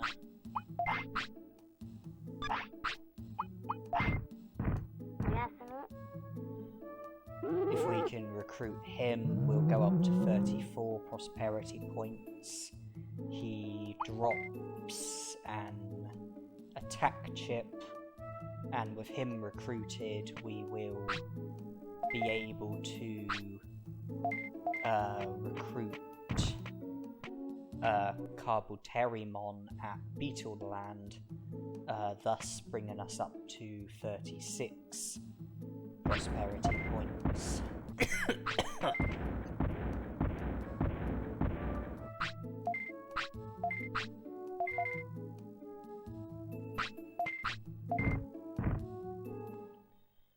spoke to Digimon, and now we are about to battle Greymon.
Ninjamon is also available for battle on the Digimon Bridge. He drops a quick chip. Our speed is quite lacking, so the quick chip is something that we could benefit from, and the sooner we benefit from it, the better. Of course, we're going to need to rest before we can get into another battle, because we have to recover the tiredness that came from the Greymon battle. The tiredness from the Mirrormon battle was recovered by sleeping. The tiredness from the Greymon battle has just been recovered by resting.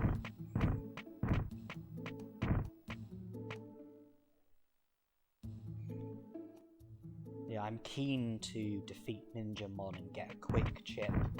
The sooner that we are able to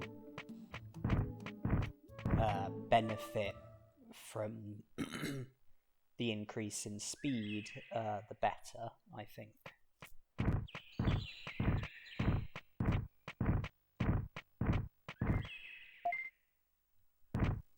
I was about to say that we're also heading in the right direction for Beetleland,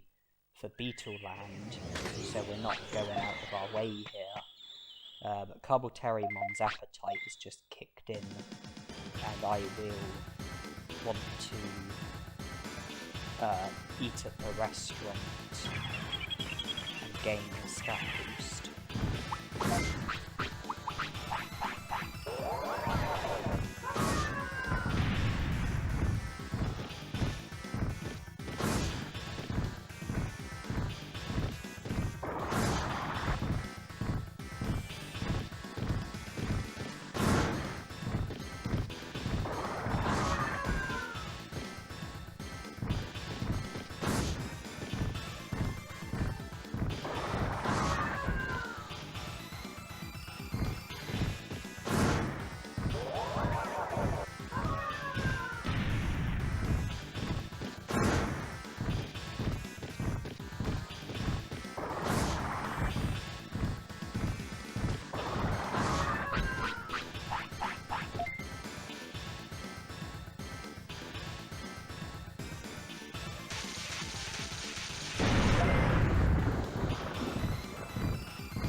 You would think that Compulsorymon's finisher would be an air technique, but I believe that it's actually a fire technique, and that would explain why it was powerful against Ninjamon, because he's he's vulnerable to fire due to him having earth as a nature.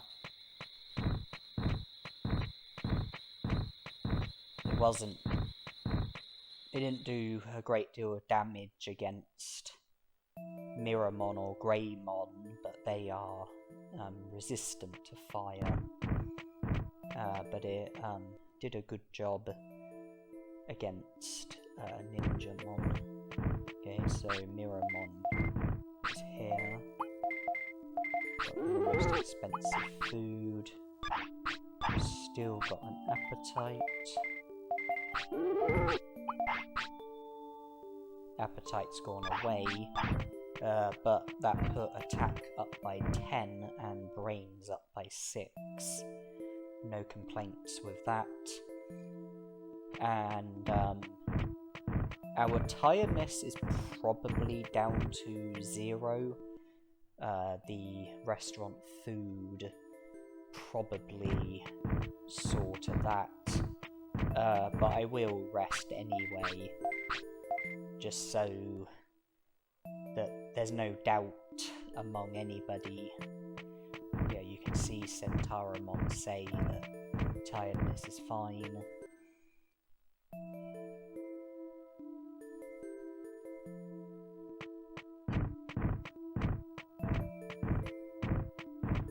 Okay, I'm now going to recruit Compulsorymon. I have to be careful on the Digimon bridge because there's going to be a random Digimon roaming around, and that's an issue that we are going to have until Etamon gets recruited. You know, you recruit Ninjamon before recruiting Etamon. It results in there being a random Digimon roaming around on the Digimon bridge, and then when you recruit Etamon, the random Digimon disappears, and you no longer have to worry about it. If you recruit Etamon before Ninjamon, then you never have to worry about the random Digimon roaming around. Because it will never feature due to Etamon already being recruited. But we can't recruit Etamon until we have a minimum of 50 prosperity points. Ninjamon, on the other hand, was available, and I wanted the quick chip from him. I did say that Compulsorymon would put us up to 36 prosperity points, but with the addition of Ninjamon as well, it's going to be putting us up to 38 prosperity points. Only 7 Drift of 45, the required amount, in order for us to be able to recruit Vadermon and also gain access to Leomon's Ancestor's Cave. And then only 5 more points are needed in order to have 50 prosperity points. The target for Etamon to show up at the native forest. And also for Digimon to mention about Mount Infinity. But that's something that we are actually going to be putting on the back burner. Not Etamon, but Mount Infinity, for reasons that I will go into later on, closer to the time. I'm going to delay speaking to Digimon about Mount Infinity, and I'm going to aim to make lots of other progress first. Even if I'm at 50 prosperity points, there's a lot of other progress that I would like to make first. It's okay speaking to Digimon at the moment, while we have less than 50 prosperity points, but when we get to 50 prosperity points, we won't be able to speak to him until I'm ready for Mount Infinity, which isn't going to be after an awful lot of other progress first. My reason for choosing Compulsory is because I knew that we were going to be limited with stats, and Compulsory has the ability to poison, and that will really help with doing damage against opposing Digimon. If you can poison a Digimon, then you don't need to have really high attack or really, powerful techniques in order to be able to, do damage to Digimon, because a lot of damage comes from poison, especially if the Digimon has a high amount of HP. So poison would make... If our attack is low, or at least low to start off with, then the poison would make this less of an issue. Poison Claw is also fast, making speed less of an issue. It doesn't cost much MP, making MP less of an issue. And it's also a technique which is good at interrupting opponents' attacks, and its Poison Claw isn't the easiest of techniques for opponents to interrupt. So those are the main reasons why I was drawn to Compulsory and Poison Claw. And I've now decided to challenge Birdramon, because I would like to have the Birdra transport, and because of that I will be able to have quick access to various different places within the game. Something that's very convenient and helps with saving time.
Birdramon takes us back to the city.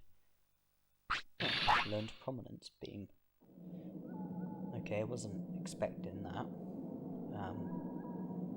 But I am sure I will continue with Poison Claw.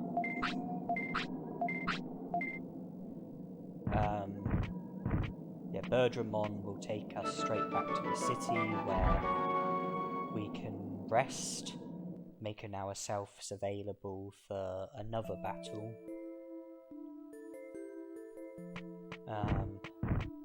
The Birdra transport is here and something that I will likely make the most of in the near future.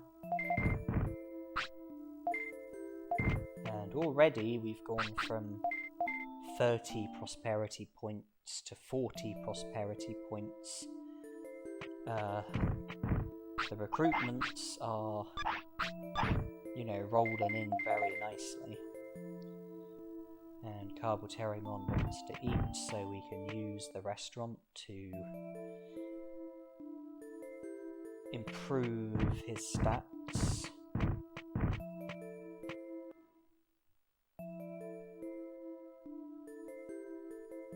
I suspect it will be Tyrannomon in the restaurant. Oh no, it's Miramon.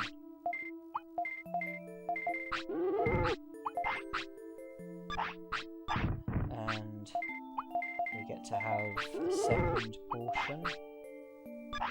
And it stops there. Still, attack is better off by 10. Brains is better off by 6. It would be nice if we can get our brains up to 300, have the distant command and change target command.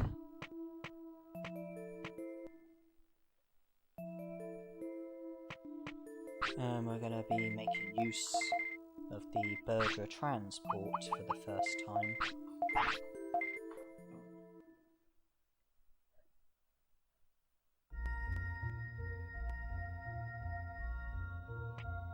Okay, we're in the Misty Trees.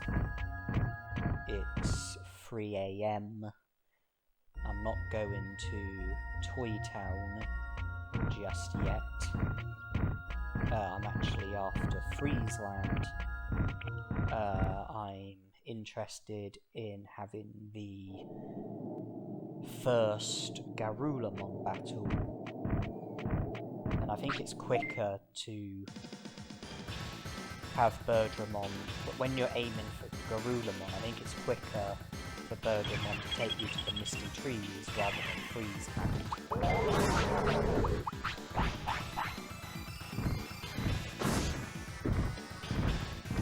I think there's less distance that you have to cover.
Okay.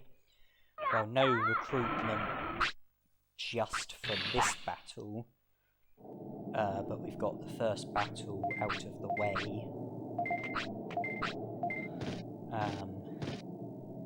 The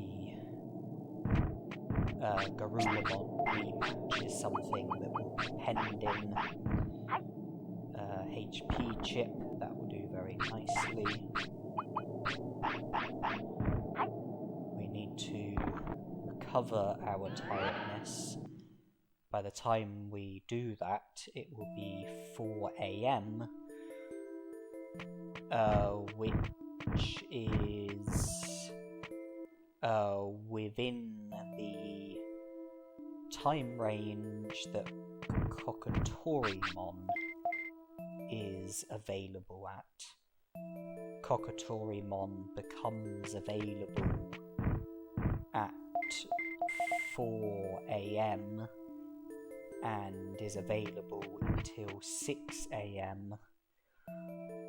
So if we go back to the Misty Trees, we can take advantage of the opportunity to recruit Cockatorimon. And he drops a defense disc, so we will be able to improve our defense, our prize for defeating him, as well as the prosperity points and the money. We will also be able to put our defense up by 50.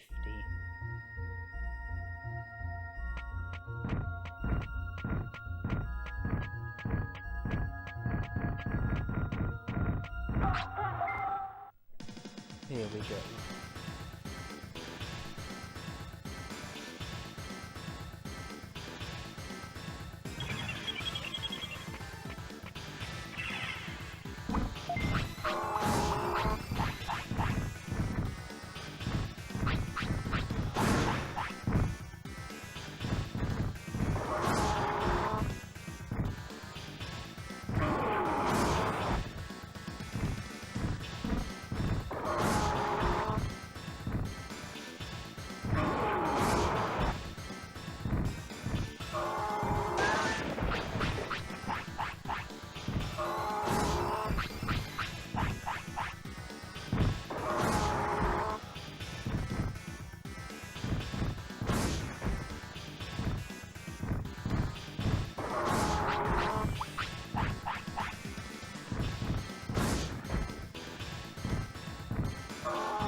That's a very nice recruitment to have out of the way,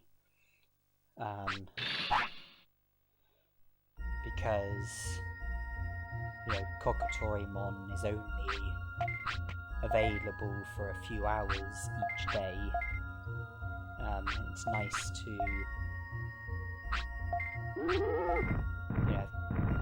it's nice to have gotten his recruitment out of the way.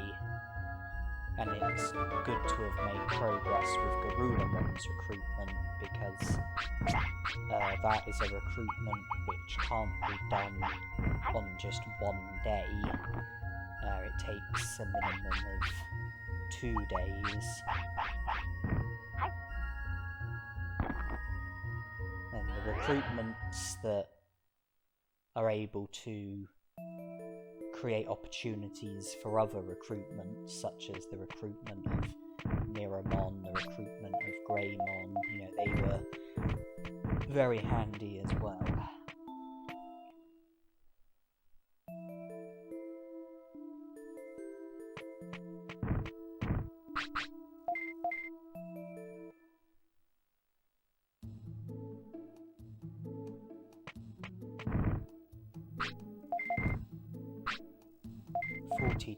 Prosperity points.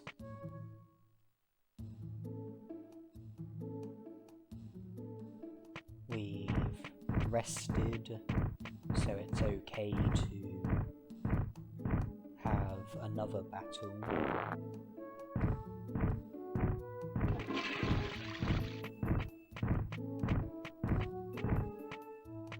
I will save before doing anything else.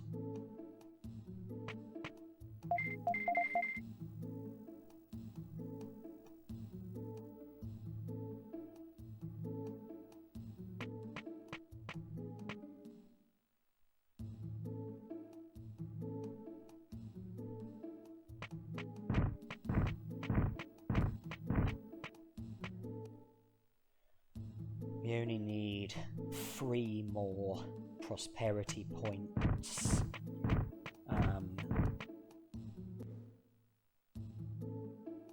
In order to get to 45 prosperity points. I feel Tiremon's appetite is going to kick in soon. Yes.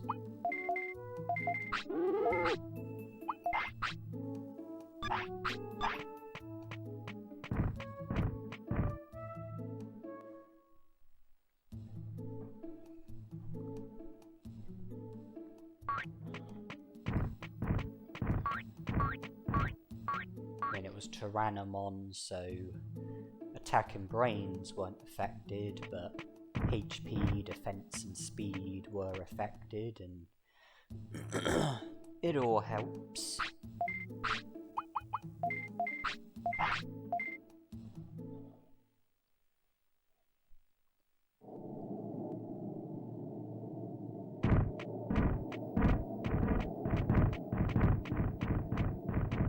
I would now like to recruit Waymon. That will put us up to 44 prosperity points, needing just 1 more prosperity point in order to get to 45 and be able to recruit Vadermon and gain access to Leomon's Ancestor's Cave. Further to that, by recruiting Waymon, we will have access to Factorial Town, and it's always handy to have access to Factorial Town because there's the guards that we have to make it past, and when the timing is right, in order for us to be able to make it past them,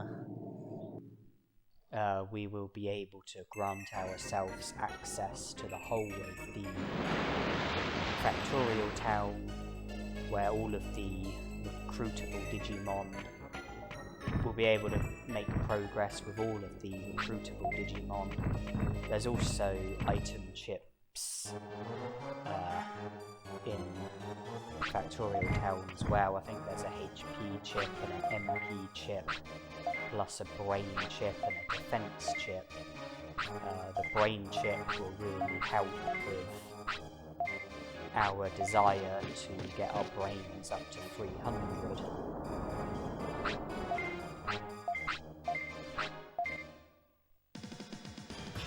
But before we can recruit Waymon, we have to defeat Olgamon, Worosidramon, and Gabumon.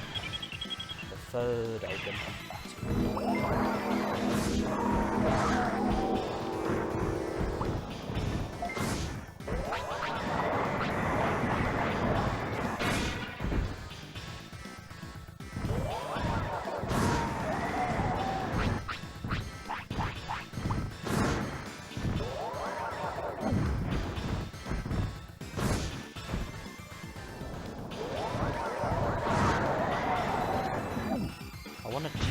target and aim for all those Seedramon. That's why I'm picking water. Hoping I'll change target.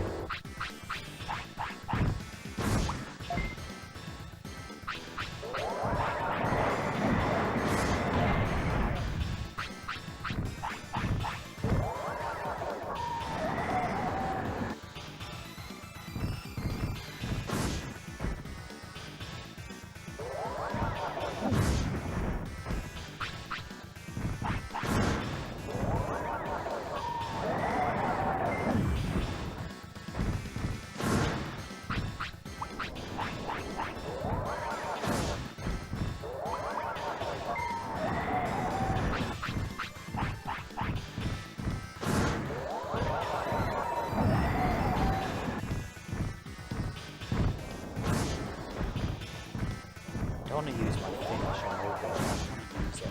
We'll see. I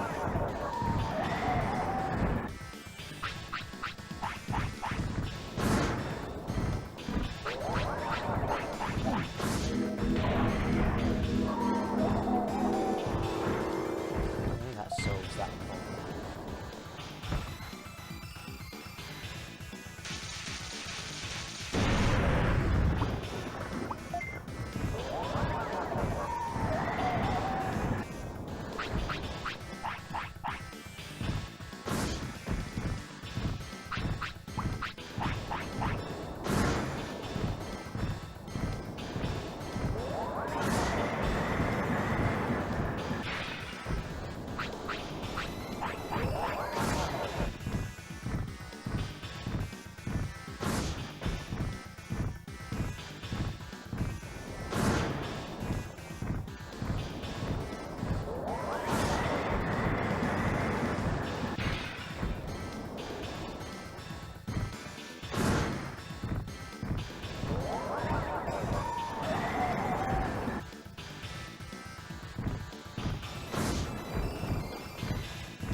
I don't like to talk during battles. I don't always have a choice, particularly if I feel that I need to explain something. Like if I'm doing something in a battle which I think might be questionable to viewers, like picking the auto command, then you know I feel that you know there's times when I might need to explain what I'm doing, but I generally don't like to talk during battles, but don't always have a choice. Waymon has been recruited. I can obtain the Misty Egg from the secret beach cave and sell it for the best part of 5,000 bits. Nanimon will also be available now at the Olga Fortress, so we'll be able to have our second Nanimon encounter.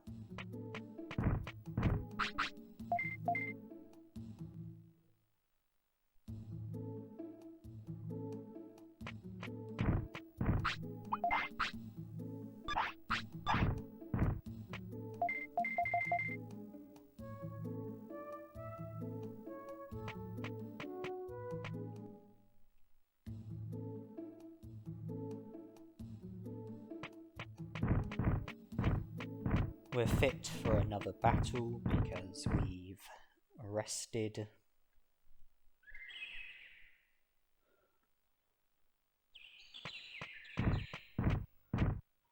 Ogremon will be at the drill tunnel. If we defeat him, then he will join the city. That will put us up to 46 prosperity points, and we will then be able to go straight to Leomon's ancestor's cave, because the recruitment of Ogremon would have brought us up to enough prosperity points in order for Leomon's ancestor's cave to be available. Leomon's ancestor's cave is another location that Nanimon spawns at, and in order for him to spawn there, the requirement is for you to have recruited Leomon.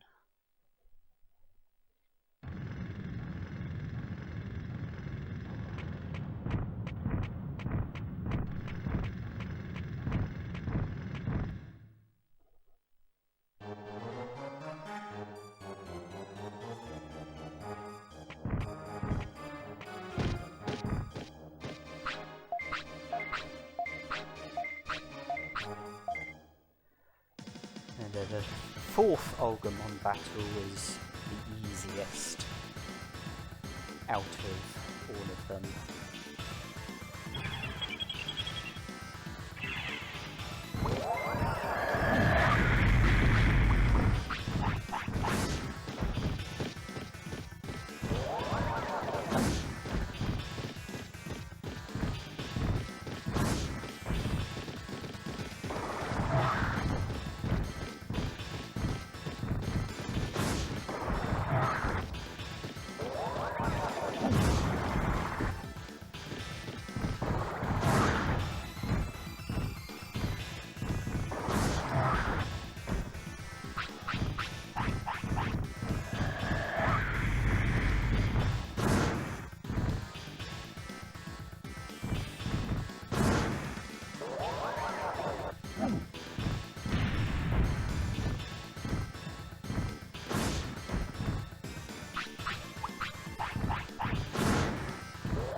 With the fourth Ogremon battle, Ogremons HP is only equal to what it is in the first Ogremon battle, but the two Ogremons, they have less HP in the fourth Ogremon battle than what they have in the first Ogremon battle, which is why the fourth Ogremon battle is the easiest.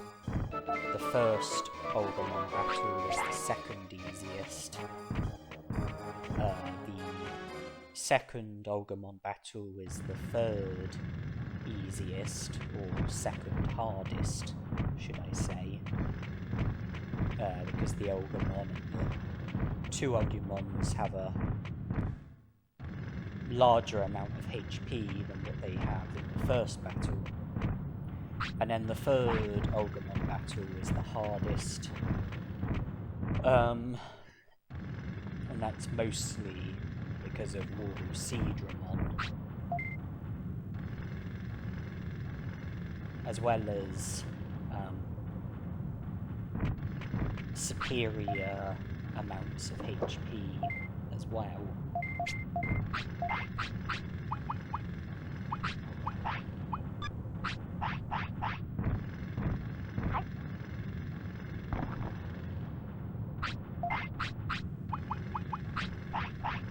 all these HP chips are certainly doing us wonders.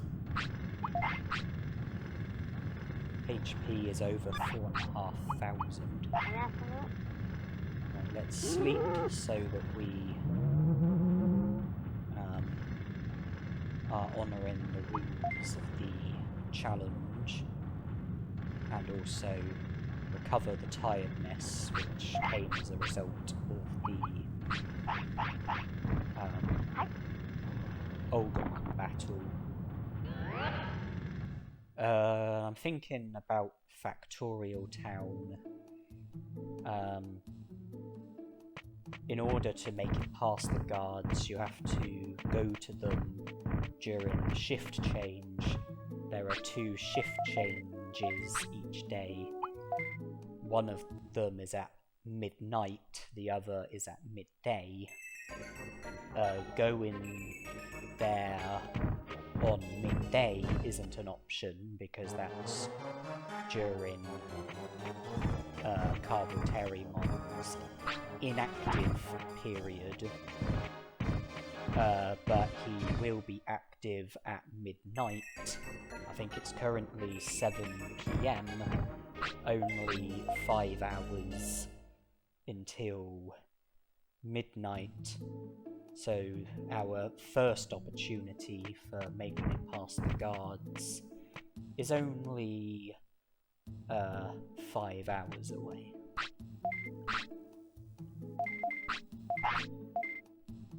I'm going to the Great Canyon so that I can go to the Olga Fortress and encounter Nanimon there. That will be 2 of his locations sorted. The Dino region and the Olga Fortress. We shouldn't be too far away from being able to speak to him at Leomon's ancestor's cave. And then that leaves Factorial Town, more specifically the sewer, and then Toy Town, more specifically the Toy Mansion.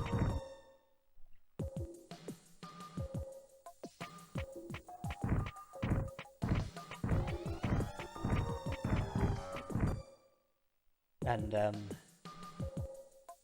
also we are able to recruit Vadermon, who's one of the other restaurant Digimon. But he doesn't have like a fixed slot.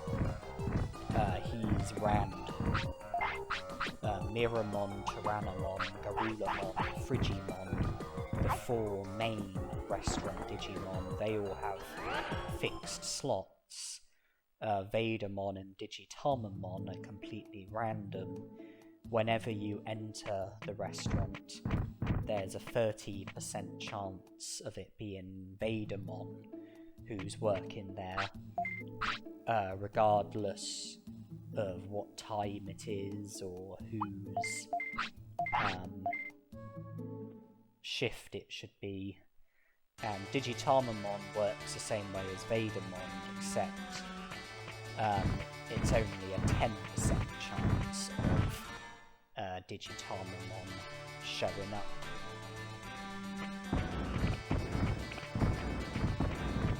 I've come to Gear Savannah to recruit Leomon and make Nanimon available at the Leomon's ancestor's cave.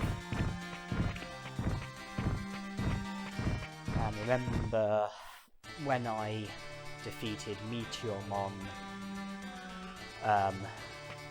in order to reduce the risk of the game freezing, I wasn't able to race through the text, and there was one bit of text that I paused on, and I will be doing the same with Leomon. I'm not going to rush through the text, and I'm going to pause on the bit of text where it says about us being able to count on him.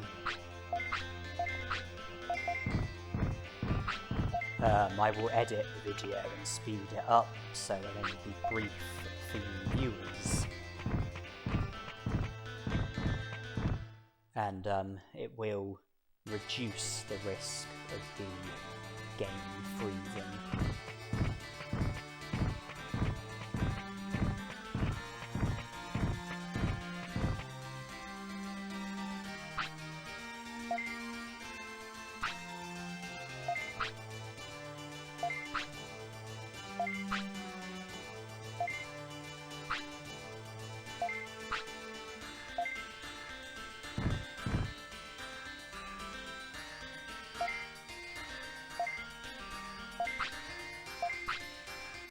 There it is.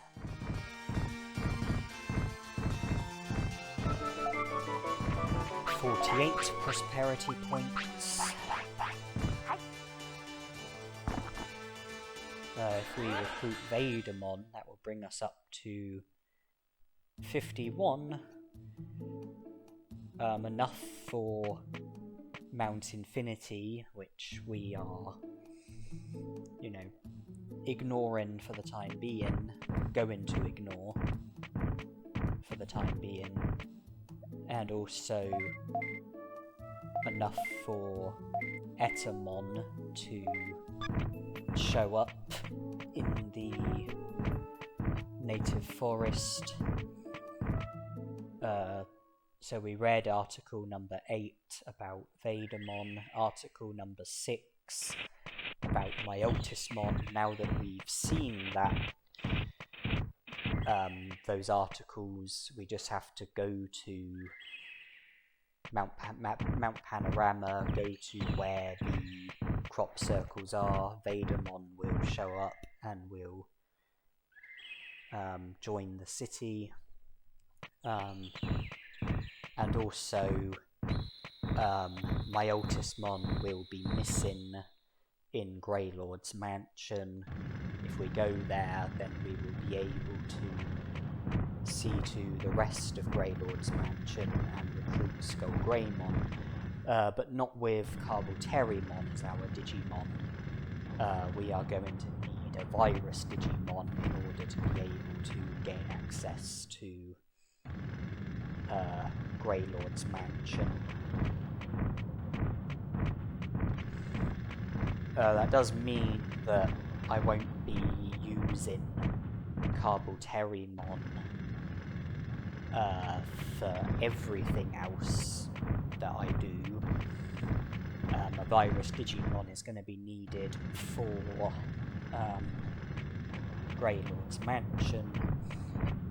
But nonetheless, I'm still aiming to fulfill 100 prosperity points in this lifespan.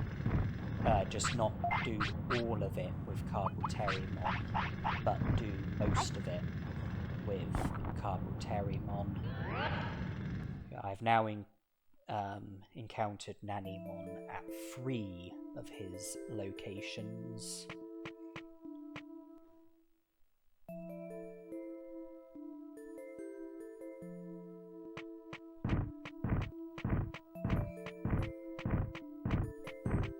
And if we can get Vadermon to show up at the restaurant when we want to eat, then that would be really good, because his most expensive food increases HP and MP by 30, and increases attack, defense, speed, and brains by 3. So when it comes to stat boosts, Vadermon's foods are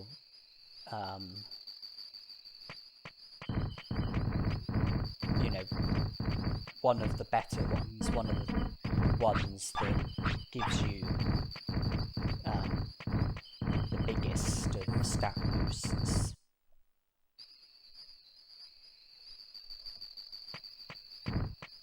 And recruiting Etamon is appealing because of the brain chip that he drops, and the fact that the random Digimon roaming around on the Digimon Bridge will disappear. But we are forever getting closer to midnight. I would like to, be able to make it past the guards at Factorial Town and explore the whole of Factorial Town. Midnight is a bit under 2 hours away.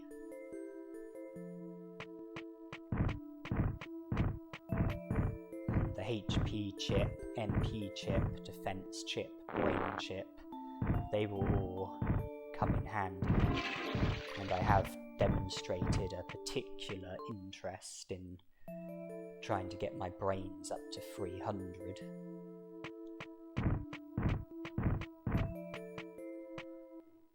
So who's working? Digimon. That'll do very nicely.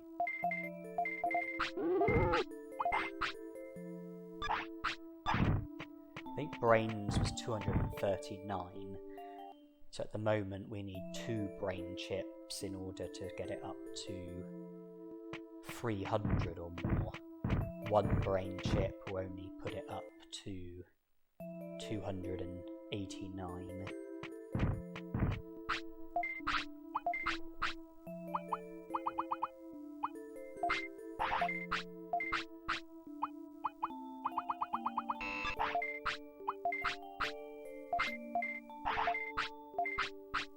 About time we topped up on items.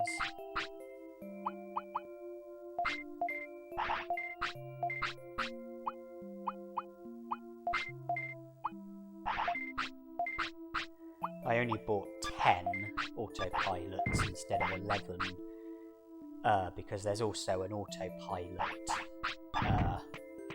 in Factorial Town, and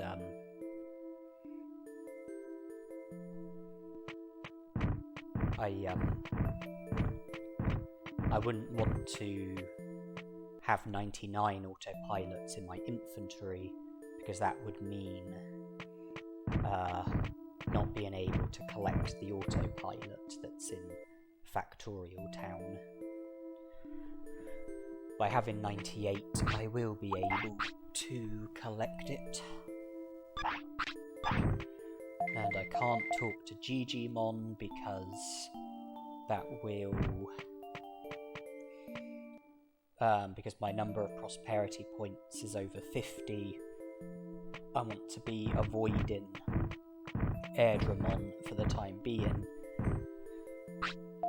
So I have to not talk to Digimon until I'm ready for Mount Infinity. I believe that Leomon put us up to 48 prosperity points, and Digimon put us up to 51 prosperity points. I think that's where we are at with regards to prosperity points. The shift change is a bit over an hour away.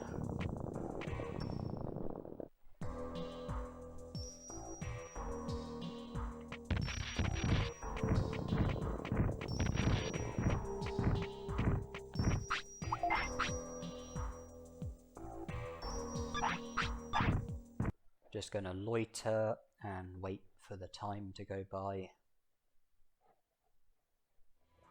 Okay, that looked pretty good. Yes, there's no guard. It doesn't have to be bang on the hour, you can have a few ticks either side. A few ticks before, a few ticks after. We can help ourselves to the item chips. We can defeat Guromon, which will set up the battle against Numamon, but we won't be able to have the battle against Numamon immediately afterwards, because we will need to recover Tiredness first, after having the battle against Guromon.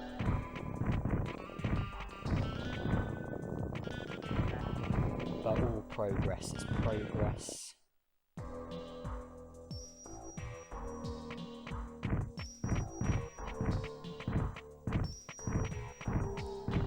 Guromon will drop a defense chip, and when we have the battle against him, our brains will still be under 300, so we still won't have the distance command.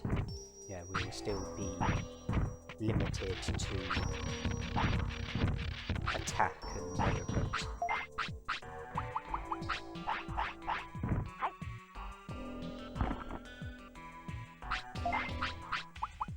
There was also a defense chip in one of those computers, so when we leave Factorial Town, our defense, well, when we're done with Guromon, our defense will be better off by 100, brains better off by 50, HP and MP better off by 500.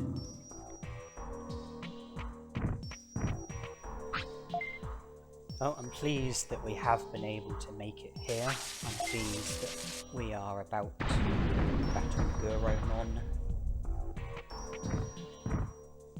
The battle will begin very shortly, as soon as he's done smashing things up.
I will need to rest before I can have another battle.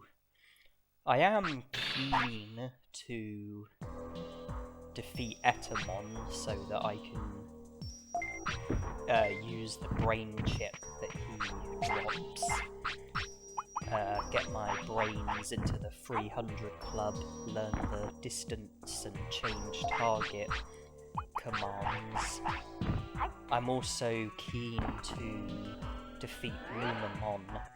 have him join the city, and then get the ball rolling with Andromon when you speak to him after defeating Numamon, and he says about recovering data, and then you have to come back after a certain amount of time has elapsed, and he would have recovered the data, and he then joins the city, and you can also recruit Guromon and speak to Nanimon in the sewer.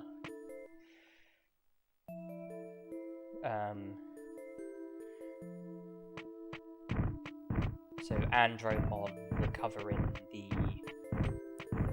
data, time is a variable,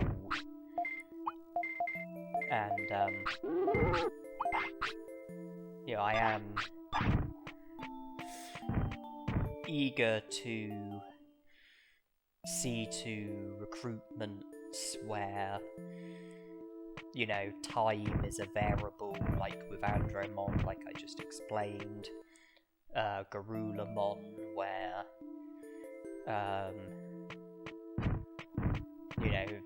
his full recruitment can't be done on the same day, and also like recruitments that can only be done at certain times, like Kokatorimon, only possible between 4 AM and 6 AM, and simply having access to the whole of Factorial Town, something that can only be done when it's midnight or midday. I will go to Factorial Town and defeat Numamon. The battle against Numamon is insultingly easy, so the absence of the distance and change target commands really is not going to be a problem.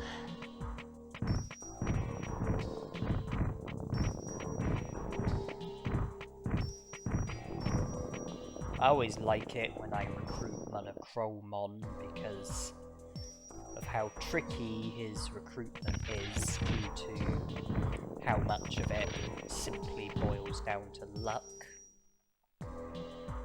And also Piximon, Mumemon and Metal Mumemon. I always like it when I get those Digimon recruited.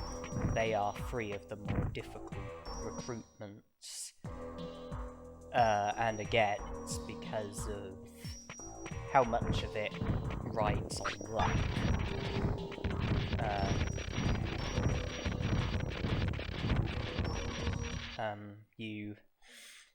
In order to recruit them, you have to battle them. In order to battle them, you need them to show up. And the probability of them showing up is low. I would say somewhere between 1% and 5%. So, simply encountering them, being able to battle them, you need luck with that. It can be time consuming.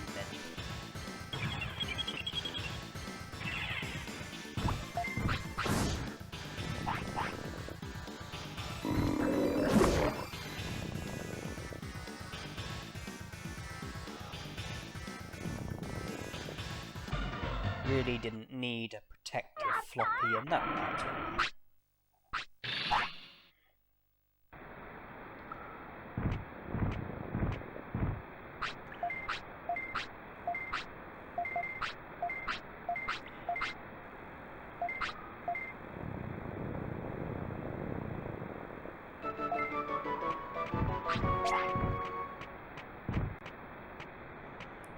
Yeah, for me, just getting Piximon, Mumemon and Metal Mumemon to show up is the frustrating part of the recruitment.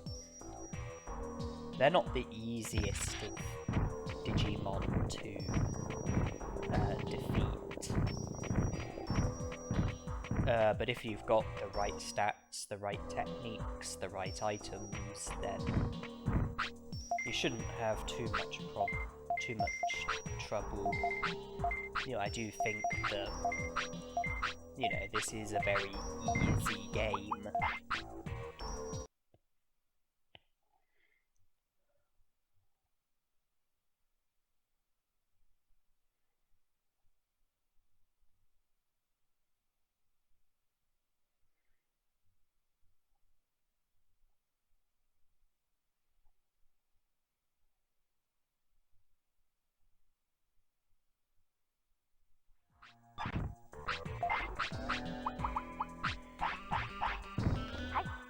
With the exception of Metal Mumemon, there's nothing more that we can do with Factorial Town at the moment.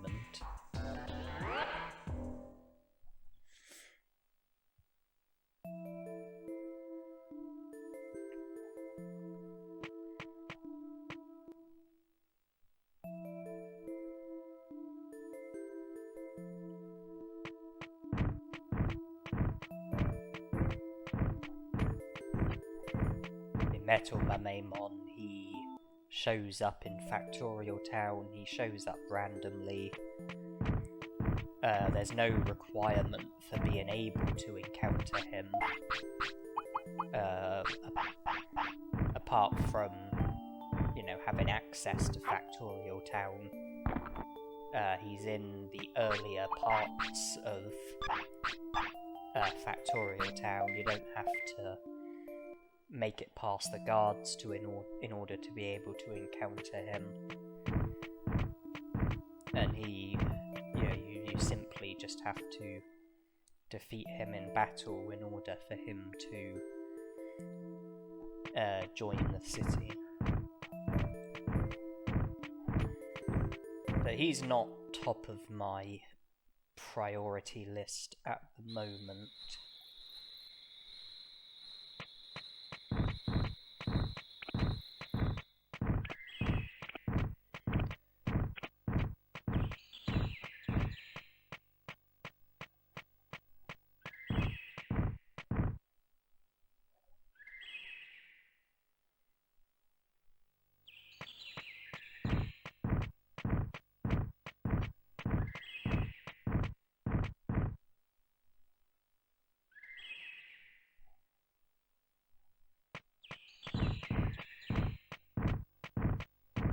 Dulux Mushroom, not to worry. The main thing that we are here for is Etamon.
How are the different types of status harm that there is in this game?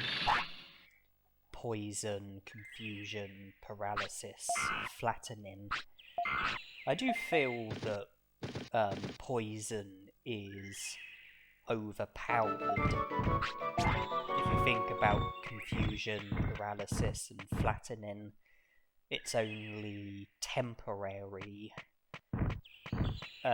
whereas poison is permanent unless the poison gets cured.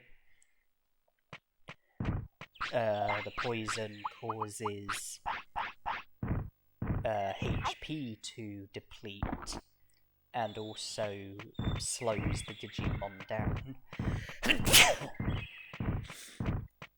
Whereas paralysis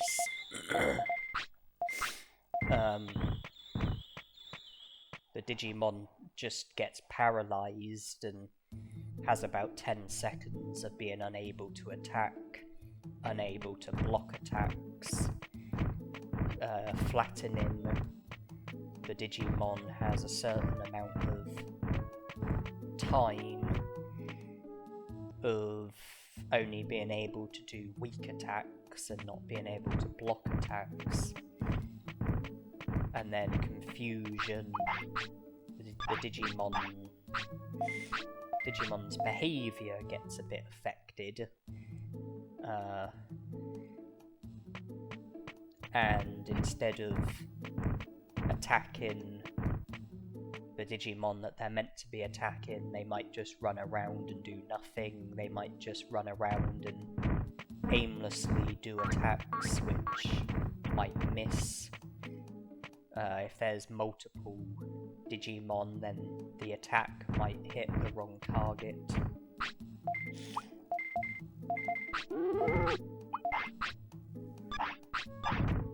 I'd say poison is the best out of the status harms, probably followed by flattening, then paralysis, and then confusion.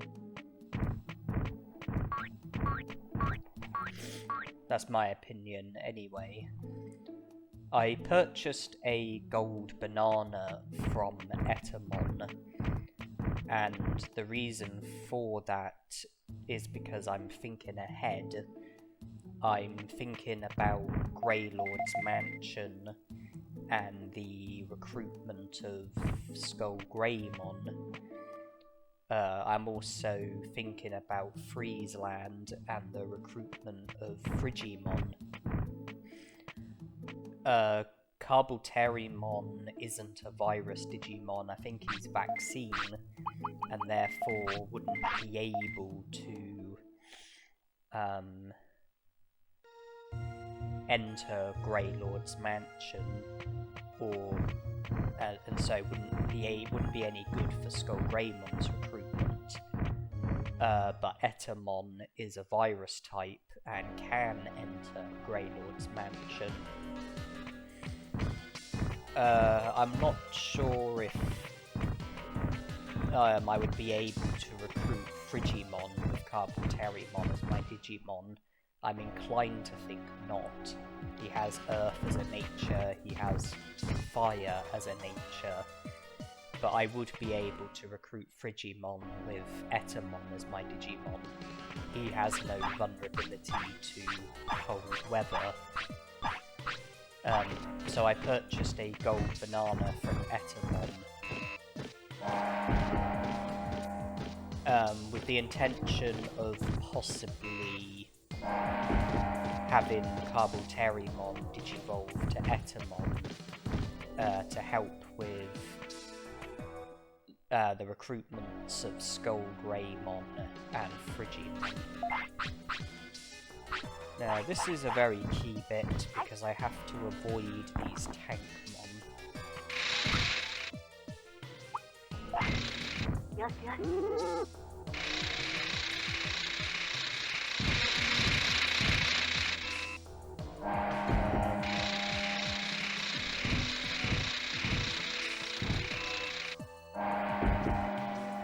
It's looking pretty good at the moment. Okay. avoided the Toyogumons, avoided the Tankmons, and now I have to avoid the Clearogumons. I always go to the left because the Toyogumon on the left doesn't battle you if you run into him. If you run into one of the other Clearogumons, then they will battle you. And the Clearogumon who doesn't battle you when you run into him, he can join the battle if you get challenged by one of the other Clearogumons, but simply running into him doesn't result in a battle, so I always feel safer going to the left. And, I'm pleased to say that I've managed to make it up to Drimogemon while avoiding the random Digimon. That obviously was compulsory.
Will he be generous enough to drop a HP chip?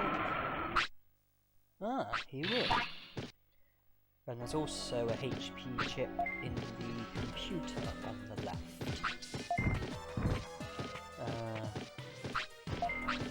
That'll be nice. HP, we can increase it by 1,000. We've also obviously defeated Drimogemon and been getting presented with Agurumon, which means that we can now recruit Drimogemon. We just have to go to the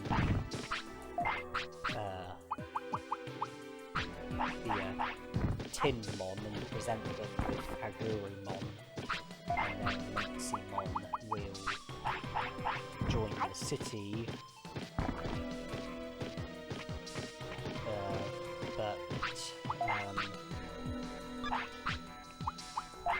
We need to be...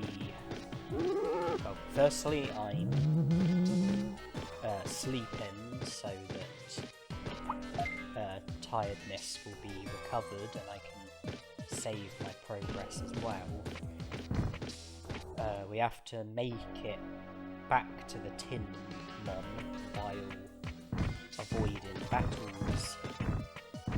And recruiting Drimogemon results in Nannymon spawning where Drimogemon was, which means that we then have to make it back to where Drimogemon was while avoiding all of the random Digimon.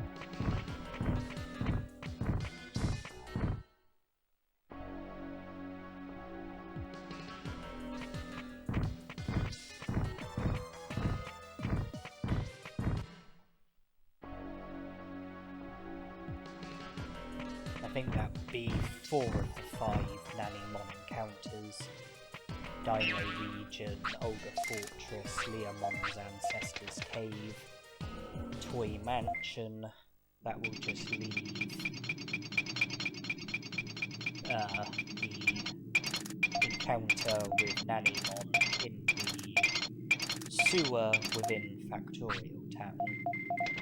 Then he will join the city and drop the accessory which will enable us to carry 30 items instead of 20.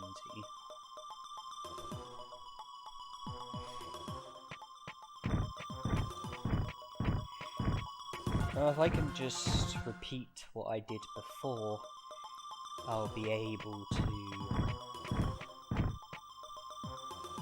make it to Nanimon without any battles. And all of the booby traps on the doors have been removed, which will simplify things a little bit. But the main obstacle is the Digimon, especially the Tankmon in this room. I do this to make Carbuterimon go backwards further away from me. I run forwards, attack me. I praise Carbuterimon. And I, courtesy of the animation, I just about managed to make it past the Tankmon. And I always pick the door on the middle. Just then, when coming in here, I use the door in the middle. The reason for that is because using the door on the left can sometimes result in my character getting stuck and then me being forced to reset the game.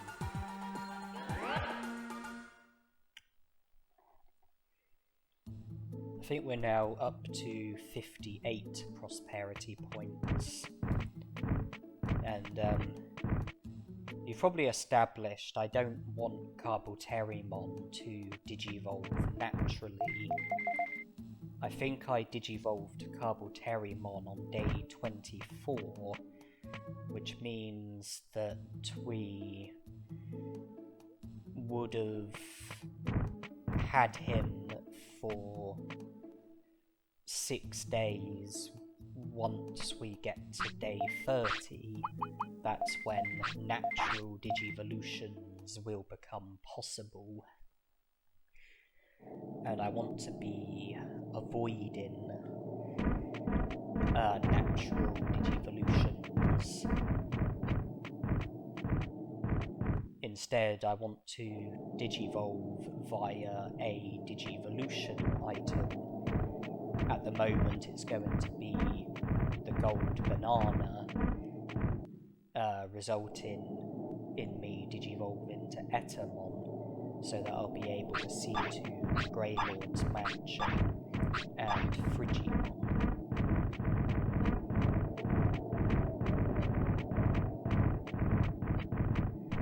And if I'm not able to avoid 3 of the requirements for a natural digivolution, then I have until the 6 days are up to give Carbuterimon a digivolution item.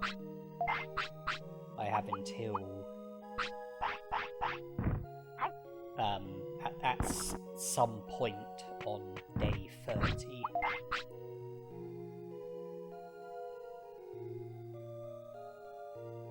And with Carbuterimon, I would like to see to everything apart from Grey Lord's Mansion,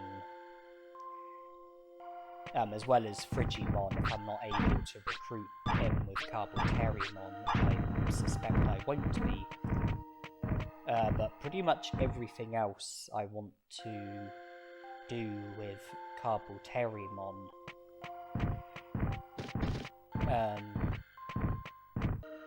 So I need to be mindful of time, because I need to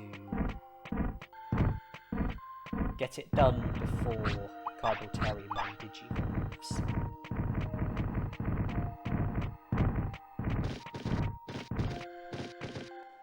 If I just get up the Digivolution guide, there are 2 Digimon that compulsorymon can naturally digivolve to: Hercules compulsorymon and Metal Mummemon.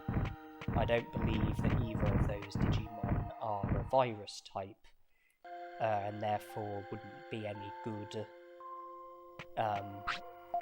with regards to trying to recruit Skull Greymon. Speaking of recruitments, we're currently pursuing Onjamon's recruit.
I don't need to worry about, digivolving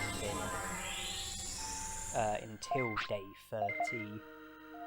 But if I just get up the Digivolution requirements, Hercules compulsorymon, the stat requirement is 7000 HP, 400 attack, 600 defense, 400 speed.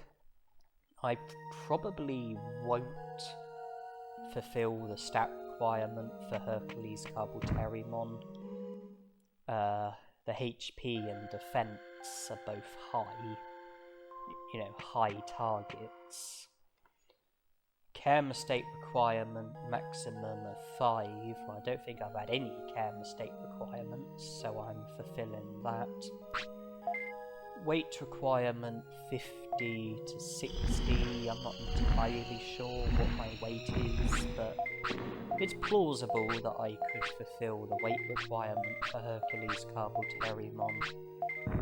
And then the bonus condition, 2 elements to it, either a maximum of 0 battles or a minimum of 40 techniques. So I definitely won't fulfill the bonus condition for Hercules Carboterimon.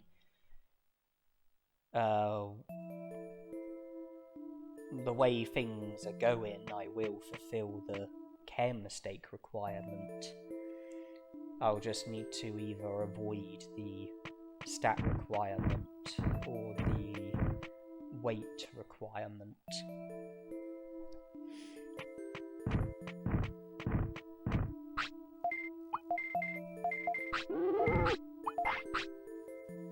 Weight is 44, so it's below the range at the moment. Metal Mumemon stat requirement 500 attack, 400 defense, 400 speed, 400 brains. It's plausible that I might fulfill the stat requirement for Metal Mumemon.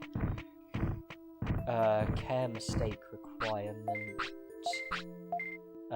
maximum of 15. Well, I'm definitely fulfilling that and very confident that I will continue to fulfill it. Weight requirement 5 to 15. I'm definitely not fulfilling that at the moment, and I can't see that changing. Bonus condition has 2 elements. Happiness at a minimum of 95% or have a minimum of 30 battles. I'm not entirely sure about that. I mean, my happiness is in the maximum, but I can lower it by scolding Carboterimon. It's just a question of how many battles I've had. I've not been keeping track. I mean, I've recruited a lot of Digimon and made a lot of progress towards recruitments, which has involved battles.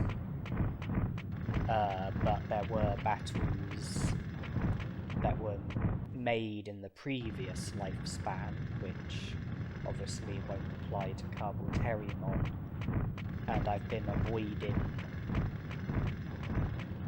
battles that I know to be unnecessary. Yeah,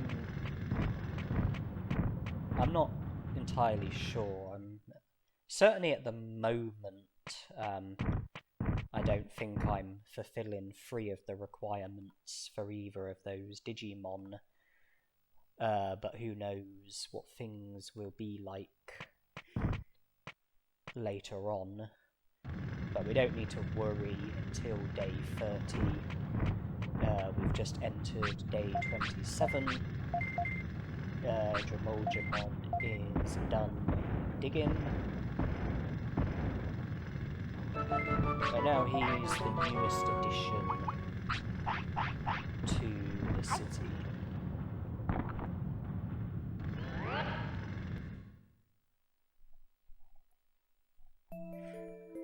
And I know that I can prevent an unwanted Digivolution by simply giving the gold banana to Carboterimon and Digivolve into Etamon, but I want to delay the Digivolution of Etamon. I would much rather be making progress with Carboterimon as my Digimon because of the ability to poison. If I was to Digivolve to Etamon, then I have a feeling that Sonic Jab would be the only technique that I would have.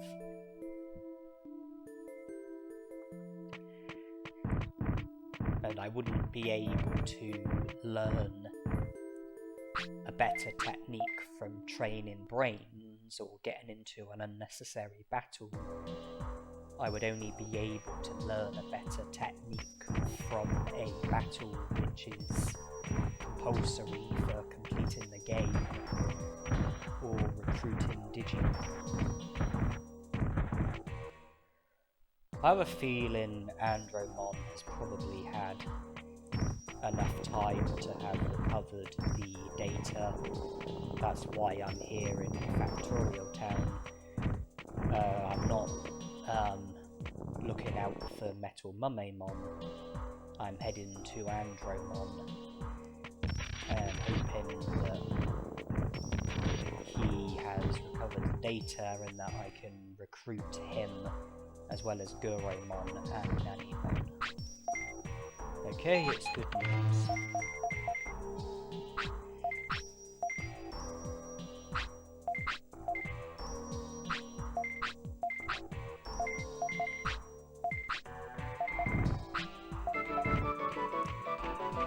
I think Angemon made it 60 prosperity points. I think Drimogemon made it 62 prosperity points.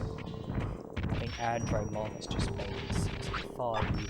Nanimon will make it 66. Guromon will make it 69.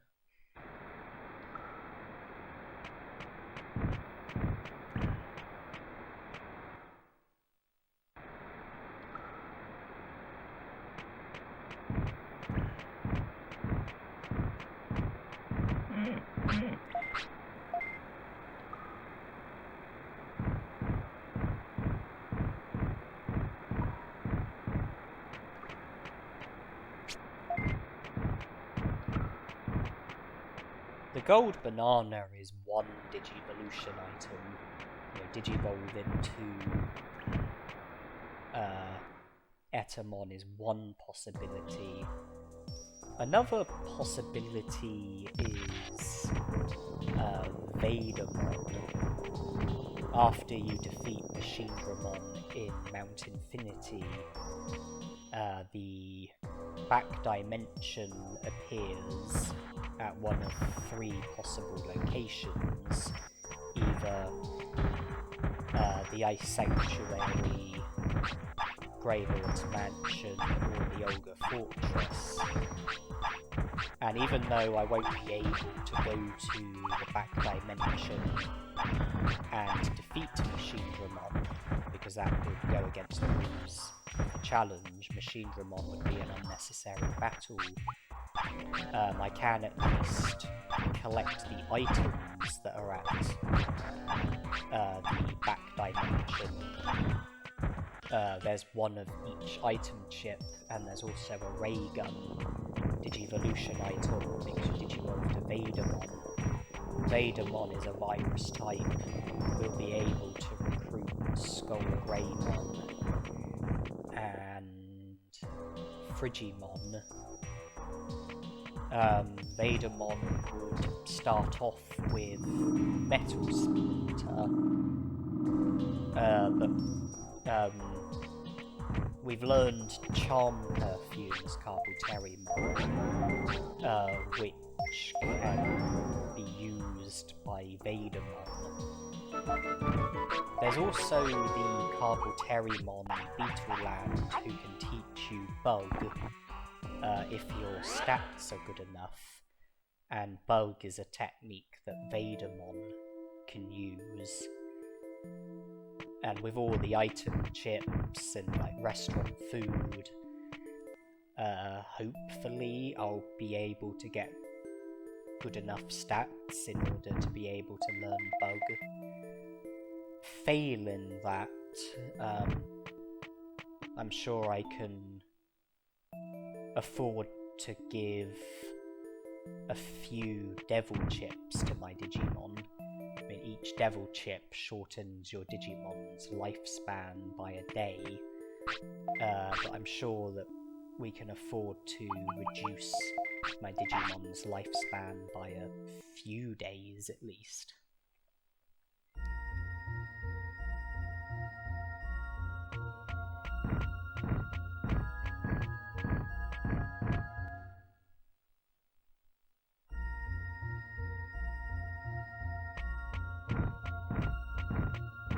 course, time is very relevant to all of this, because I would have to defeat Drimogemon at Mount Infinity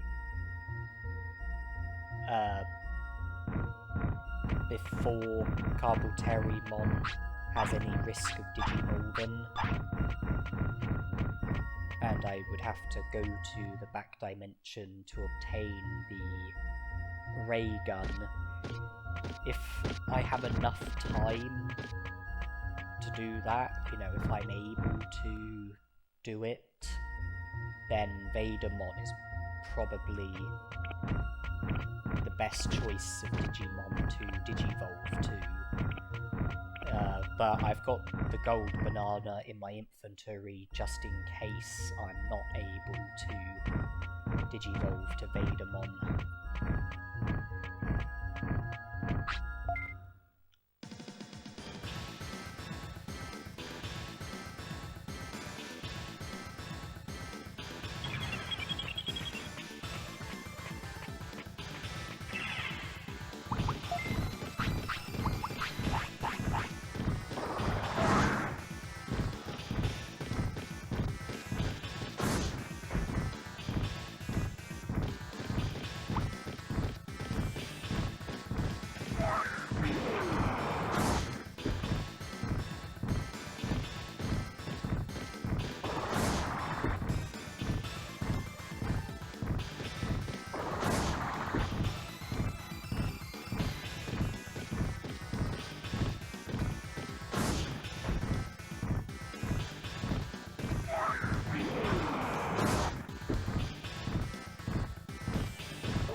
Easy job.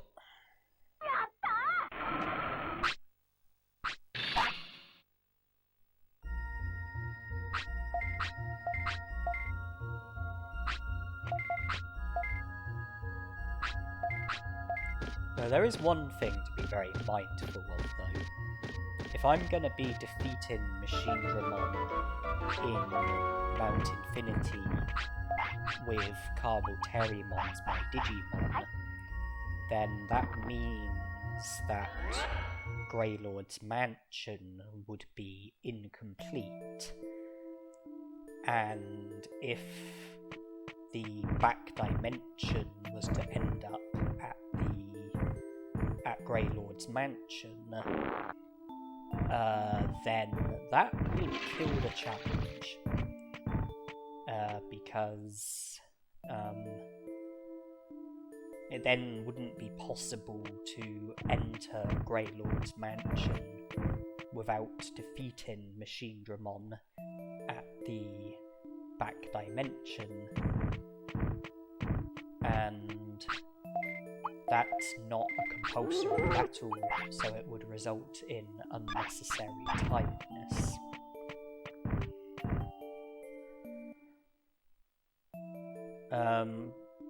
I do still... The plan is to defeat Drimogemon with Compulsorymon, but I think I will need to save shortly before the Drimogemon battle, and then back up the file by putting it onto a separate memory card, and then defeat Drimogemon. You are forced to save afterwards. Well, I mean, you don't have to save, but if you don't, then the progress of defeating Drimogemon would be lost, so it would be silly not to save. in order to continue with progress, you have to save, and the back dimension will be either at Greylord's Mansion, Ice Sanctuary, or the Ogre Fortress, and there will be no change in it. And if the back dimension is at Greylord's Mansion, then I would have to take the backed up data on the separate memory card, copy that over to the main memory card that I'm using, so that I'll be back to where I was before defeating Digimon, and then defeat him again and hope that the back dimension is at a different location. If I have no joy with changing the location, then I suppose I would have to digivolve from Compulsory to Etamon, and then see to Greylord's Mansion, and then defeat Digimon with Etamon. The ray gun wouldn't be an option, because you can't get that until after defeating Digimon.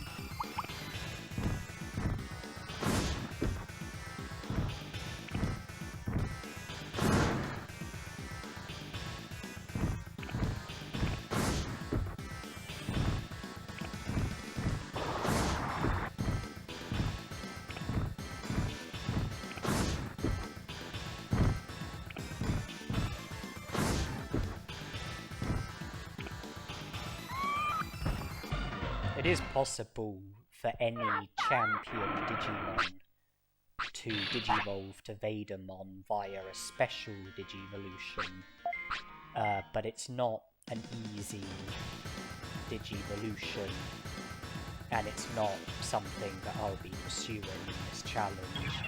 It will just overcomplicate things and make things a lot more difficult. It will create more problems than it will solve.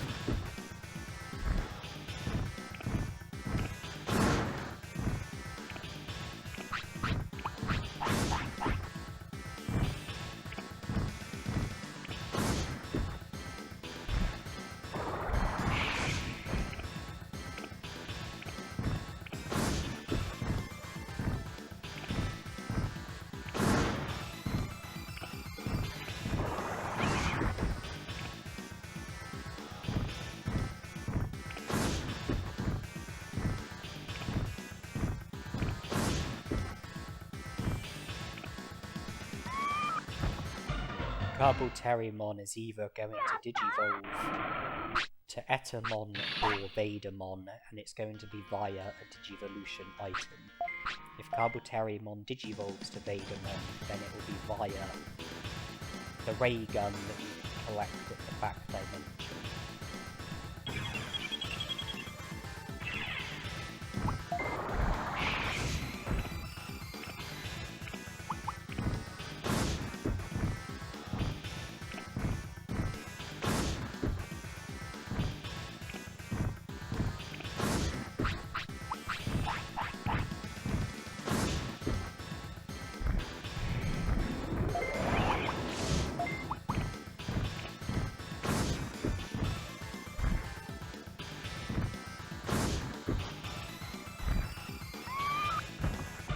My Digimon is now more tired than they've ever been throughout this challenge. Up until this point, the tiredness that comes from one individual battle is the maximum amount of tiredness that my Digimon has experienced. But recruiting Patamon requires you to have 3 consecutive battles against him. So Compulsorymon doesn't have the tiredness of 1 battle, he has the tiredness of 3 battles, which is the most tired that my Digimon has been throughout this challenge. And it was unavoidable in order to recruit Patamon, which has to be done, you have to have 3 consecutive battles against him. So it was compulsory, it was mandatory, it was unavoidable.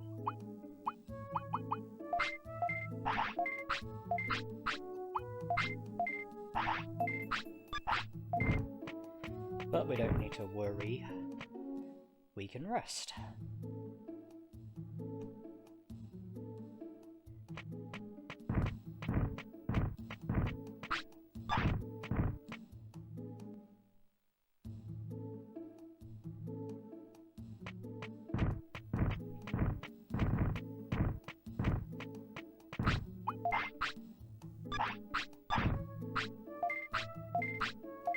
And our tiredness is still within the threshold of being,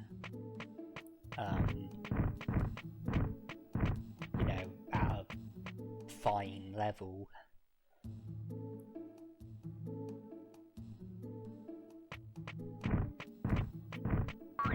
And it's been that way for the whole of the challenge. We haven't got to the point where your Digimon even becomes a bit tired. You know, when like Centauromon will say that your Digimon seems to be a bit tired.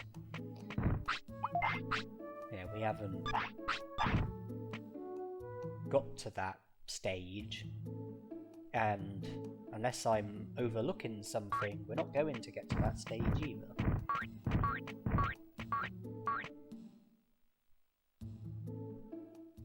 Because here onwards we should only have 1 single battle before recovering the tiredness and having another single battle and then recovering the tiredness and having another single battle. You know, the battles have to be interrupted with resting.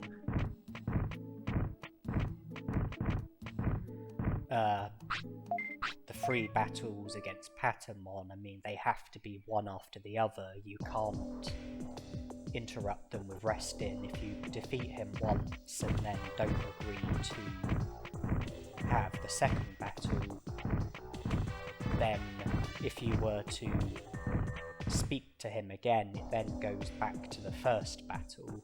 Yeah, you don't carry on from the second battle. And I'm back in Factorial Town because I have decided to grind for Metal Mumemon.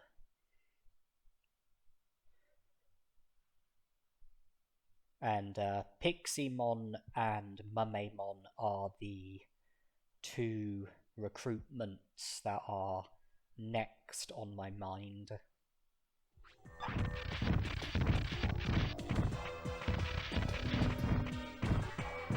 I would like to get Metal Mumemon to show up, defeat him, recruit him, and then I would like to get Mumemon and Pixiemon to show up, defeat them, recruit them. But obviously I need to rest accordingly.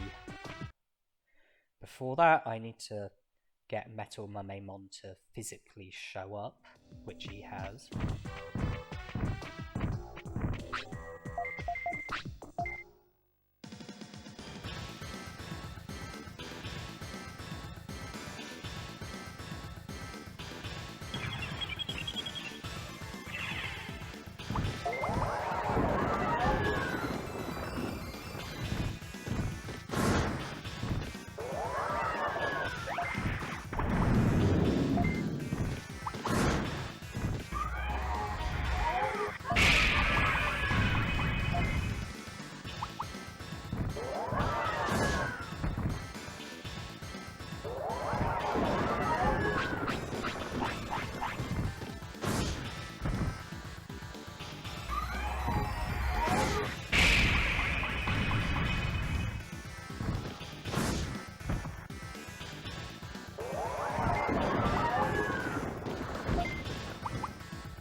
That puts us up to 74 prosperity points.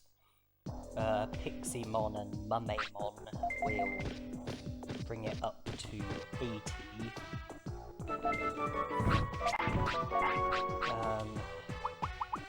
The fact that we've had a battle means that there's Tiredness, which needs to get recovered. But if I remember rightly, Compulsory wants to, well, first wants to sleep when it's 10 AM, which is only about an hour and a quarter away. And when he wants to sleep, I have until a minute before 11 AM to let him sleep. I think rather than rest, I should use this time to grind. I'm heading to Mount Panorama in pursuit of Mummemon, and I can recover Tiredness by sleeping before battling him. If I can get Mummemon to show up before Compulsorymon needs to sleep, then I can just wait until Compulsorymon wants to sleep, let him sleep, then battle Mummemon. If I get Mummemon to show up while Compulsorymon wants to sleep, then I can just sleep and battle Mummemon. If I have no joy with getting Mummemon to show up and we reach the point where Compulsorymon needs to sleep, then I can sleep and continue with the grind.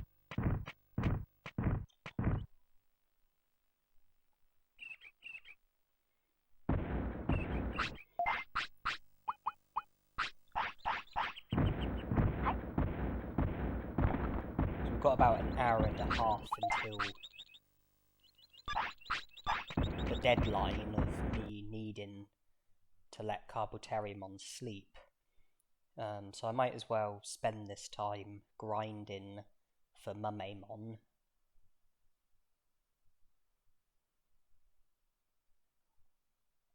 Okay, he does want to sleep.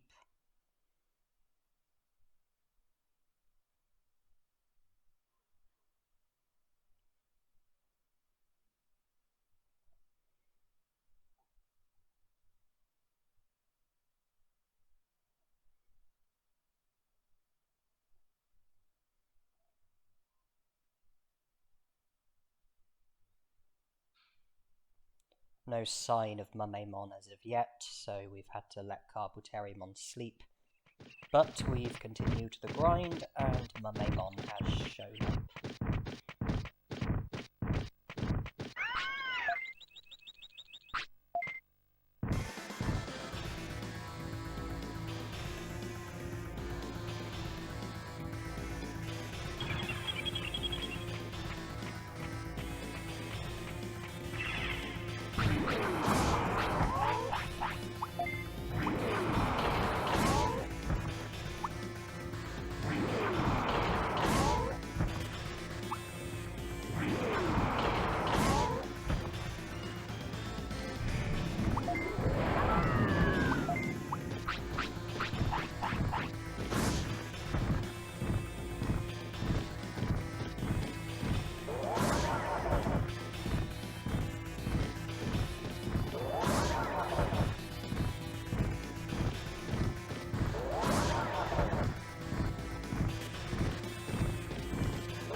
Piximon is next on the list.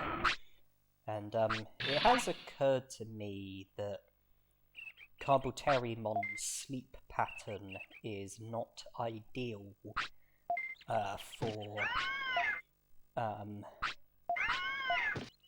the second Garulamon battle.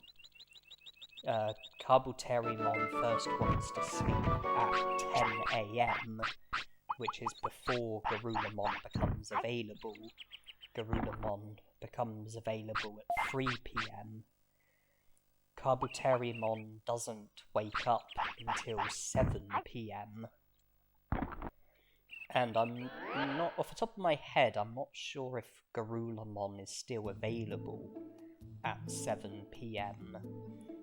But if he is available, then by that stage his HP would have fully recovered.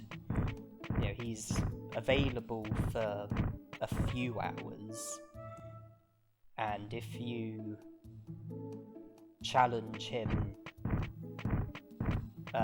during the earlier hours of him being available, then his HP will only be half full.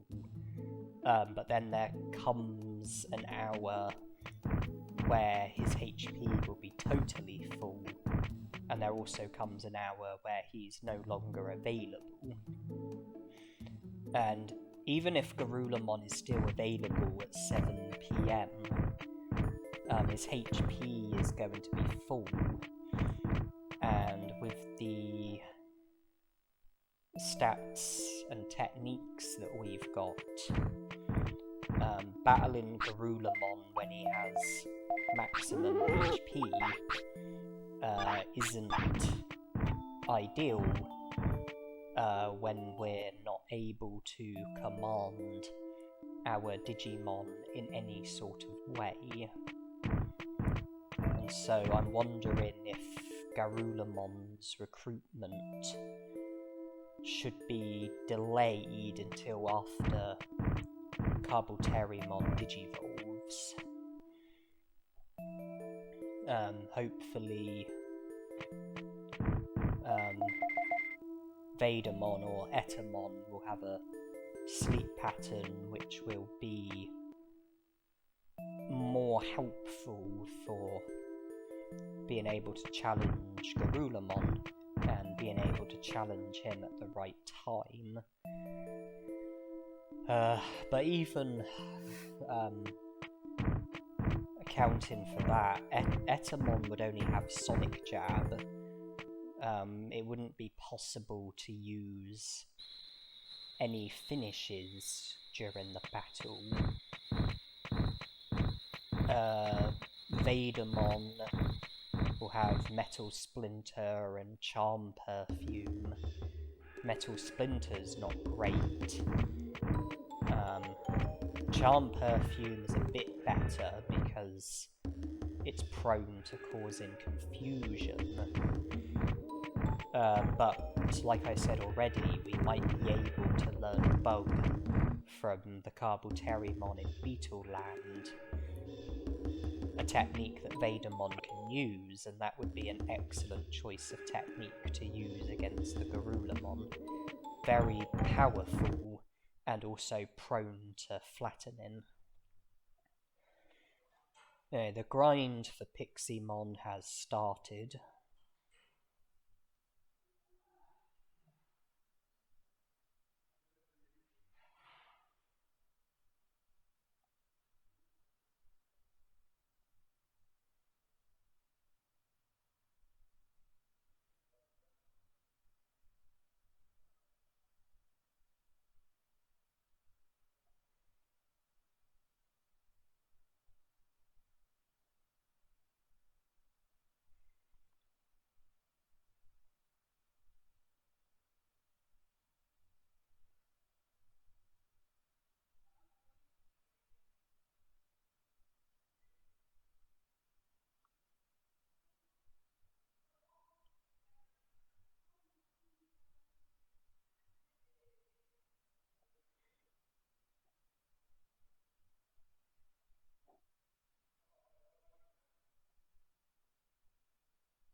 The grind continues.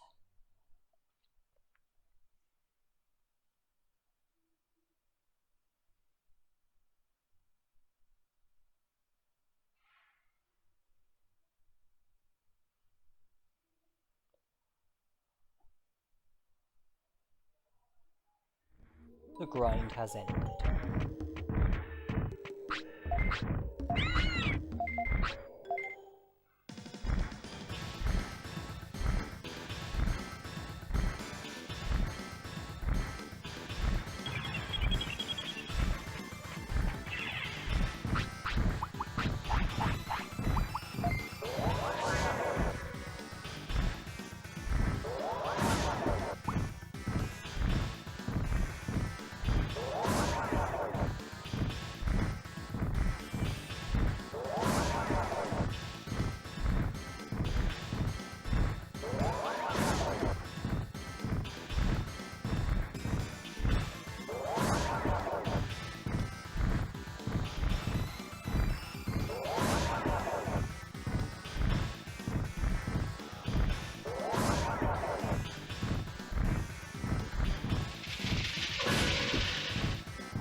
Digimon had a couple of cheap bugs there.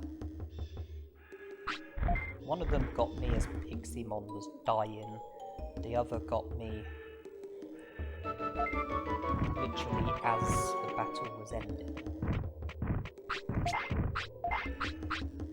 It did the damage, but there wasn't enough time for the animation of Tiredness falling down. Not that it matters much.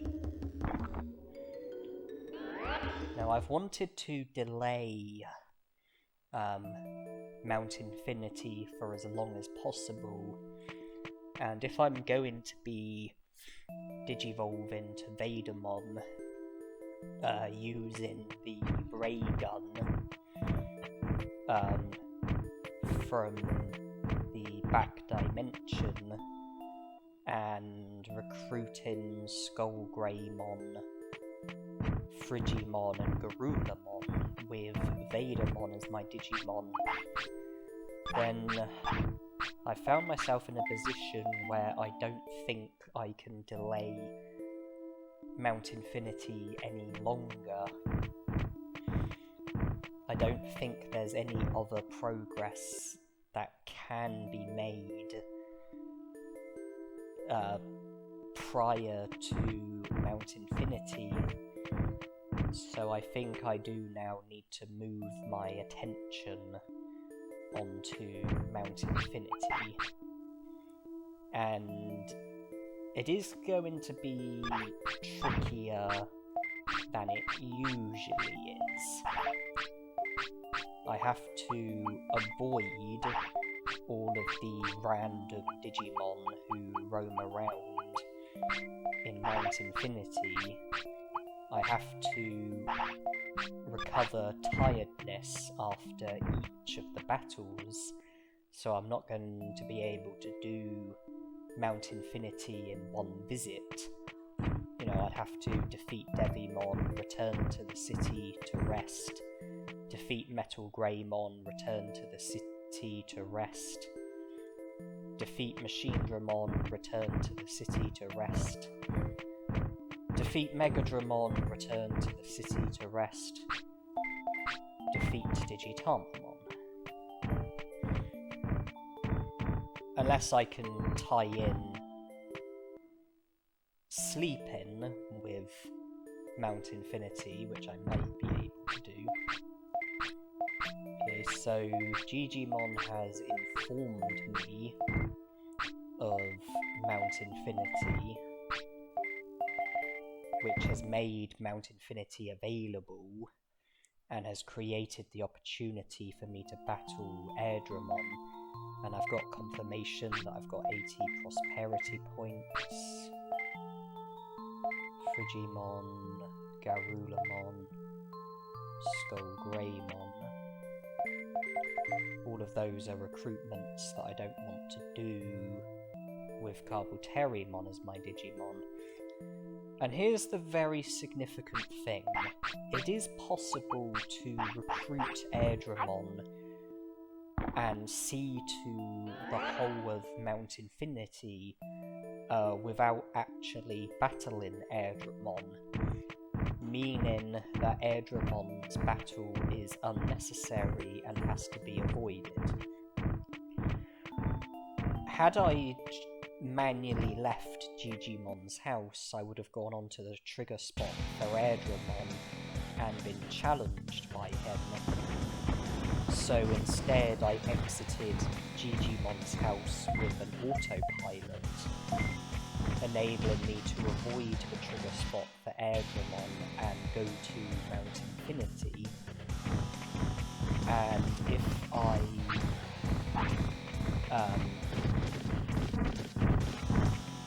defeat the Digimon in Mount Infinity, you know, Devimon, Mega Dramon, Metal Greymon, Machine Dramon, Digitamon, then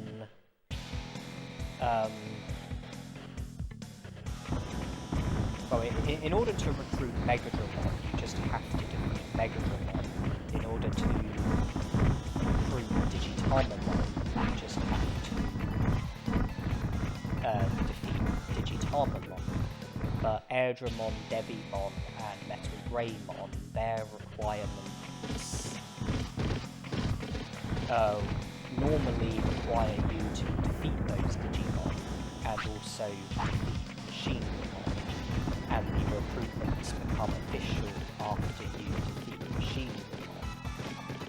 Devimon and Metal Greymon I will have to defeat like normal, same with Metal Greymon. Airdramon, on the other hand, the recruitment of Airdramon, well, the battle against Airdramon can be avoided despite the fact that Airdramon's despite the fact that we will still be able to recruit Airdramon. When we defeat Machine Dramon, the recruitments of Airdramon, Devimon, and Metal Greymon will become official, and Airdramon would have joined the city even though we didn't battle Airdramon.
I guess I forgot to use a protective floppy at the start of that battle, and getting paralysed was a reminder. And that prompted me to use a protective floppy. Okay, so avoiding Airdramon appeared to be simple enough, and that might raise the question of, well, what's the big complication? The big complication is that we have to continue to avoid Airdramon. We have to continue to avoid Airdramon's trigger spot, because if we go onto Airdramon's trigger spot, then Airdramon will show up and will battle us, and this continues to be the way of things even after you defeat Machinedramon. Once you speak to Digimon and create the opportunity for the Airdramon battle, the trigger spot for Airdramon will cause Airdramon to show up. If you avoid the trigger spot, then the trigger spot remains, and even after defeating Machinedramon and reaching 100 prosperity points, going onto Airdramon's trigger spot will cause Airdramon to show up. Something that we can't have happen. And that means that we can't manually enter or leave Digimon's house, because that will result in Airdramon showing up, which is an unnecessary battle, because we can get 100 prosperity points while avoiding the battle against Airdramon. And that affects our ability to save, because we can't just walk into Digimon's house. We will trigger Airdramon. That's going to make it harder to save. It's going to limit, our ability to save. And it doesn't help that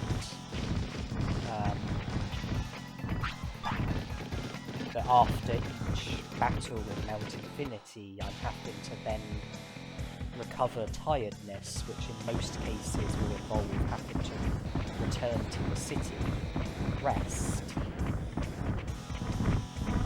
and then travel back through Mount Infinity while avoiding all of the random Digimon, not being able to go to Digimon's house and save.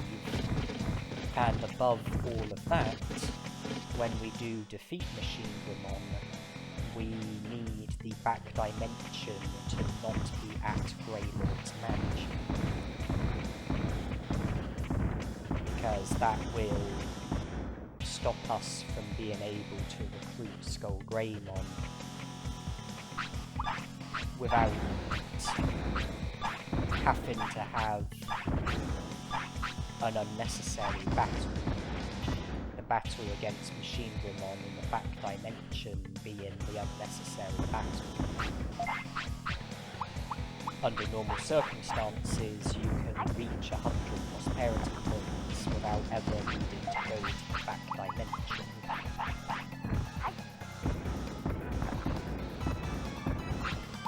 But seeing as we're not totally done with Greylord's mansion,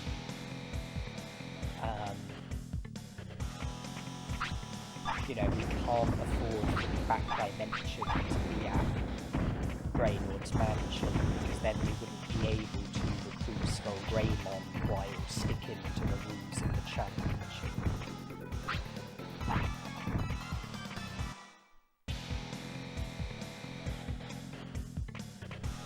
I mean, we can still save when sleeping, but that can only be done when our Digimon wants to sleep. It can only be done once a day.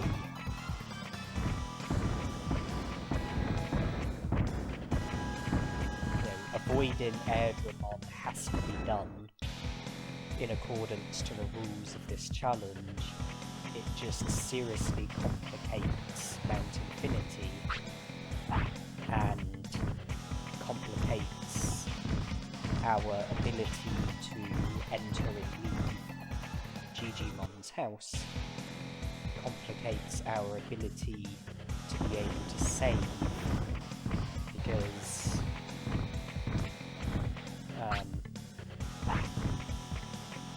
you know, the inability to just enter Digimon's house means not being able to use the save machine that's in his house, and so the only way that we can save is by sleeping.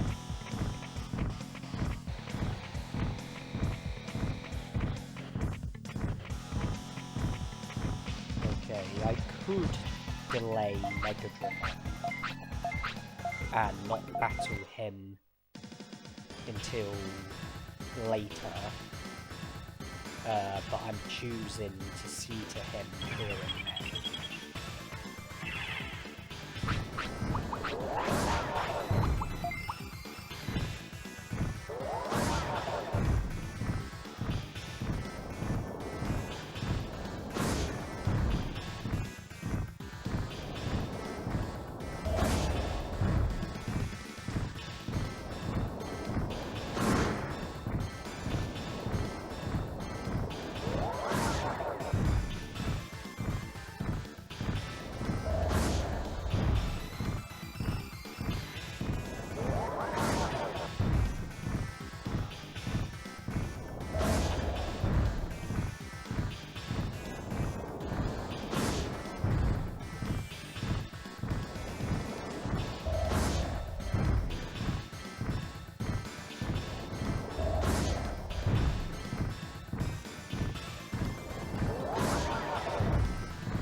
Normally, I don't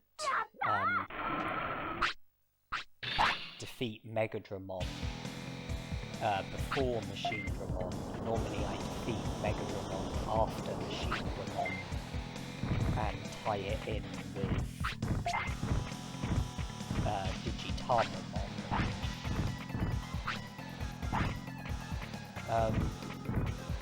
No, I'm not going to go back to the city and rest.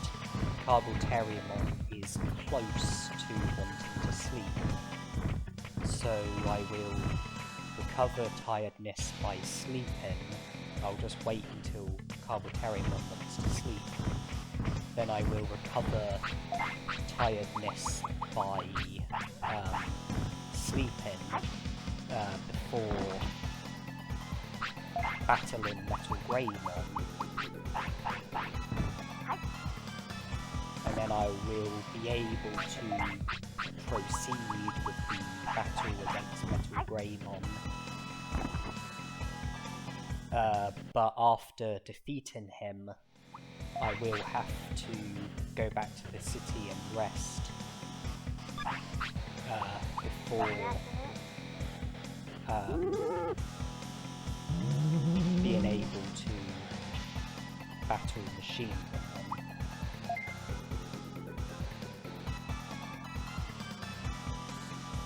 I'm very pleased to say that I've been able to save.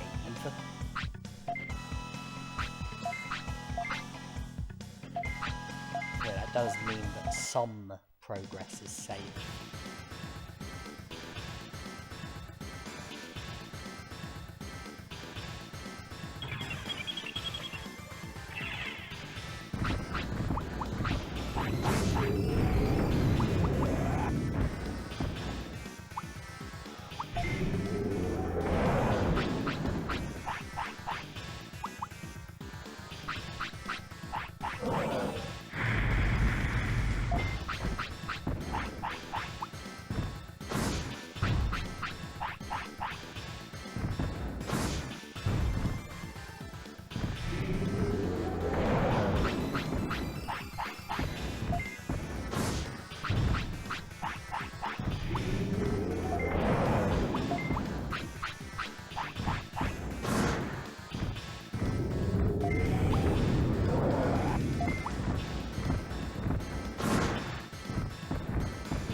Usually, I delay the battle against Megadramon because when you defeat him, he gets replaced by random Digimon who roam around in the area that he was in. And that means that if you defeat Megadramon before Machinemon, then when you return to Mount Infinity for Digitamamon, you have to avoid the random Digimon in the area that Megadramon was in. But if you don't defeat Megadramon before Machinemon, then when you return for Digitamamon, there won't be random Digimon roaming around in the area that Megadramon was in, because Megadramon will still be there. And then you can defeat Megadramon and just go straight to Digitamamon. But in this instance, things are a bit different. I mean, if I was to leave Megadramon until after Machinemon, then it still wouldn't be possible to see to both Megadramon and Digitamamon in the same visit, because I would have to defeat one of them, return to the city for rest, then go back and defeat the other one. Unless I was to time it so that I could defeat one of them and then sleep in Mount Infinity and then, you know, defeat the other, but, you know, you would be dependent on the right sort of timing, which isn't completely in your hands. You know, each battle in Mount Infinity is going to have to be followed by either resting or saving, and I knew that Compulsory was close to wanting to sleep, so I decided to just get Megadramon out of the way and then sleep before battling Metal Greymon, rest, and now I can see to Machine Dramon.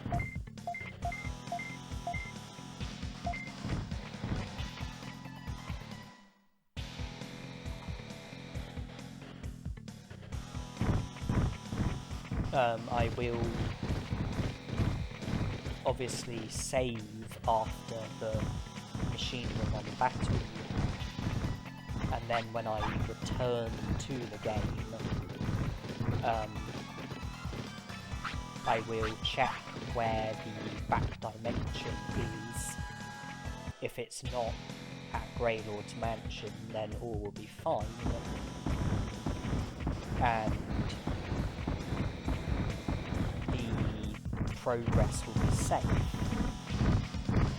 and by defeating Megadramon before Machine Dramon, the progress will be the progress of defeating Devimon, Megadramon, Metal Greymon and Machine Dramon, leaving just Digitamamon, as opposed to the progress being just defeating Devimon, Metal Greymon, Machine Dramon, and still having Megadramon and Digitamamon left in battle. Not to mention the attack chip that Megadramon drops, and the HP chip and MP chip that you have access to after defeating him. You know, make a nice treat. I was able to benefit from those item chips before. Well, I've been able to benefit from those item chips during the Metal Greymon battle, and it will also be the case during the Machine Dramon battle.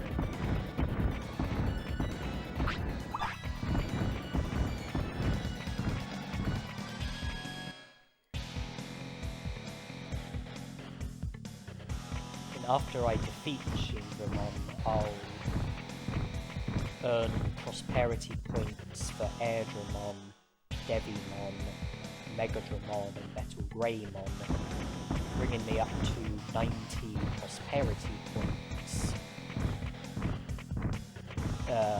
Just leaving Digitamamon will bring it up to 93, Garulamon will bring it up to 95, Frigimon he'll bring it up to 97, Skull Greymon who will bring it up to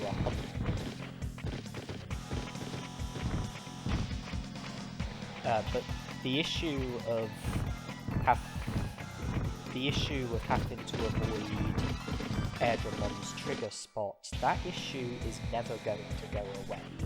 That issue is going to remain.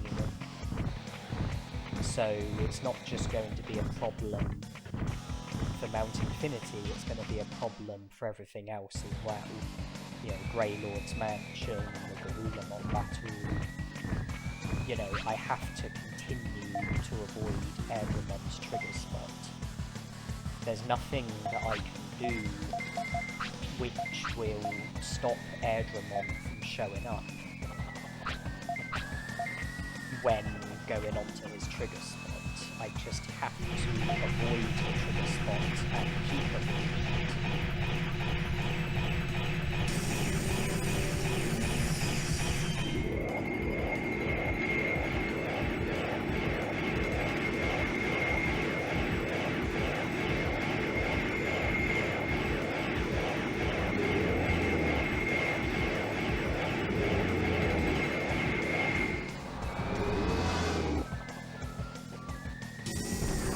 Probably see why I wanted to delay Mount Infinity for as long as possible.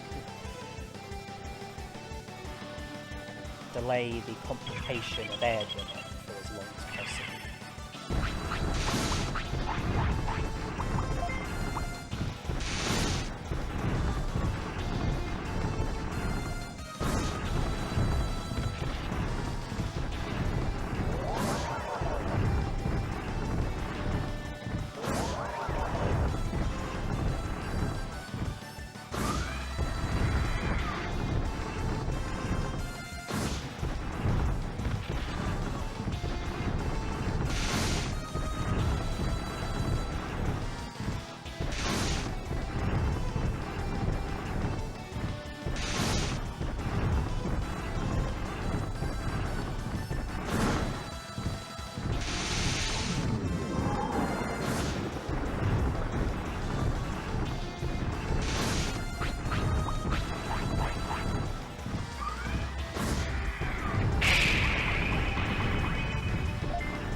Digimon down, all eyes on the back dimension.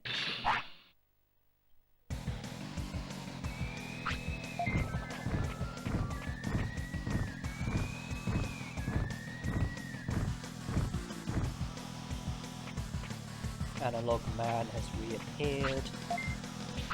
He tries to blow up the island, but screws up at it.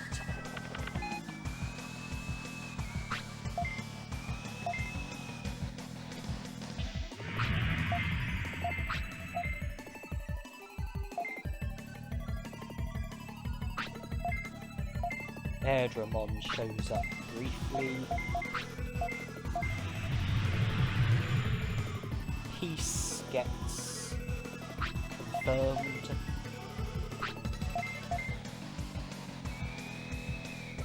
We return to the city with Digimon and various other Digimon. We get presented with the opportunity to save. Then we leave, then we return.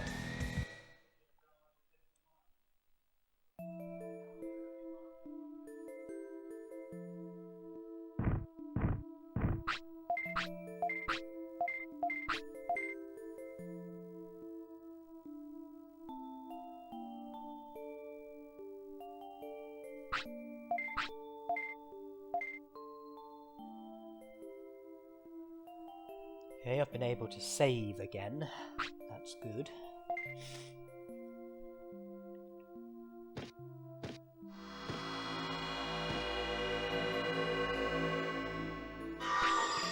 We are back, and I am delighted to say that the back dimension is not at Greylord's mansion.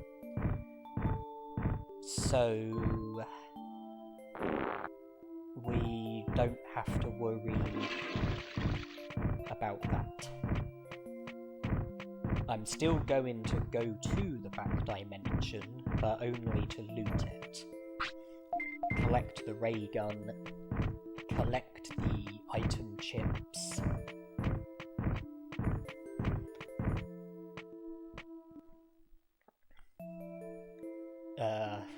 Leave via an autopilot.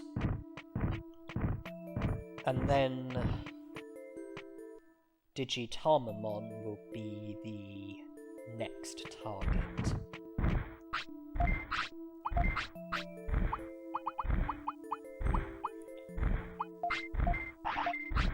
So of course we have to be avoiding any unnecessary battles. We have to be recovering all tiredness. Even though I could probably recover tiredness with certain food items, I still would prefer to, you know, rest in the clinic just so you viewers can have confirmation that, you know, tiredness is fine.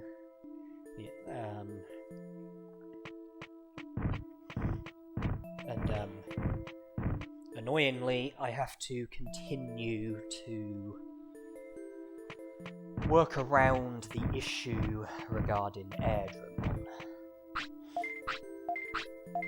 Okay, we've recovered the tiredness from the Machine Dramon battle, making us fit for the Digitamamon battle.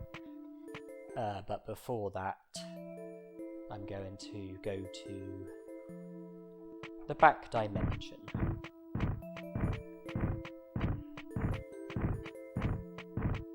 The item chips will make the Digitamamon battle a bit easier, and it will be nice to have the ray gun in my inventory safe, so that I can digivolve to Vadermon. The fact that I've gone to Friesland has probably made it obvious that the Ice Sanctuary is where the back dimension is. And fortunately, we are totally done with the Ice Sanctuary. We've recruited Angemon and collected all of the items that are there. Had the back dimension been at the Ogre Fortress, then that wouldn't have been a problem, because we're totally done with that as well. We defeated Olgamon there, we recruited Xiaomon, we spoke to Nanimon there, and we also collected all of the items that are there. Greylord's Mansion, we've only seen to the first part of it. We've aided my Otismon, collected all of the items from the computers, been informed by Xiaomon's notice board about the article regarding my Otismon, which means that when we go back to Greylord's Mansion, my Otismon will be missing, and it will enable us to defeat Tepamon, defeat Skullgreymon, recruit Skullgreymon,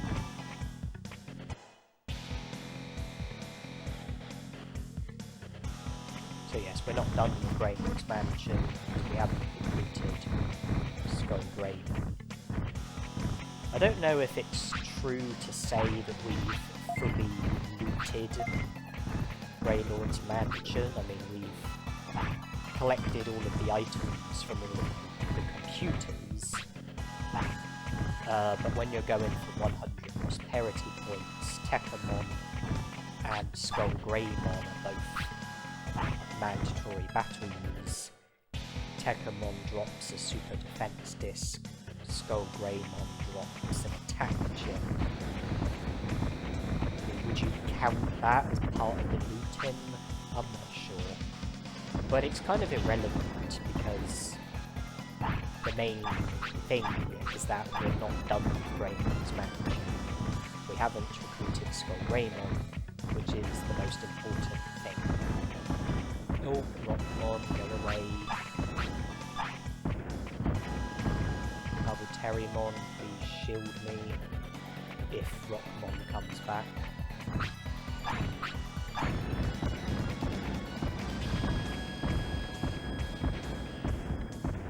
Okay, well Rockmon looks like he might be stuck. We've still got the issue of Tankmon. Okay. Okay. Tankmon, please go away.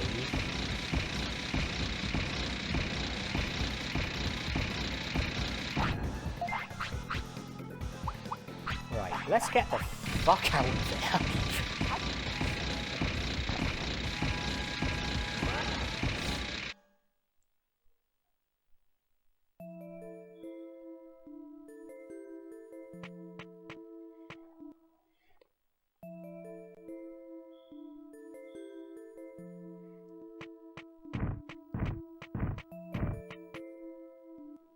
Let's eat at the restaurant.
And we now have the defensive command, because our brains is now in the 400 club.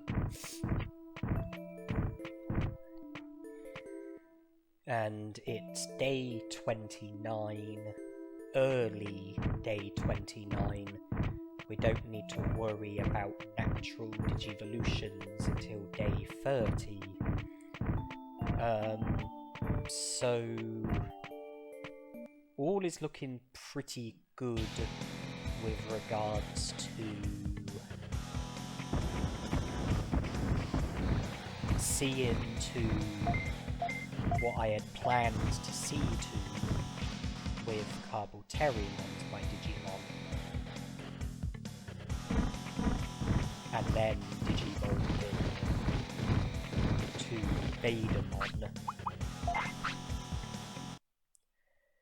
And I'm sure that we've got more than enough lifespan inside of us in order for me to be able to give a few devil chips to my Digimon should it be necessary for learning Bug.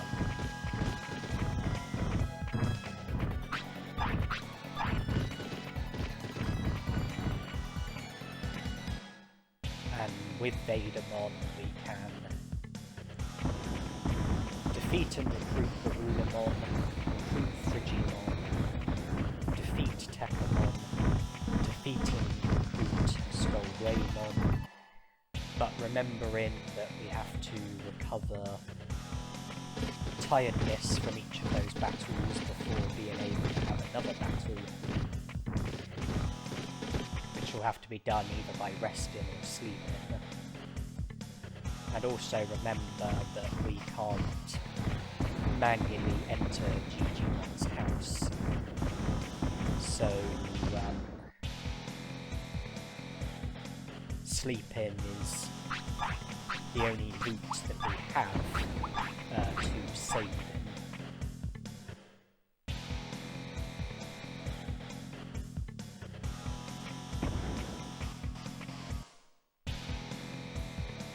When we go to Greylord's mansion, either we will have to defeat Takamon, return to the city, rest, go back to Greylord's mansion, defeat Skullgreat, unless we can tie it in such a way where we're able to defeat Takamon, then sleep, then defeat Skullgreat.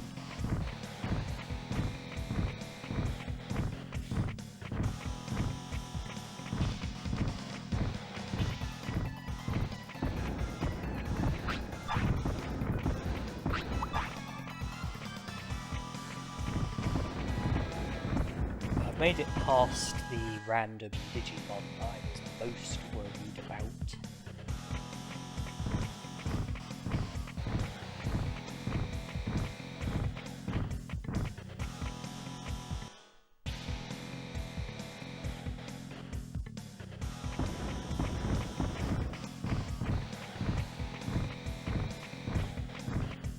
Once we deal with Digitamamon, that will be the whole of Mount Infinity sorted,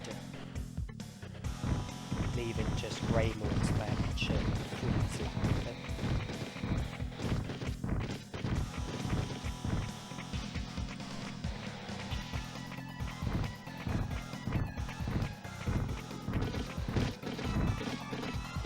It's almost 6 AM, almost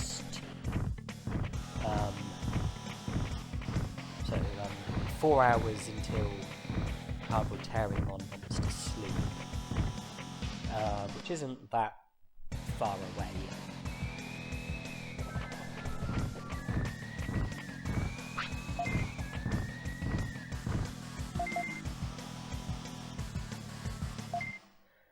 Well, we've made it, and the battle is about to start.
Our attention now has to be on the transition from Compulsory to Vadermon.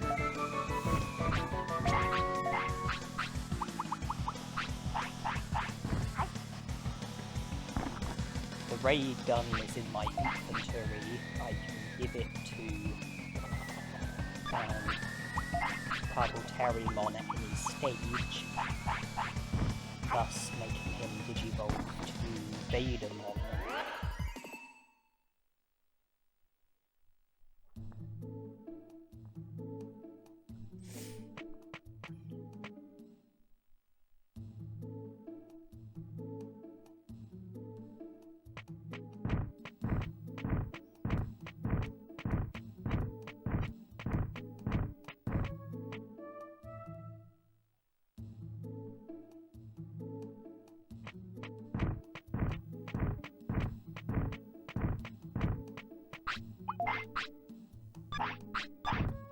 I don't think that I need to be resting.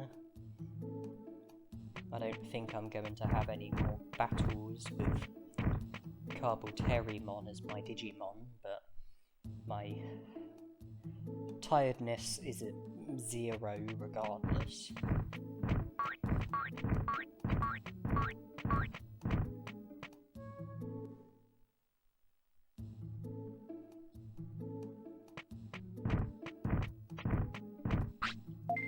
I won't be able to battle Teppermon or Skullgreymon with Compulsorymon as my Digimon. The recruitment of Frigimon doesn't involve any battling. Then that just leaves Garulamon. I mean, even if I was to defeat him with Compulsorymon, I'd have to sleep first.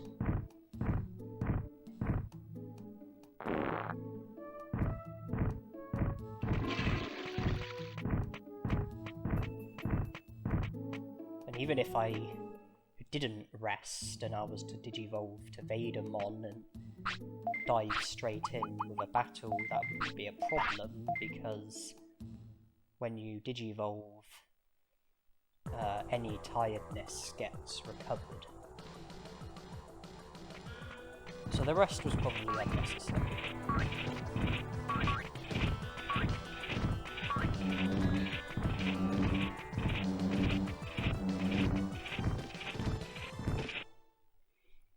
But before digivolve into Vadermon, I would like to see if I can be successful with learning Bug.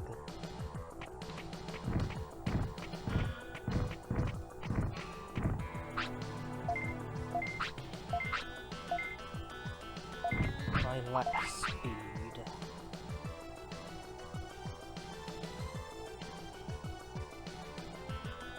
Compulsorymon is 9.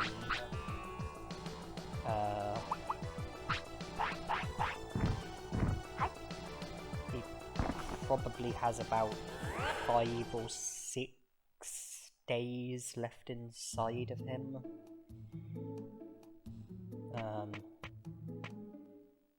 So I can definitely use some devil chips.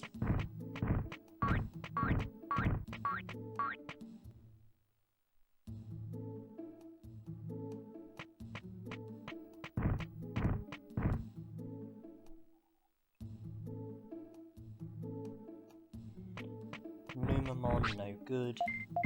Let's just acknowledge him, leave and re-enter, and a different Digimon will be present.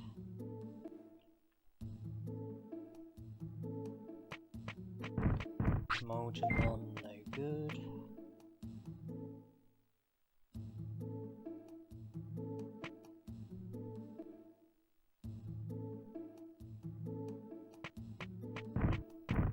Mamemon, no good. I think that just leaves Devimon.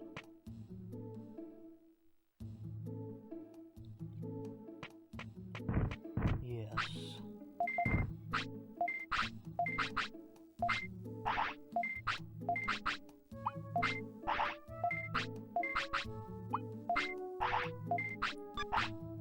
If I use 3 devil chips, my Digimon will have about 2 or 3 days left inside of them. And Digivolve into Vadermon via a ray gun will not increase my Digimon's lifespan, because it won't be a natural Digivolution. Digivolve into Ultimates via Digivolution items doesn't increase your lifespan. It has to either be a natural Digivolution or a special Digivolution.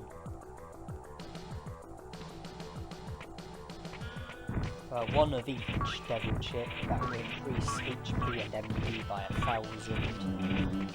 It will increase attack, defense, speed and brains by 100. Which means that attack, defense, speed and brains will all be over 500. Enough for me to have the enabled technique.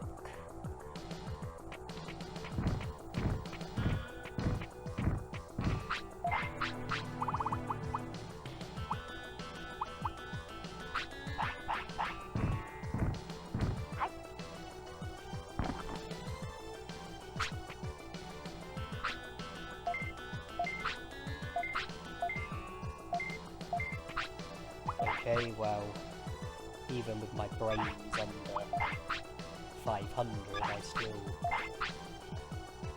learned Bug.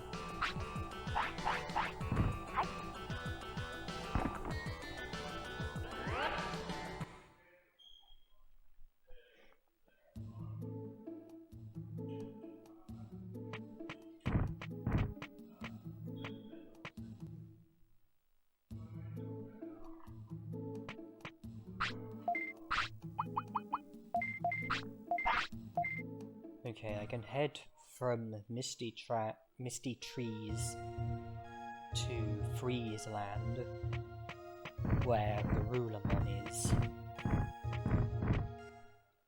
I can use the other 2 devil chips.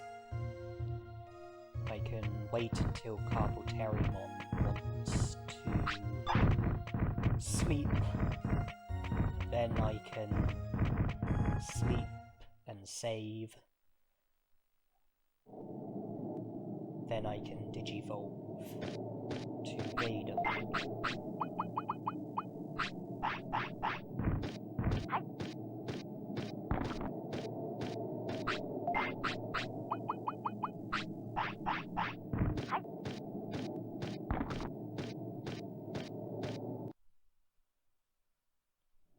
Okay.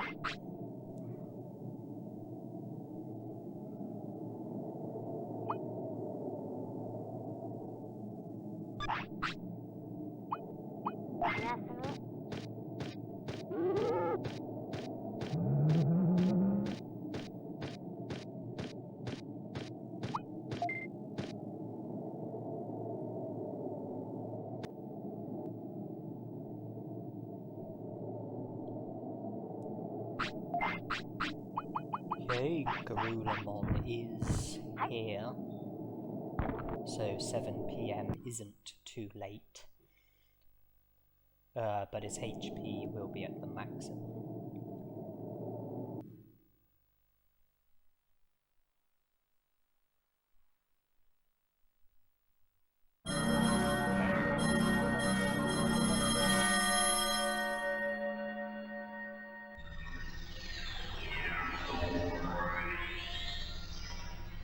Vadermon is finally ours.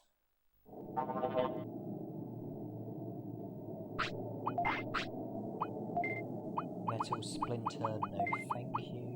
Bug, yes please.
see, when you've got Bug, you can take Garurumon down pretty easily, even if his HP is at the maximum.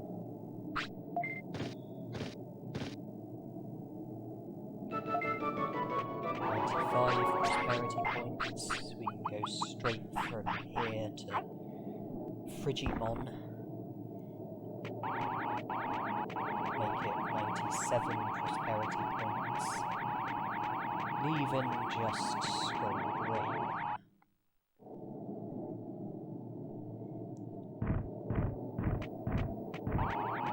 I don't know Vadermon's like sleep routine.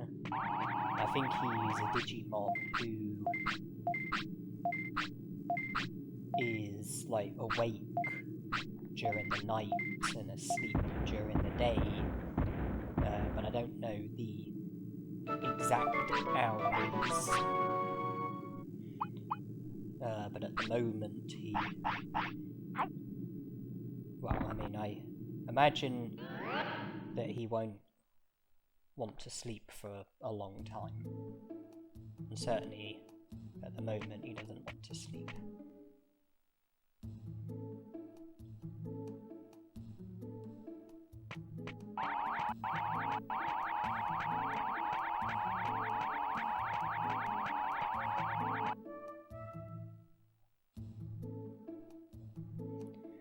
So there's 2 battles left, Tekamon and Skullgreymon. And Tiredness will need to get recovered after the Tekamon battle.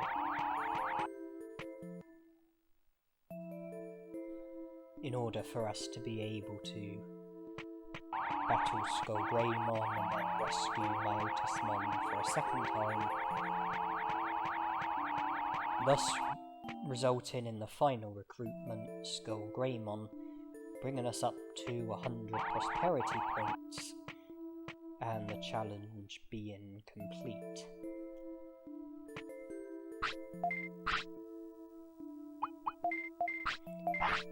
You might be wondering why I'm going to the Dino region. The reason why I'm going to the Dino region is because there's a vending machine which you can get mouldy meats from, and I would like to get a mouldy meat. You might be wondering why I would want a mouldy meat. Well, once I recruit Skullgreymon and bring myself up to 100 prosperity points, I would like to be able to speak to Digimon so that it can be confirmed that I have 100 prosperity points. And there might be the question of how that will be possible because of the issue of Airdramon. And in response to that, obviously it is possible to leave Digimon's house while avoiding Airdramon's trigger spot, as demonstrated. I just used the autopilot. It's also possible to enter Digimon's house while avoiding the trigger spot. You have to either fade away or lose a life. And so as a way of being able to bypass Airdramon and enter Digimon's house, when the time is right, I will give the mouldy meat to Vadermon, making him sick. Then it will be a case then it will be a case of passing the time until Vadermon loses a life from sickness. I will most probably do that by resting in Beetle Land. It won't be possible to rest in the Centaur Clinic while Vadermon is sick, because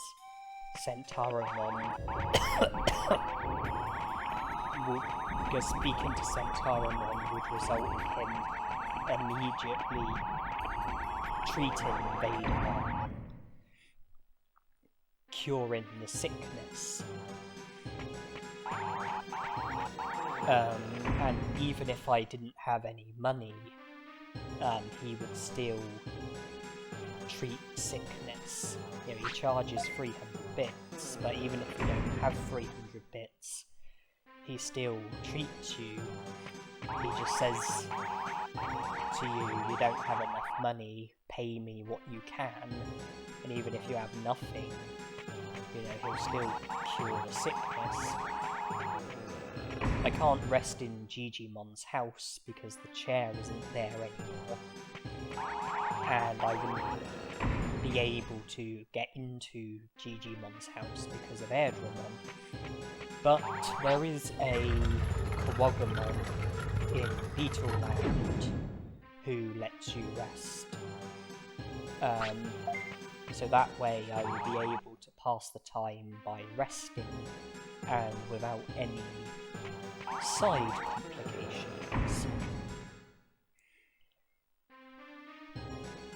So make Vadermon sick, you will only meet, rest in Beetle Land until he loses a life.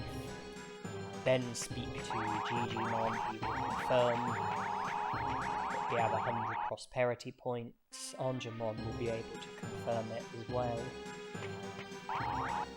Then I can save, and then I can show you myself attempting to leave Gigimon's house, so that you will be able to see Airdramon show up and challenge you.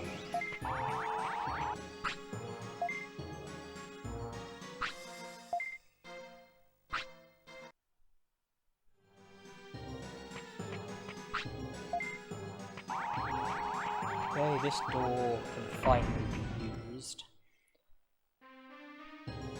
The door previously couldn't be used until after having the cutscene with Devimon.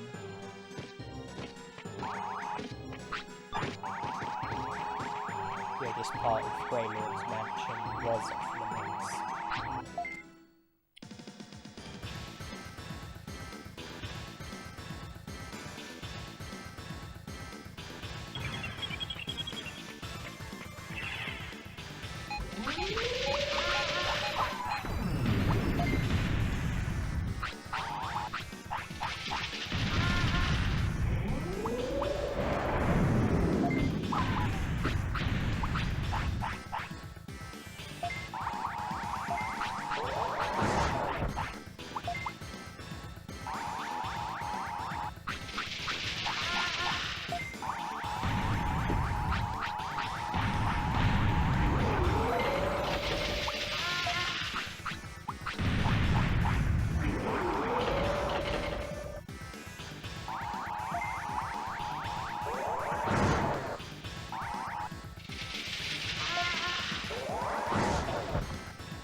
Full power learned. Do I care? Not particularly.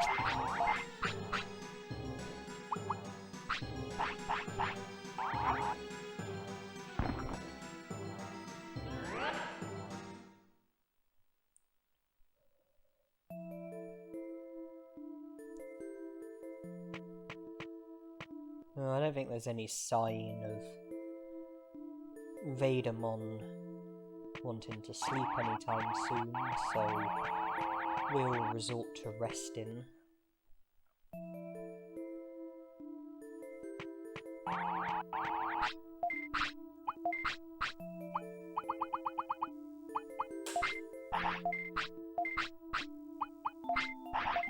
So purchasing the gold banana was a waste, but with all the money grinding that we did, we were in a position where money wasn't a huge problem.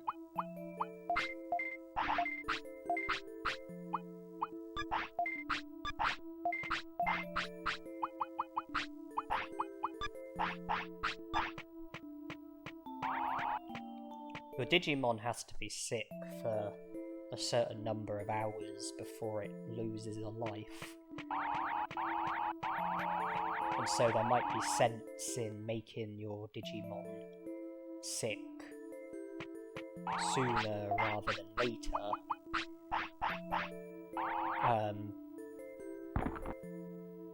But then I have to rest here,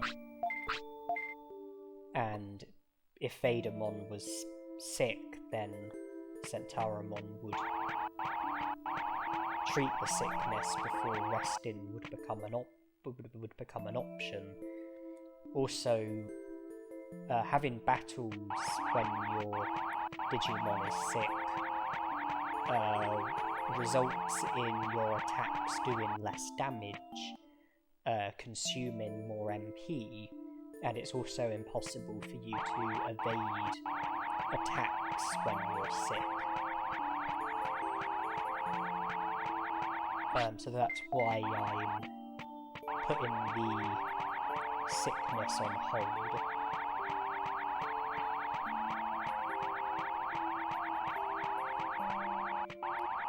Do I have anything interesting in the item bank?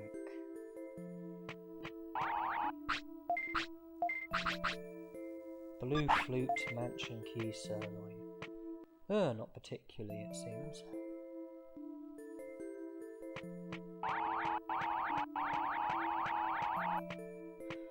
Okay, back to Greylord's mansion, I suppose.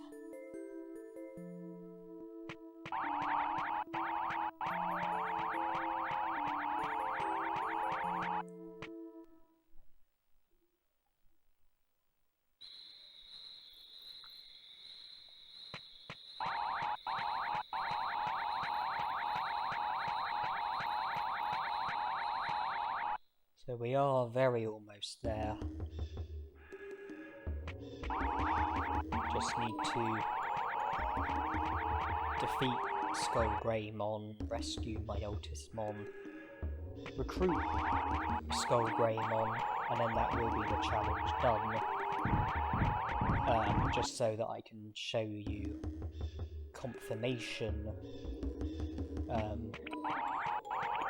I then need to lose a life from sickness as a way of being able to return to Gigimon's house while still bypassing Airdrum.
stats that we've got and bug as our technique, I can't imagine the battle will be hugely time-consuming.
Now able to access Digimon and speak to him.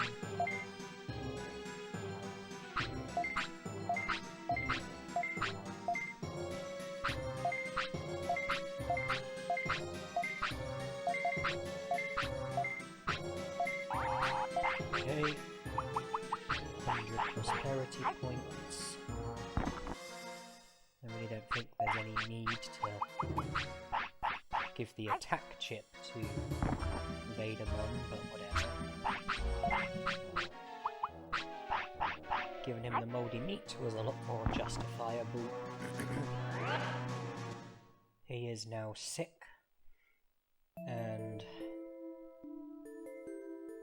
it's now just a case of waiting for him to lose a life from sickness.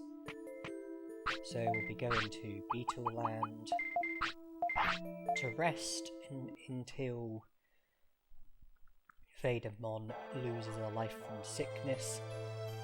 So the challenge is pretty much done. If you have watched it all the way through, then I would like to thank you for watching this challenge. I would like to thank you for devoting your time to me, devoting your time to my content. I hope that you've enjoyed this challenge. I hope that you've enjoyed watching this video. I hope that this has proven to be a positive, pleasant experience for you.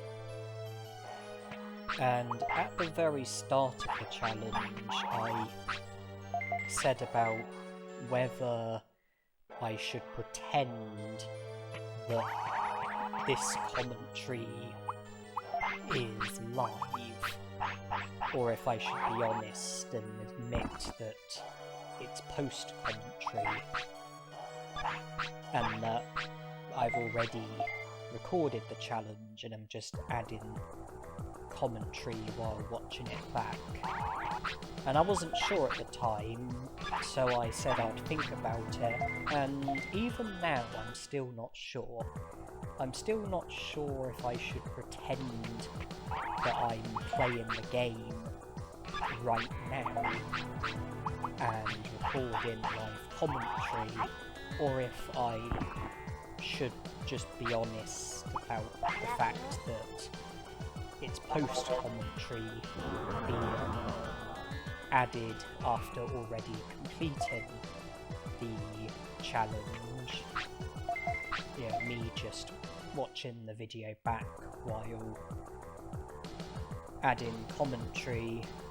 I still haven't decided, so if any viewers have any ideas, then maybe comment on the video and tell me what you think. Tell me if you think that I should pretend that this is live commentary, or if I should just be honest about it being post commentary. Let me know your thoughts, because I still haven't decided.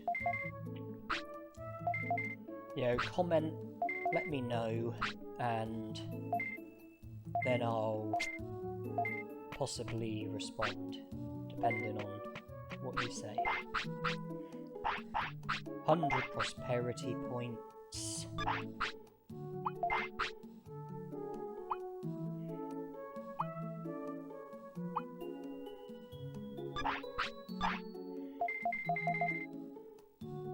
Save. I know I'll just go outside just to show you Drimogemon challenging us. There you are.